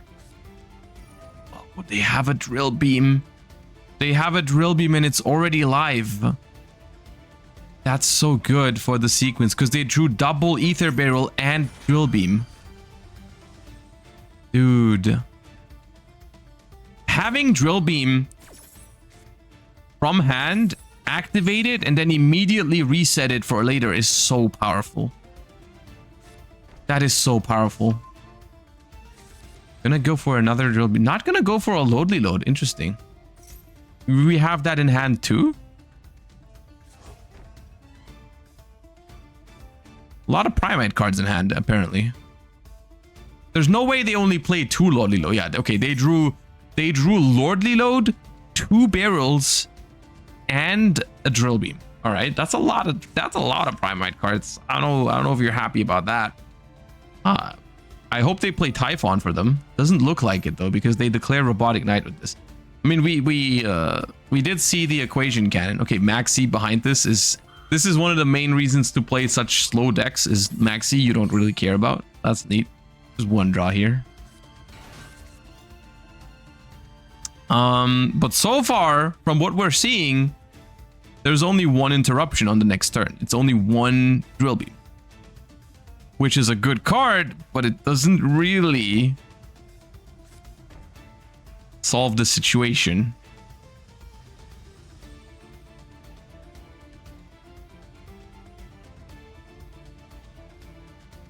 Because probably have to Drill Beam the Zombie Vampire, but then the Desiree stays around. If you Drill Beam the Desiree, then the Zombie Vampire is huge trouble.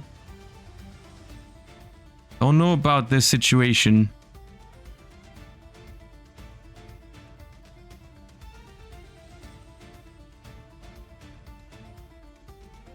thing is, like, sequence being banished is definitely a huge deal, right? Because that's gonna hurt the Fiendsmith grind game in the long run. There's actually no Fiendsmith in rotation, never mind. Actually, wait, this might just be no problem, right? If you just drill beam the zombie vampire, there's no light fiend. Actually, the Desiree can turn into a Requiem. But then the Desiree cannot send anything because there's no other light fiend yet. So maybe that's not that bad. We'll see. It's an interesting game state for sure.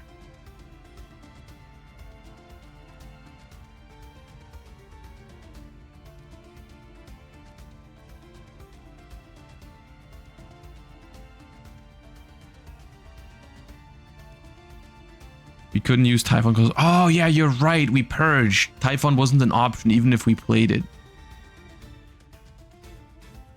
Is my game frozen or are they thinking forever? Let me rejoin just to make sure.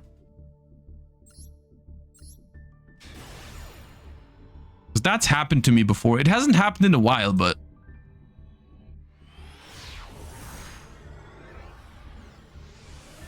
Oh no, they were just thinking. Okay, and they just passed. All right.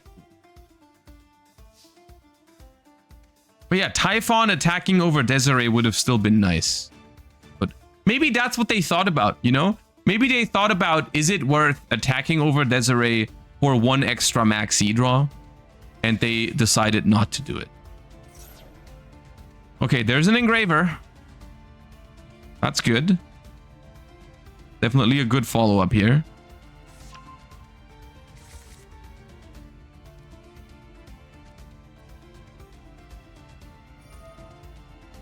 I think zombie vampire is way too risky. I think that's the way you lose this game is if they get into Snake Eye. Like, the Fiendsmith stuff is good, but I feel like without sequence, you can probably handle it in the long run with your Primite deck. But I don't think you can handle the Snake Eye stuff. The Snake Eye stuff is just too explosive, right? That's just gonna win in 1 turn. Fiendsmith, I think you can outgrind with drill beams. Like Fiendsmith without sequence. I think you can beat. But I don't think you can beat Snake Eye at this point. The thing is, even though the sequence is banished, the Desiree can still get a negate, right? If you equip Requiem to it, it's still going to be a negate. So that's potentially a problem. Lacrima can get sequence. That's true, yeah. They could use Tract to fuse into Lacrima to revive sequence. That is also a potential play. Yeah. All right, there's the Requiem.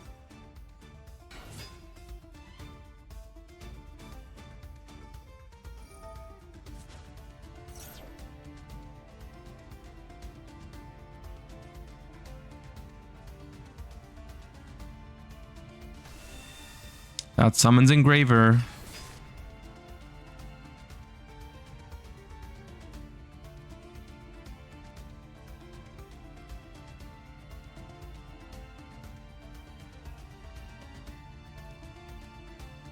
Robotic Knight might be for the Primate level 6. I've theorized about that before, but I think that's not the case. And I think that's one of the reasons why I don't love the decision to play specifically Robotic Knight, because I think this card tells your opponent that you're not playing Primate Imperial Dragon. Because if you were playing Primate Imperial Dragon, you would never play a Fire Machine. You would play a Fire Fiend, or you would play, probably even better, a Light Pyro. Because, like, if that exists, but not covering Blue Eyes or Fiendsmith with your vanilla, there's like no way you do that. There's no way you do that. It would have to be something that covers Fiend and Light. Is there a Light Pyro normal monster? Because if that's the case, that's probably the best one to play in Master Duel. If that doesn't exist, then you probably try to go for a Fire Fiend.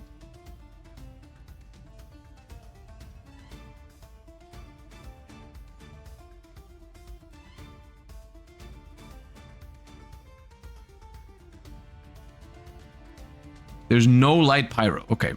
Yeah, then I think it's a Fire Fiend. I think Fire Fiend exists.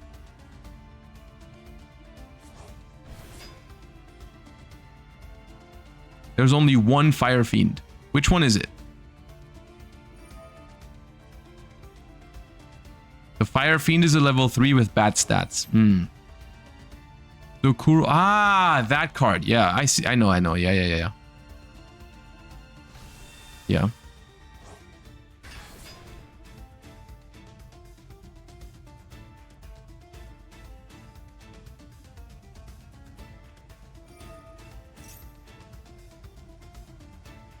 How about a light dragon? Well, light dragon is not necessary, right? Because as long as it's a light monster, you're already covering Blue Eyes completely. I guess you're also covering Tenpai with a dragon, but like... Light or Fiend, I think, is necessary because of Fiendsmith. Because imagine, just imagine for a second, this was a light or Fiend monster, and they went Primite Imperial Dragon right now. Imagine how insane that would be. It would banish everything. Light makes you weak to Bestial though? Yeah, then go Fire Fiend. Right? Go Fire Fiend if you care about that.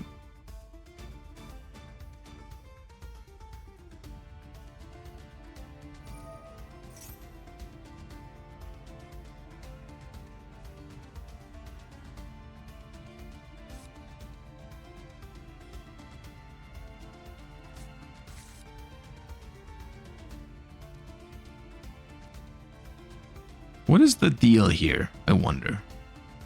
Also, why are we not equipping this sequence to this Desiree? It's making me nervous that we don't have a negate online right now. Making me very nervous.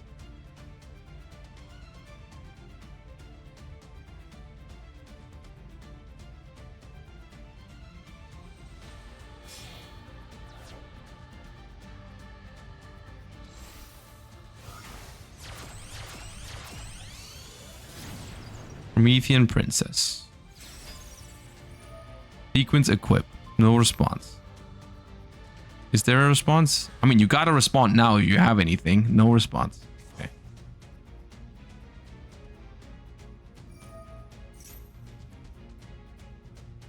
Yeah, there was a Flamberge earlier.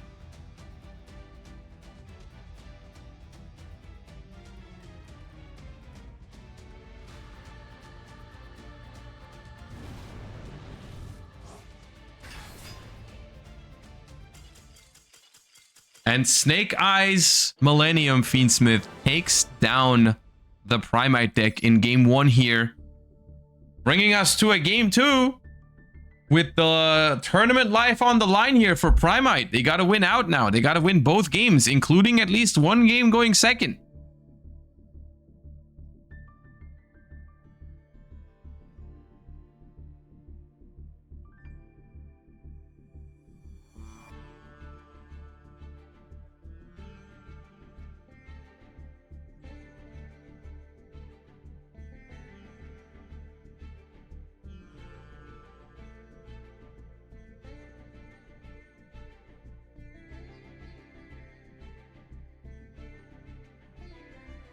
It was a close game though, considering they went second and their hand was like 4 Primite cards. I don't even know what the last set card was, but they definitely opened too much Primite in that game.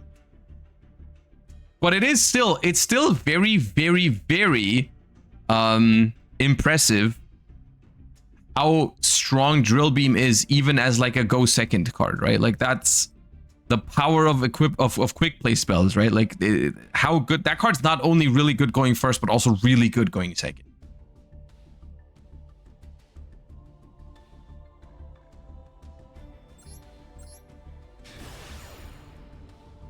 All right, game 2. See it.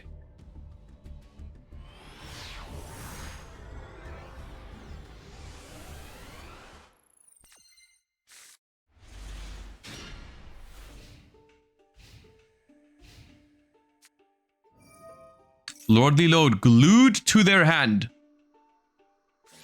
But there's an Ash Blossom here. Do we have the Ether Barrel anyways?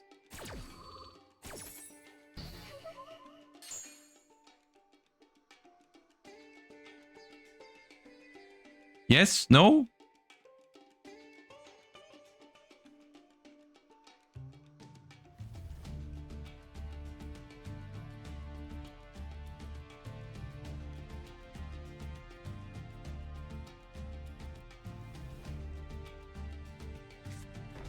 Nope.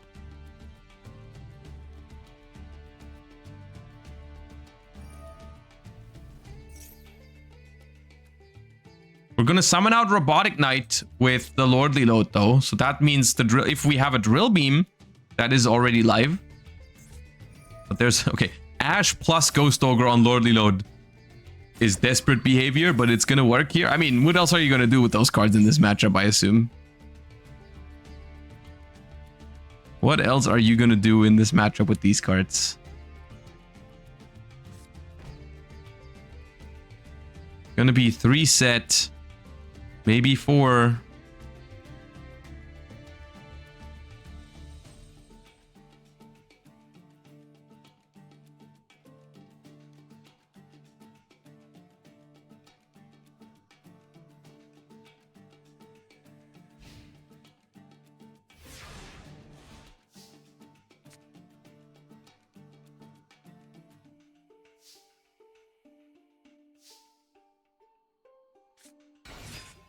It's Tenpai. We've made a swap. Okay.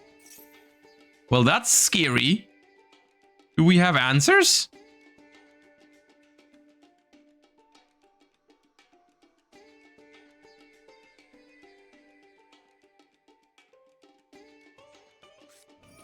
It's in the Jirai Gumo column. No way you played into that. No. Oh, the Maxi actually gets value here.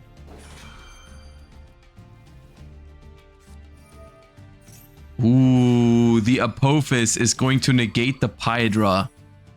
It's going to negate the Pydra. That's a very powerful card. I mean, of course, any Odeon enjoyer understands why. So the Pydra is negated and now also destroyed by the prey of the Jirai Gumo. We draw 1 card here, but no Pydra effect. Need a way to extend here. There's only 2 cards really that do it. We need Sangan Kaiman or Sangan Summoning. Otherwise, we're just going to be passing the turn. We're in the battle phase. Ah, no, we don't have it. Just the jump scare. Set 1, pass turn. Uh-oh. Well, the thing is, since we don't have Primite online, this is not really that threatening, right? It's just 4100 damage and then pass the turn again. Unless there's a second Lordly Load.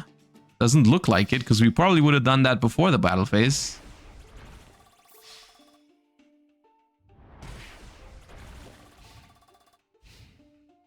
Just end phase. No more traps. Okay. Well, the good thing with the Tenpai matchup for this deck is that Dominus Impulse and Purge are both incredibly good in this matchup. We have another normal summon, and it's Fadra. You really want to Impulse that if you can. But there's no trap in the graveyard. There's no trap in the graveyard, so the Fadra would stay. Oh, it's Drill Beam! They had Drill Beam all this time. That's so huge. Oh, and there's no droplet to dodge it either. I don't even know. Can you droplet these? Because they're normal. You can't droplet these. They're normal monsters. Fadra is banished. Goodbye, Fadra.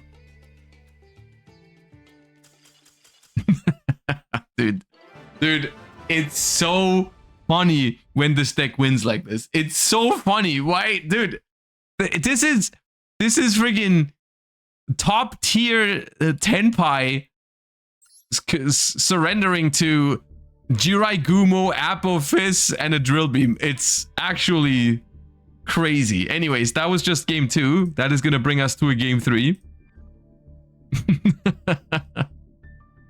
That's going to bring us to a game 3 to decide who's going to be our finalists between Matrix and Kyle.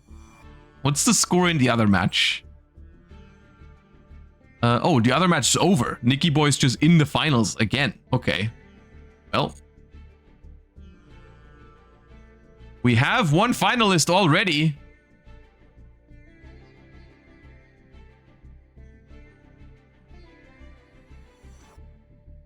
Exclamation mark Challenger Cup will give you a link to the Discord server if you want to join future Challenger Cups. Just join the Discord and you'll get all the information there on how to sign up and all that stuff. All right, let's find out whether the Robotic Knight is going to make its way into the finals here, or whether it's going to be Matrix with the, what was it? It was Snake Eye plus Tenpai, the lineup? Yeah. Snake Eye plus Tenpai is Matrix lineup.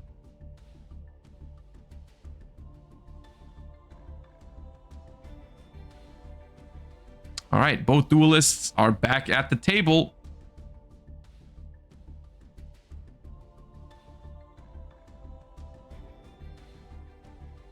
Let's see. I'm assuming Matrix is just going to go first with Fiendsmith Snake Eye here. So let's find out what's stronger, the Fiendsmith Snake Eye or the Drill Beam.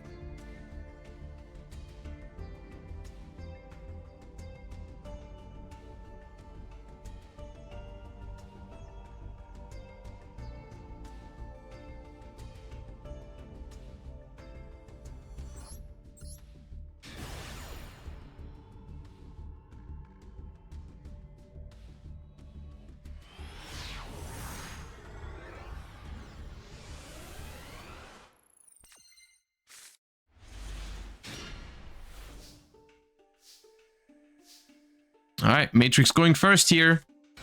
Normal summon Fuva for original. Okay, it kind of works. It's kind of scuffed, but it does work. Maybe Dominus Impulse real quick? No? Okay. That means Snake Eye Ash hits the field. Does it resolve? It resolves. Okay. Interesting. That means no Impulse, no Purge, no Imperm, no Ash Blossom, no Veiler. Looks like we're just going to be able to pull off our combo here and do our thing. Well, looks like the trap deck has drawn a lot of traps going second. Who would have thought? Now, the thing is, I don't think this means that this game is necessarily over yet, because we did see that there's cards like Simultaneous Equation Cannon, which could definitely still like equalize the game somehow if we can chain it together in the right way. Oh no.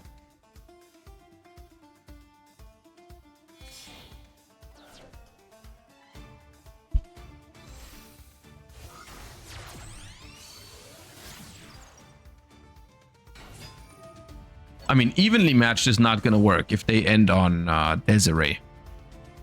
We'll see. But like something like, I could see something along the lines of you set 5, you pass, then you Drill Beam, they chain Desiree. No, you're not. You Equation Cannon, then they chain Desiree, and then you chain Drill Beam on the sequence, and then they can't stop the cannon, and then the cannon resolves, and then you win from there. It's like, that's one of the possibilities how trap decks can win here.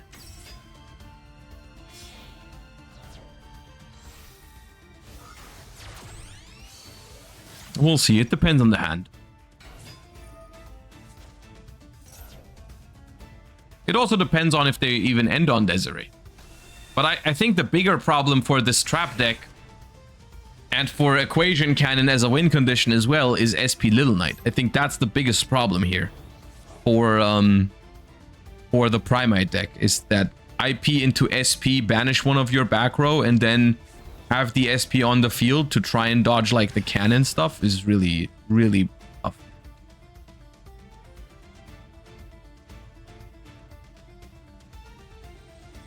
Lacrima Burn, I mean, they have 18 minutes. I don't think that's a huge factor, to be honest with you. I do not think that is a huge factor.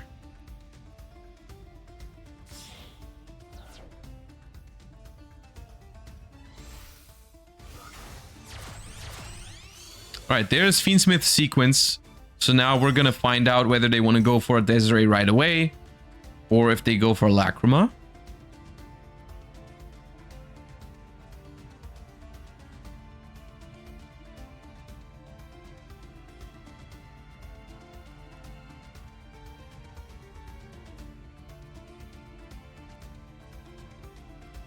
playing a couple of games of the event after the tournament. I mean, I think once we're done with this, it's probably going to be close to midnight for me. So probably not. The event seems fun though. I might still play it next week just to get the gems.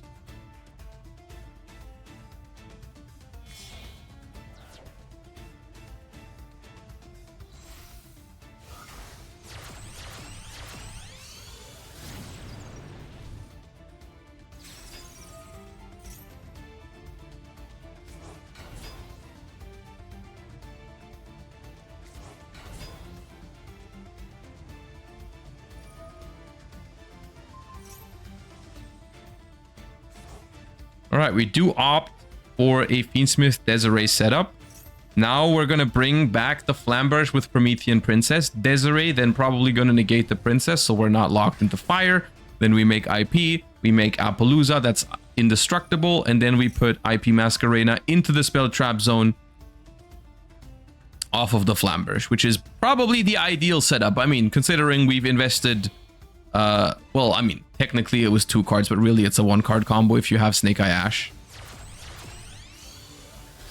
Because it was just Uva into original, which is basically Snake Eye Ash normal summon, right?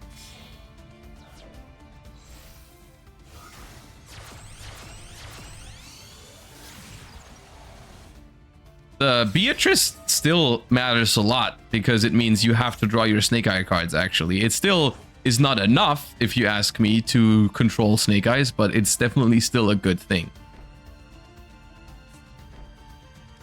3 sets alongside. Okay, that is not what I expected. Okay. Well, what are those cards likely? Called by the Grave Imperm, right? Like 2 Imperm called by or something. Let's see if the Primite deck can put up a fight here.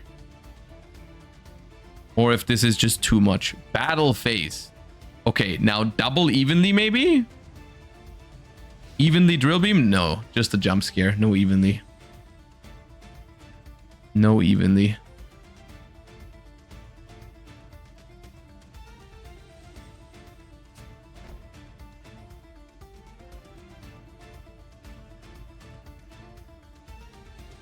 Just gonna have to be a set 5 and then hope it's enough. But I think that's just very unlikely considering there's an IP Masquerena into SP plus a Desiree. That seems so hard to play through, but we'll see.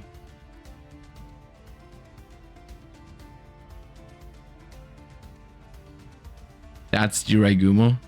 Very funny. Jirai Gumo going second is actually quite the interesting board breaker trap, right? Because you set it in the same column as whatever you care about. Like, yeah, no, Jirai Gumo checks Desiree, right? As a trap, right? Because if you activate a trap and then they chain Desiree, and then you Jirai Gumo it, then it's not going to negate anything because it's not going to have an equip. All right, we end main phase 2 here. Will they use the Flamberge? They do.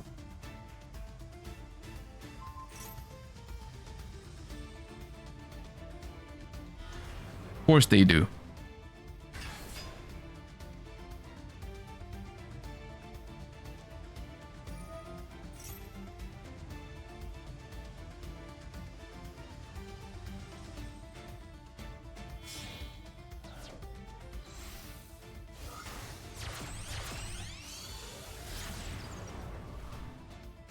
There's the Little Knight.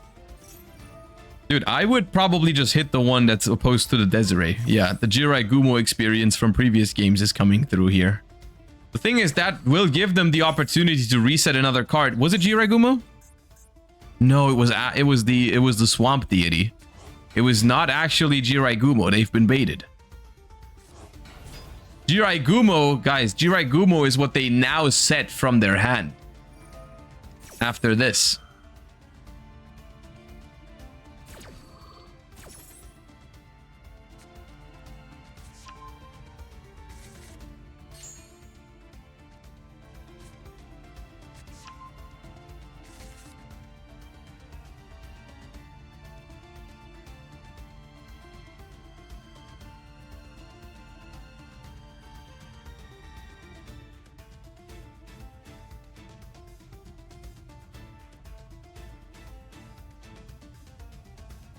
Yeah.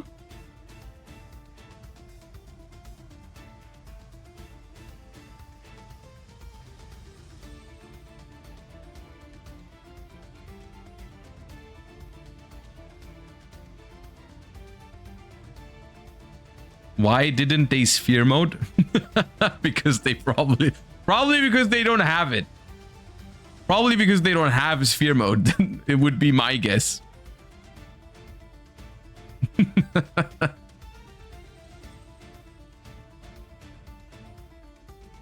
They're thinking very hard what to do with that last card in their hand. I mean, it could also be an ether barrel, and like that just feels like very bad to normal summon here because it's just not gonna resolve. Right, so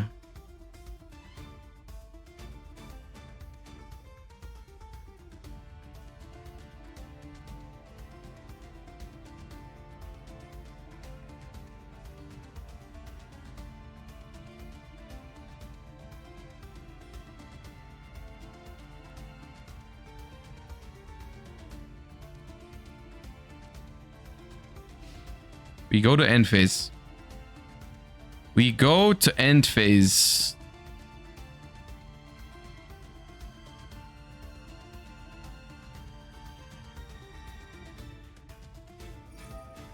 Link Karibo activates, tributing the Poplar.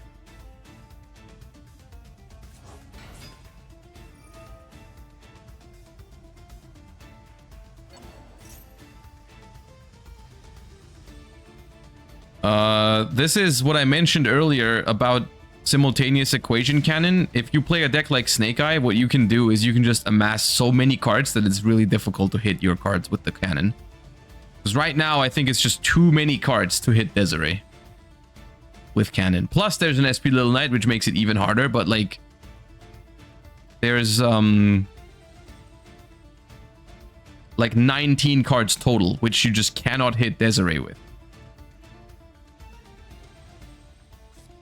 Ooh, that's a good start though. Destructive Daruma Karmic Cannon. The first time we're seeing that card from this deck. That might just prompt the Desiree.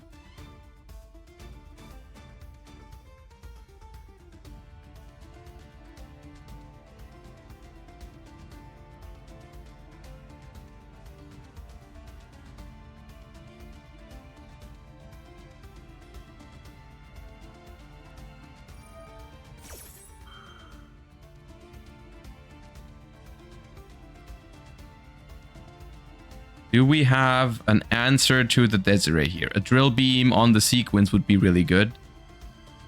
I know Mish's on the sequence is not quite as good as a Drill Beam, but it does work. It does work. At this point, all you can do is really run with the SP Little Knight. Basically. Run, SP, run! Actually, no, you can banish both of these, and now nothing gets flipped. Ooh. Oh, wait. Wait a minute. Wait a minute. Skill drain.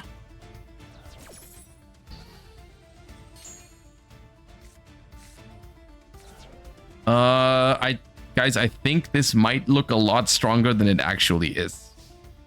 Because there's a Desiree still on the field, which just lets you send the skill drain to the graveyard. And there's a Snake Idea Bellstar in the spell trap zone. Like, I actually don't think this is even close to enough.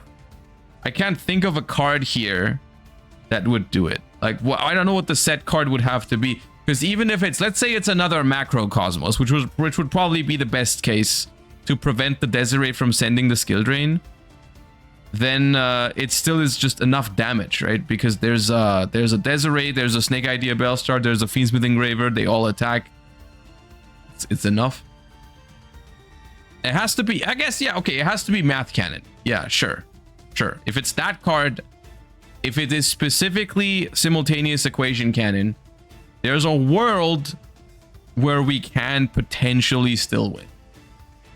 I don't know how likely that's going to be. But the thing is, even then, like, we're on 0 cards, right? We're on 0 cards minus the skill drain, right? We have the skill drain, nothing else. How do we win from that position?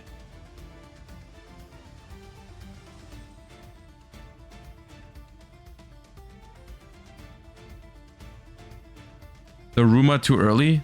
I think the reason why they used the Ruma so early was because of I think it was because of Nightmare Phoenix.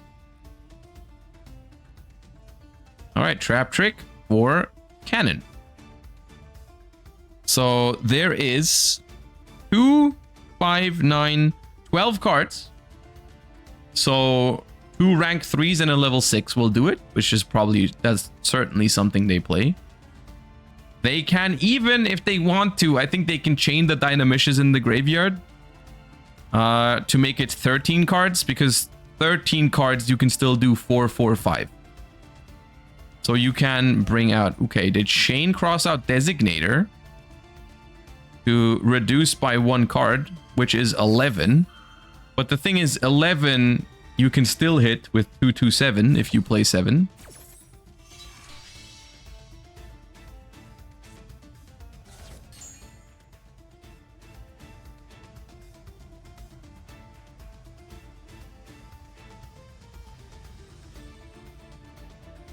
But once again, the Paleo would solve this problem. It's like, if they have a Max C in hand, that'd be the worst case. Like, if you activate Cannon now and they chain Max C, I think then it's the math is not going to work out.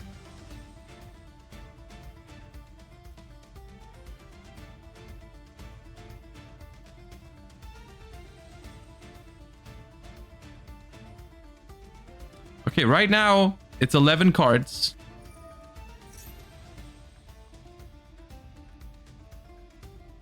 If you chain Max C here, it goes down to 10.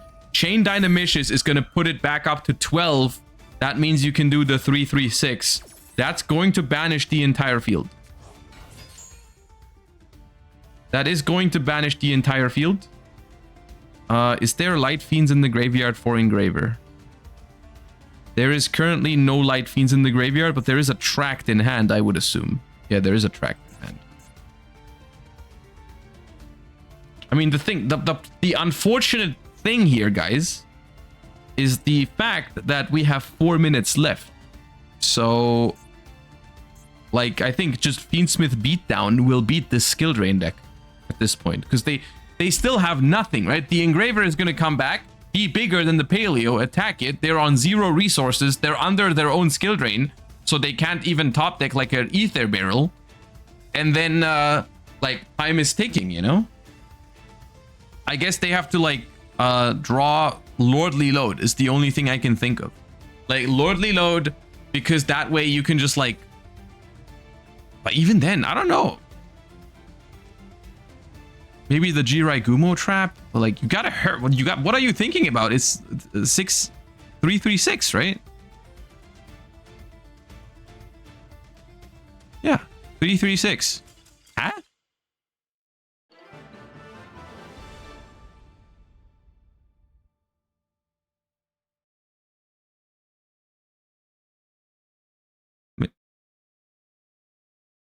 Oh, okay. I didn't know the math.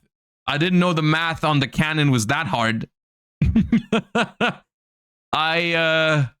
Well, 07.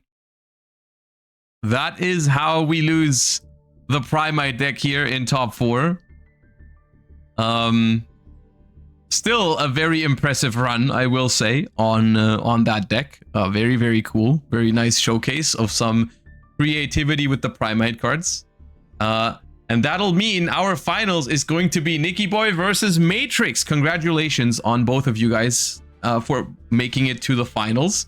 Let me just update all the things. There's not going to be a break before the finals. I think we can just hop right in.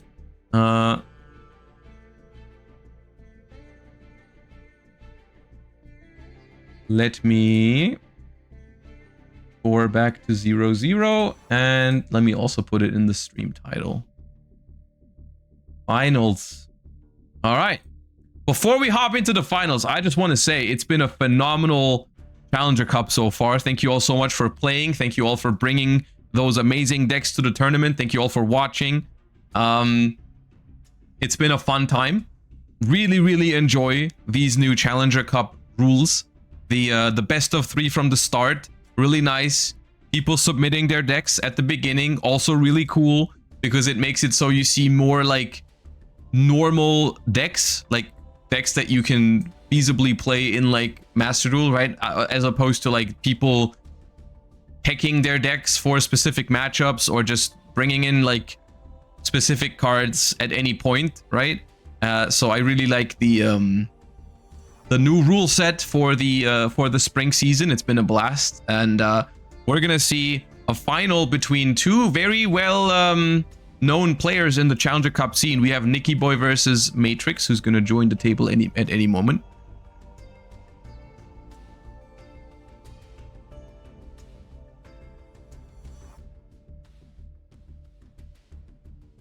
Yeah, the finals is going to start in about 2 minutes. Less than 2 minutes was the announcement on the server.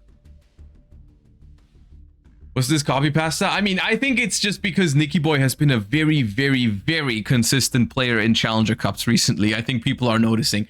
I think Nicky Boy, the first 2 Challenger Cups of the season, I think they won the first one and then got second in the other one. And now we're in another finals,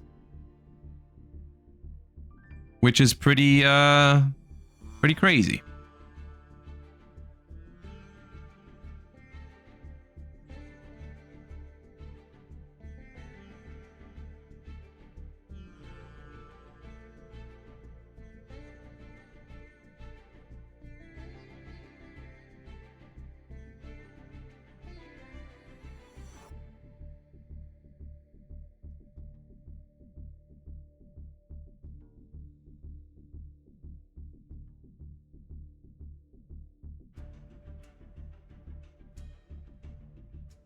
All right, now we're just waiting for our second finalist because it's about to start soon.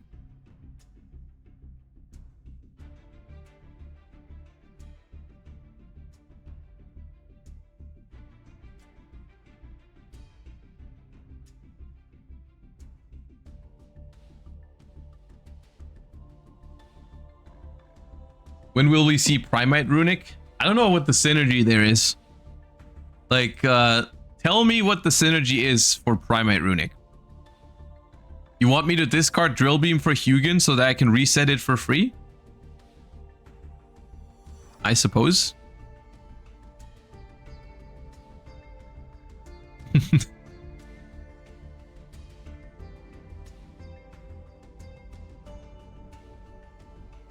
All right, we have our finalists sitting at table number 1. Nicky Boy versus Matrix, and game 1 has just begun. So let's hop right in and see who takes down my first Challenger Cup of the spring season.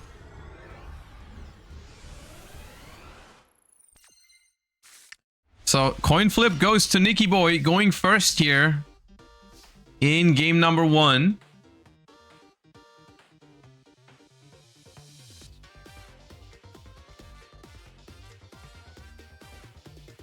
And I think that's going to be the Blue Eyes deck here.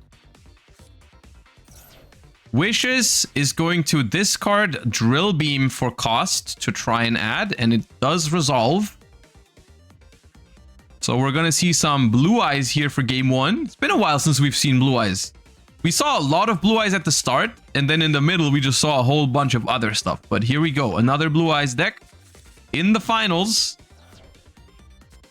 Getting Droll and Lockbirded on Wishes is pretty annoying though, because we've just added a Sage that we now can't use. That is pretty good. A pretty good Droll and Lockbird.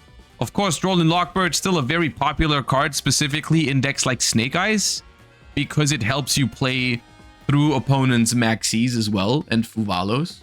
Because you can just Droll on your own turn as well.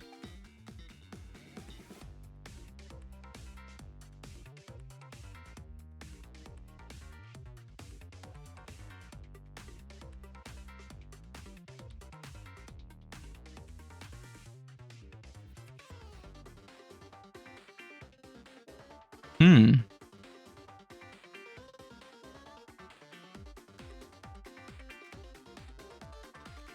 We are pondering our options here. It's just going to be Roar to summon Blue Eyes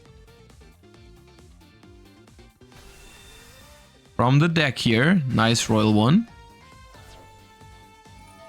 Now we're going to use Wishes in Graveyard to equip the Blue Eyes White Dragon with the Neo Blue Eyes Ultimate. And I suppose maybe we'll just normal summon a Tuner and make a Spirit Dragon? Seems likely. Question is if that's going to be enough. If this is Snake Eye we're going up against, this is not the most secure spot to be in.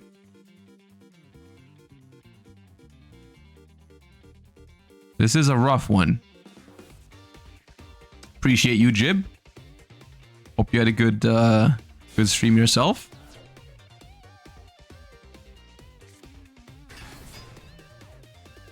I wonder what the reasoning is for making the Tyrant Dragon on turn 1. I saw this, I noticed this earlier, but I wasn't sure what the reasoning was for making that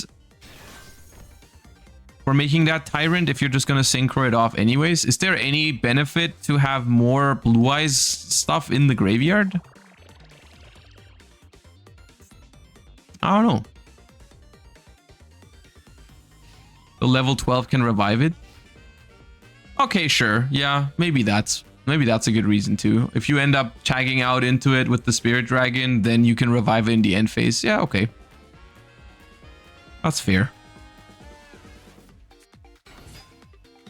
Normal summon Fable Lurie is obviously a good normal summon. At the same time, it's like not a Snake Eye card. So not an ideal start, but it does work. It does put pressure onto the Spirit Dragon. I mean, maybe all you need to do is force out the Spirit Dragon and then you can go with a Diabell Star or an original Sinful Spoils. Max C being chained is rough though. Called by the Grave is not going to work here because we have Spirit to tag out into Ultimate and it's going to resolve. The Max C onto the Requiem here is going to resolve and that's tough. Maybe we have a second Droll in Lockbird? Stop them from drawing their entire deck? Or potentially we just go for it.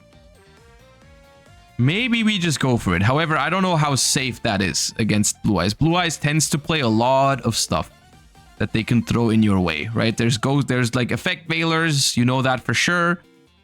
There's probably Dominus Purges. It's not unlikely that there's like Ghost Ogres and I mean there's probably Ash Blossoms too. So like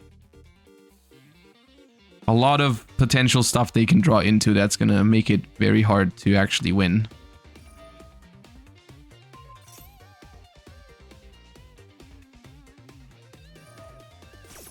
Blue Eyes Spirit Dragon is going to negate the graveyard effect of Requiem here, actually making it so that the Lurie is not even combo versus Blue Eyes Spirit Dragon. Because currently there's no way to get the Engraver into the graveyard. Because we can't make Necroquip. So we have to have another card to actually even keep playing here. The second Engraver will do. That works. It's going to be so many special summons though. Like you're going to have to bring back Engraver now by returning the Lurie to the deck. Just to be able to keep going. Because Tract alone will not do it here. Because the Lurie is currently not in the deck.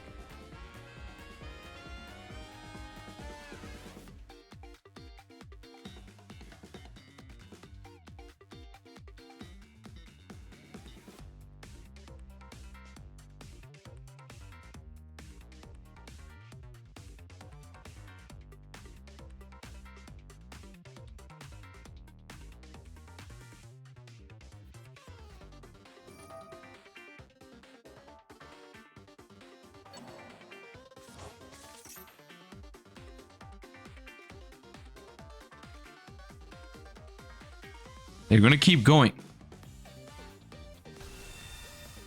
Going to be another card here.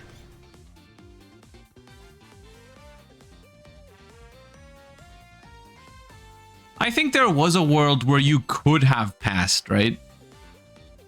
Under the maxi. Because like Blue Eyes usually doesn't win in one turn. And they also don't have True Light set up. Because we did stop them at a decent point. We're just gonna go in though. We are going in, it looks like. Blurry. Yep, we're going in. We're going in. I'm not entirely sure what this Caesar is supposed to protect us from, to be honest, because like this Caesar, if they have a Nibiru, this Caesar is just getting Veilered, right? At any point. Like the Blue Eyes plays 3 Veilers. There's an Ashe on the original, stopping them right in their tracks as well.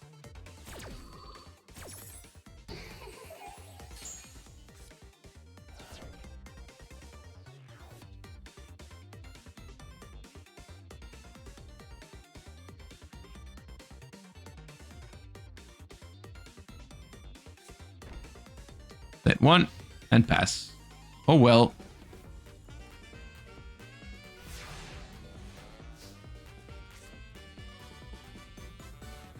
Five cards in hand versus 1 Caesar with a Spirit already on the board. Well, the Spirit itself doesn't do that much against Caesar unless you have Imperm for it, which is not unlikely.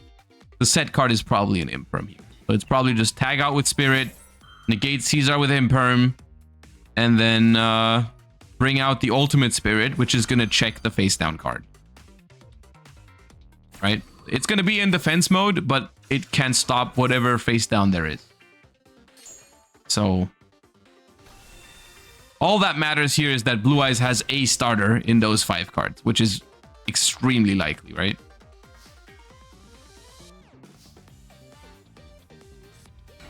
There it is. One of the best ones too. Ether Barrel. Ether Barrel. And that's going to be, I think, a very commanding win for Prime-Eyed Blue Eyes in game 1 here. Oh, there's even a Drill Beam in the graveyard already from previous turn. Yeah, they discarded it for wishes. Lordly Load is going to fetch a Prime-Eyed card in hand. That's going to be the second Drill Beam. They're on the 2 Drill Beam technology. Activate Drill Beam. Wait, Caesar is negated. You can't Drill Beam that. You have to Drill Beam yourself. You have to Drill Beam yourself!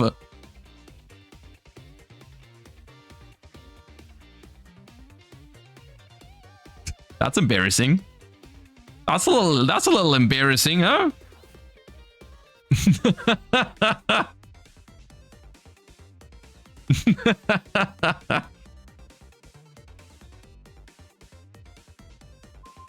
Goodbye, Lordly Lord.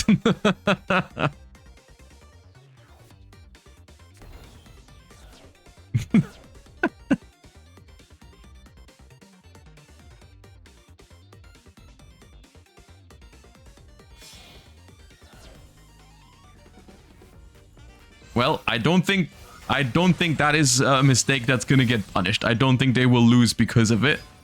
I think they are still just fine. Long day, okay? Nah, it's all right. It's okay. Don't worry about it.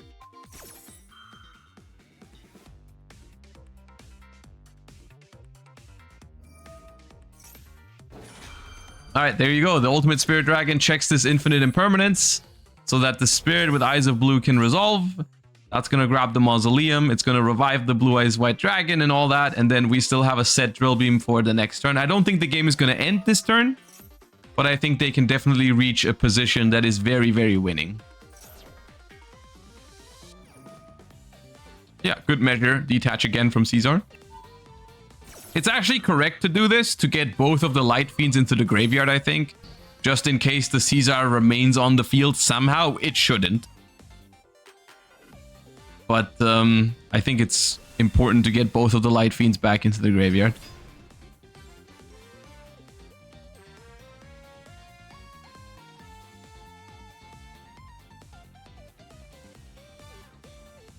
So is this just attack with Blue Eyes and pass? In the end phase, the Blue Eyes Ultimate Spirit is going to be destroyed and is going to bring back a Tyrant, I suppose. Ooh, we're fusion summoning. Oh, yeah, nice. We can make another Tyrant, attack the Caesar, and reset the Imperm, making it even harder to come back from this. Here you go. 600 damage. Not the most damage, but we're just making a very strong setup here. They're going to have 2 cards in hand. We're going to have Drill Beam, and we're going to have Imperm. And we're also going to, in the end phase, when the Ultimate Spirit is destroyed, we're going to bring back either a Blue Eyes from the grave if we need it to make Drill Beam live, or we could also decide to bring back Spirit Dragon.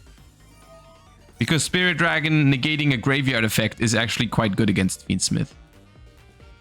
Yeah, we bring back the Spirit Dragon. I don't think we need thing.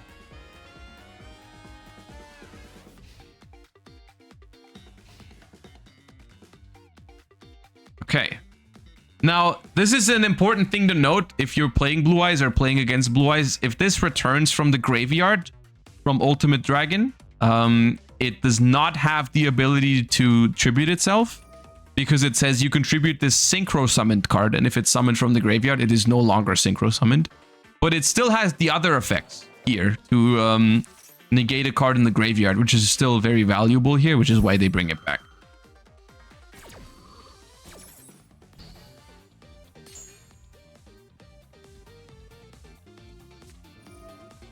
True Light revives Blue Eyes here to make the Drill Beam live, because I don't think we have the Ether Barrel in hand still. The Ether Barrel was fused away for the Tyrant Dragon.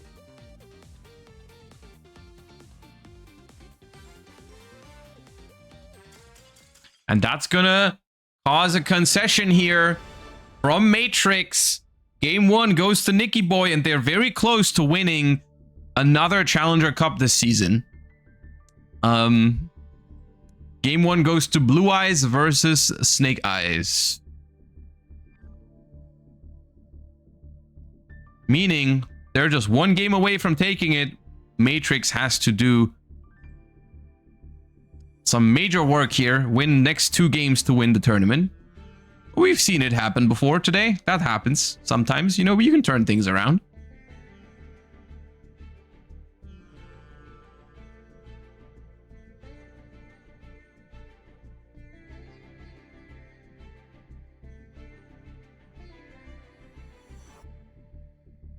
All right, let's see it. Now, of course, Matrix gets the opportunity to pick first if they want to, but we also do know that Nicky Boy's secondary deck is Tenpai, so this is where some mind games come into play. Matrix is in the spot to decide now. Do you just pick first and risk going up against Tenpai? Or maybe you pick second because you think Nicky Boy is going to bring Tenpai for sure. We're going to find out now what the case is here. And they send Nicky Boy first. Okay. They're making the call. You're playing Tenpai. And they lost on that mind game. Nicky Boy was one step ahead. They're playing the Blue Eyes deck again. Ooh, it was a dangerous mind game to play. It was a dangerous mind game to play. No Tenpai here in game number 2. Just Blue Eyes again. And we started off with an Ether Barrel and a Wishes. The Ether Barrel got stopped by Imperm, but the Wishes will resolve, and it discards a Drill Beam that we can reset for free. That was the entire reason why we Impermed the Barrel. So they didn't have Drill Beam, but they have it anyways. This is not looking good here. This might be the setup for a 2-0 win. But it's not over until it's over. Spirit with Eyes of Blue, Link summoned. No effect. Because we drew the Mausoleum. As it happens. Sometimes. Happens to the best.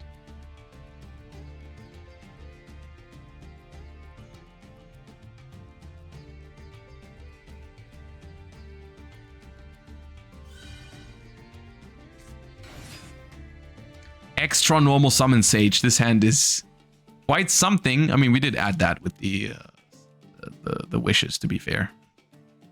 Yeah. We added that with wishes. That's probably going to add Maiden if we don't have it, or Veiler if we already have Maiden.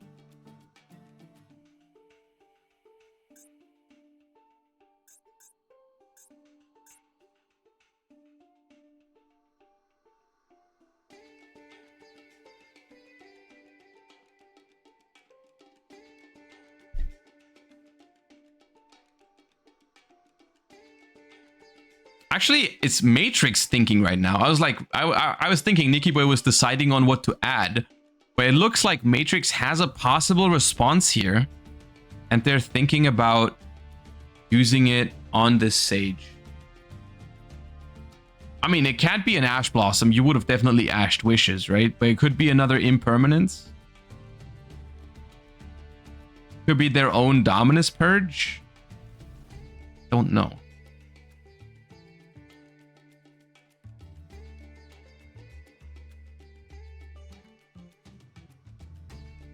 Actually, no, Matrix doesn't have a Dominus Purge deck, do they? What was their second deck? Oh, it was Tenpai, right? They also have Tenpai. Yeah, okay. Well, but that's not over then, right? Like, Tenpai can definitely beat this setup, potentially. Even though Drill Beam is, like, the best card against Tenpai. Drill Beam is a rough one to beat.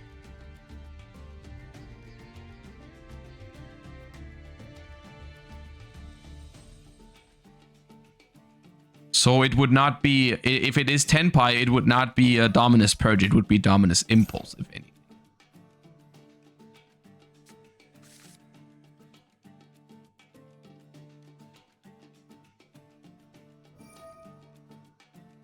Gonna try to get access to the Blue Eyes White Dragon here via the Mausoleum. That's gonna send it from deck to grave. Then Spirit is gonna attempt to revive it.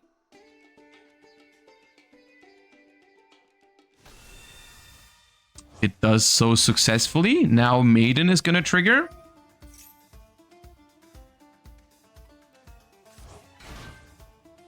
And summon itself back. Okay.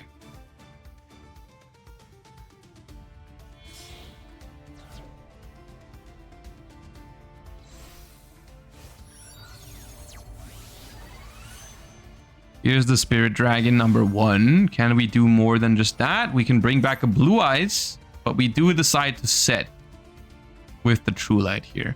And we're doing it. This is a very, this exact interaction is why you want to summon a Spirit Dragon before you use the True Light, so that if it gets Ghost Ogred, you have a way to stop your own graveyard effect. Because True Light is going to trigger to destroy your field, but Spirit Dragon can stop your own graveyard effects as well. So the Ghost Ogre is still going to be good here because it destroys the True Light and it's going to stop it from setting. But it's not going to destroy the monsters because Spirit Dragon can stop that. Okay, but that's still... Ghost Ogre is very, very valuable for this matchup. Because another thing that is to be considered here is there might not be access to a normal monster right now to make the Drill Beam live. Right? The Drill Beam might not be live. Actually, no, there's Roar. Okay, never mind. Yeah, there's Roar. They added Roar earlier. So, Blue Eyes White Dragon is here. But, if you want the Drill Beam to be live, you kind of have to leave it on the field, right? You can't make another Spirit. Unless you have another Primate card in hand, like a second Ether Barrel. But no, they have to leave the Blue Eyes on the field, otherwise the Drill Beam is not live. Okay. So this is surprisingly winnable, actually, for Matrix. It looked like a very, very strong opener for Nicky Boy, and it was. But the Ghost Ogre at the end there, I think, makes it a lot more realistic to win. But we'll see. There's still obviously some stuff to go through. Drill Beam is a tough one. Drill Beam is a tough one to go through.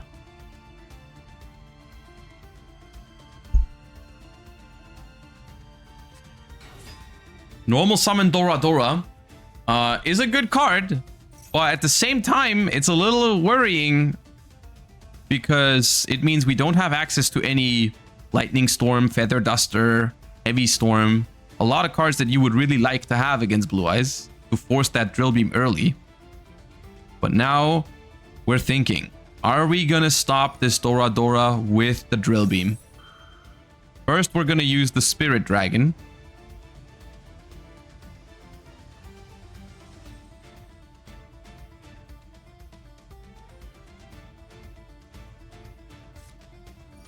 Dominus Impulse is good here. Okay. Is that worth drill beaming? Do we drill beam? But do you drill beam the Impulse or do you drill beam the Dora? It's actually not that obvious, I think.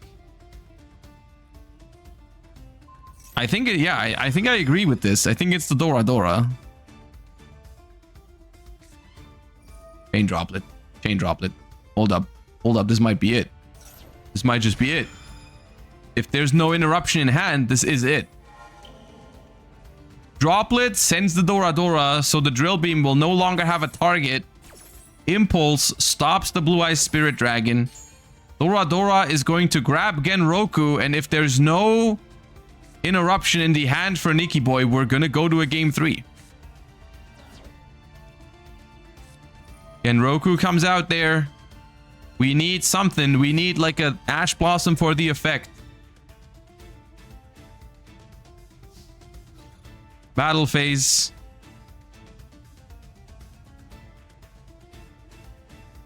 Genroku attacks. Quick effect. Tribute. Is it Ash Blossom? It is Ash Blossom. Oh my god. Okay, we need Kaiman. We need Kaiman.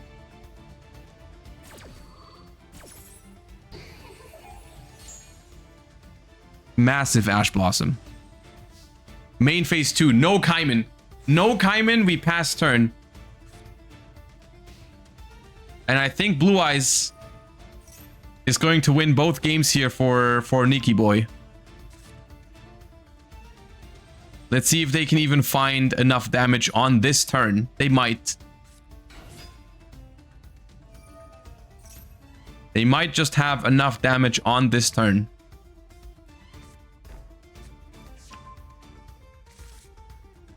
Are we going to get to see the Blue Eyes animation for game here? Is what I'm wondering. Reset Drill Beam for good measure, just in case.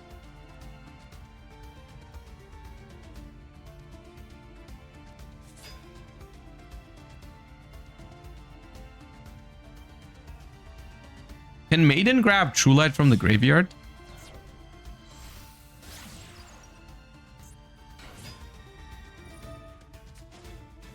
Yeah.